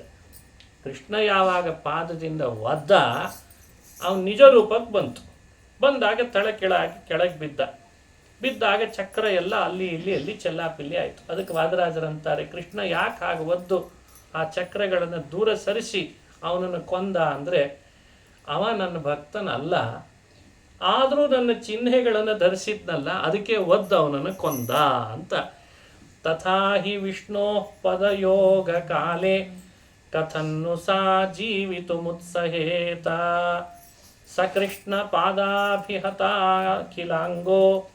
ಬಭೂವ ದೈತ್ಯ ಕಿಲ ನಿರ್ಗತಾಸು ಅಹಂತು ಮನ್ನೆ ಸ್ವಕಜಾತ್ಯ ಯೋಗ್ಯ ರಥಾಂಗಧಾರಿ ಸಮಮಾರ ಧೀರ.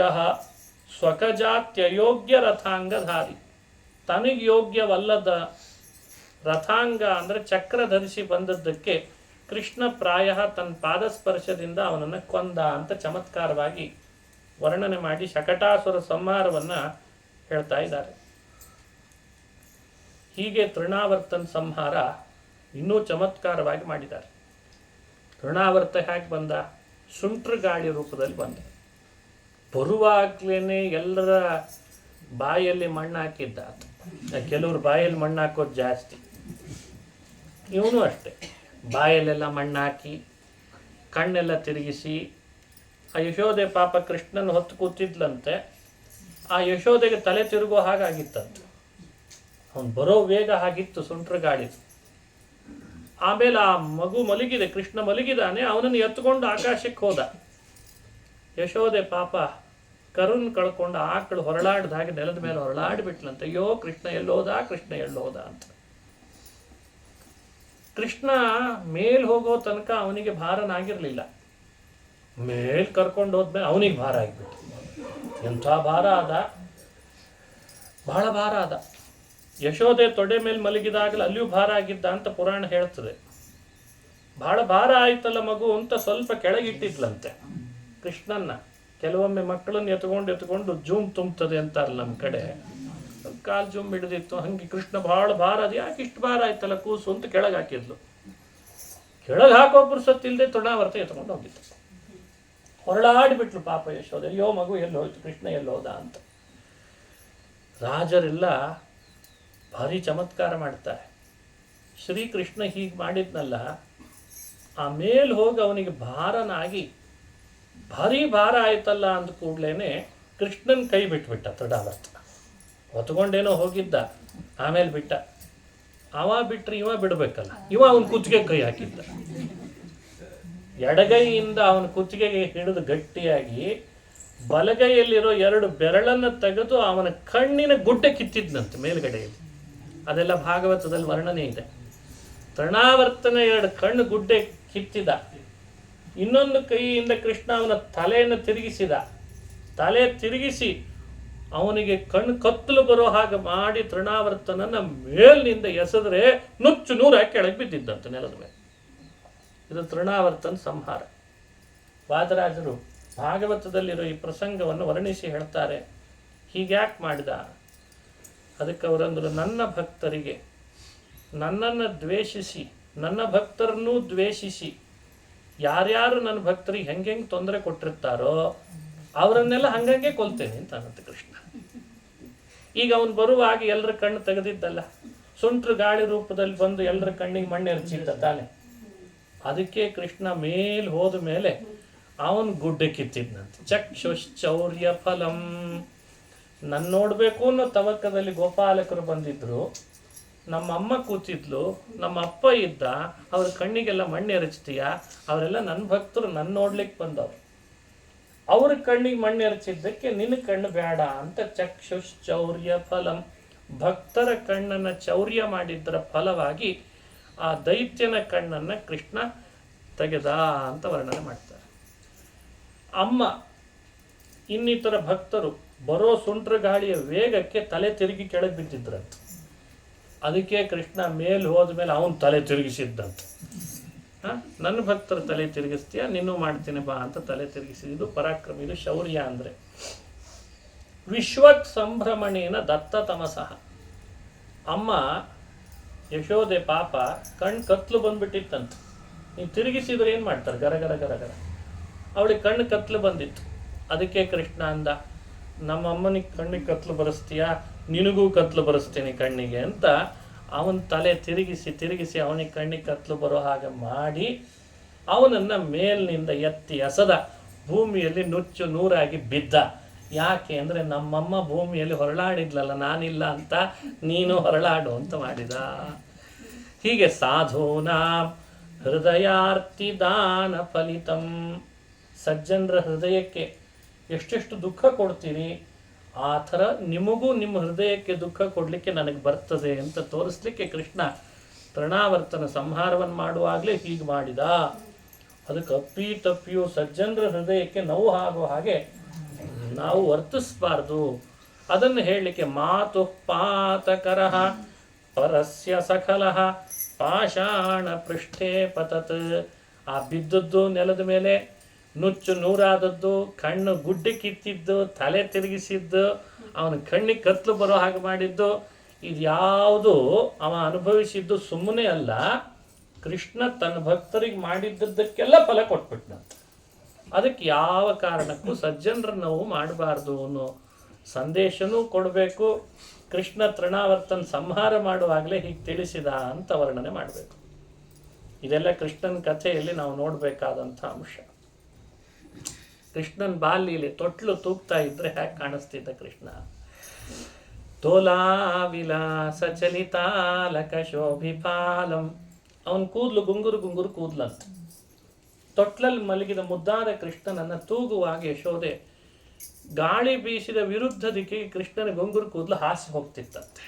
ಯಾವಾಗಲೂ ಅಷ್ಟೇ, ತೊಟ್ಲಲ್ಲಿ ಹೀಗೆ ತೂಗ್ತಿದ್ರೆ ಗಾಳಿ ವಿರುದ್ಧ ದಿಕ್ಕಿಗೆ ಬರ್ತದೆ. ಅದಕ್ಕೆ ಕೃಷ್ಣನ ಕೂದಲು ಆ ದಿಕ್ಕಿಗೆ ಸಾಕ್ತದಂತೆ, ಗಾಳಿ ದಿಕ್ಕಿಗೆ ಹೋಗಬೇಕು. ಅದಕ್ಕೆ ದೋಲಾ ವಿಲಾಸ ಚಲಿತಾಲಕ ಶೋಭಿಪಾಲಂ ಬಾಲಂ ಶುಚಿಸ್ಮಿತ ಸುಧಾರಸ ಶೋಭಿತಾಸ್ಯಂ. ಅತ್ಯಂತ ಪರಿಶುಭ್ರವಾದ ಮಂದಹಾಸದ ಅಮೃತವನ್ನೇ ಸುರಿಸ್ತಿದ್ದ ಕೃಷ್ಣನ ಮುಖ. ಶ್ಯಾಮಂ ಸಮೀಕ್ಷ ಸಮಯಂ ಕಿಲ ಶಮ್ಮಯಂ ಸಾ. ಆ ನೀಲಮೇಘ ಶ್ಯಾಮನನ್ನು ನೋಡಿಯೇನೆ ಆನಂದ ಪಡ್ತಿದ್ಲಂತೆ ಯಶೋದೆ. ನನ್ನ ಮಗು ಎಷ್ಟು ಮುದ್ದಾಗಿದೆ, ಎಷ್ಟು ಆನಂದ ಕೊಡ್ತದೆ ಅಂತ. ಅಷ್ಟು ಆನಂದ ಕೊಡುವ ಕೃಷ್ಣನ ಆ ತೂಗುವಾಗಲೇ ಕಾಲಿ ಕಟ್ಟಿದ ಗೆಜ್ಜೆ ಶಬ್ದ ಕೊಣತ್ತಂತ ಶಬ್ದ ಮಾಡ್ತಿತ್ತಂತೆ. ಅದನ್ನು ವರ್ಣಿಸಿದ್ದಾರೆ. ಅದನ್ನು ನೋಡಿ ಹತ್ರ ಬರ್ತಿದ್ಲು. ಎಷ್ಟು ತೂಗೋದು ಈ ಕೂಸಿನ ಅಂತ ಹತ್ರ ಬರ್ತಿದ್ಲಂತ. ಹತ್ರ ಬಂದು ಮುದ್ದಾದ ಕೆನ್ನೆಯನ್ನು ಎರಡೂ ಕೈಗಳಿಂದ ಹೀಗೆ ಮುಡ್ತಿದ್ಲಂತ, ಎರಡೂ ಬೆರಳಿನಿಂದ. ಗಂಡಂಬರಾಂಗುಲಿದಲೈರ್ ಲಘುಚಾಲಯಂತಿ.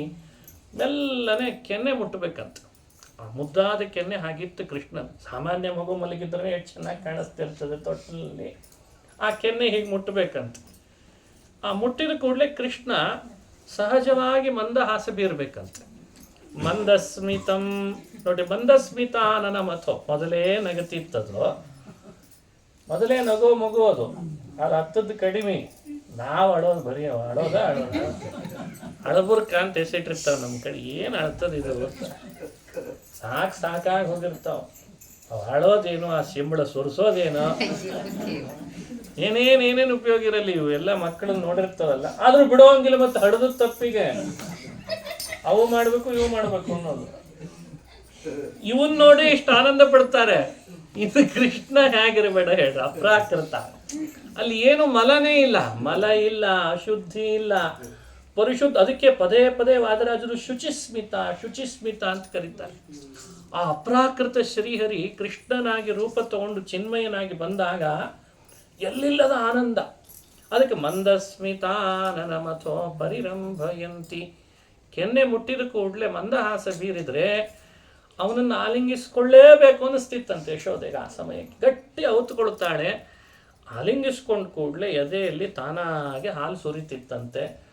ಸಾಂದ್ರಸ್ತನ ಸೃತಪಯ ಕಿಲಪಾಯಂತಿ. ಸಾಂದ್ರಸ್ತನ ಸೃತಪಯ, ಅವಳ ಎದೆಯಲ್ಲಿ ಉಕ್ಕಿದ ಹಾಲು ತಕ್ಷಣ ಕೃಷ್ಣನ ತೊಟ್ಟಲಿನಿಂದ ಎತ್ತುಕೊಂಡು ಅವತ್ತುಕೊಂಡು ಸುರಿಯುವ ಹಾಲನ್ನು ಅವನ ಬಾಯಿಗೆ ಕುಡಿಸ್ತಾ ಕುಡಿಸ್ತಾ ಸ್ತನ್ಯಪಾನ ಮಾಡಿಸಿದ ಅಪೂರ್ವ ಆನಂದವನ್ನು ಯಶೋದೆ ಅನುಭವಿಸಿದ್ಲು ಅಂತ ಆ ತಾಯ್ತನದ ಭಾಗ್ಯ ಕೃಷ್ಣ ಹ್ಯಾಕೆ ಕೊಡ್ತಿದ್ದ ಅನ್ನೋದನ್ನು ವರ್ಣನೆ ಮಾಡ್ತಾರೆ ವಾದರಾಜ.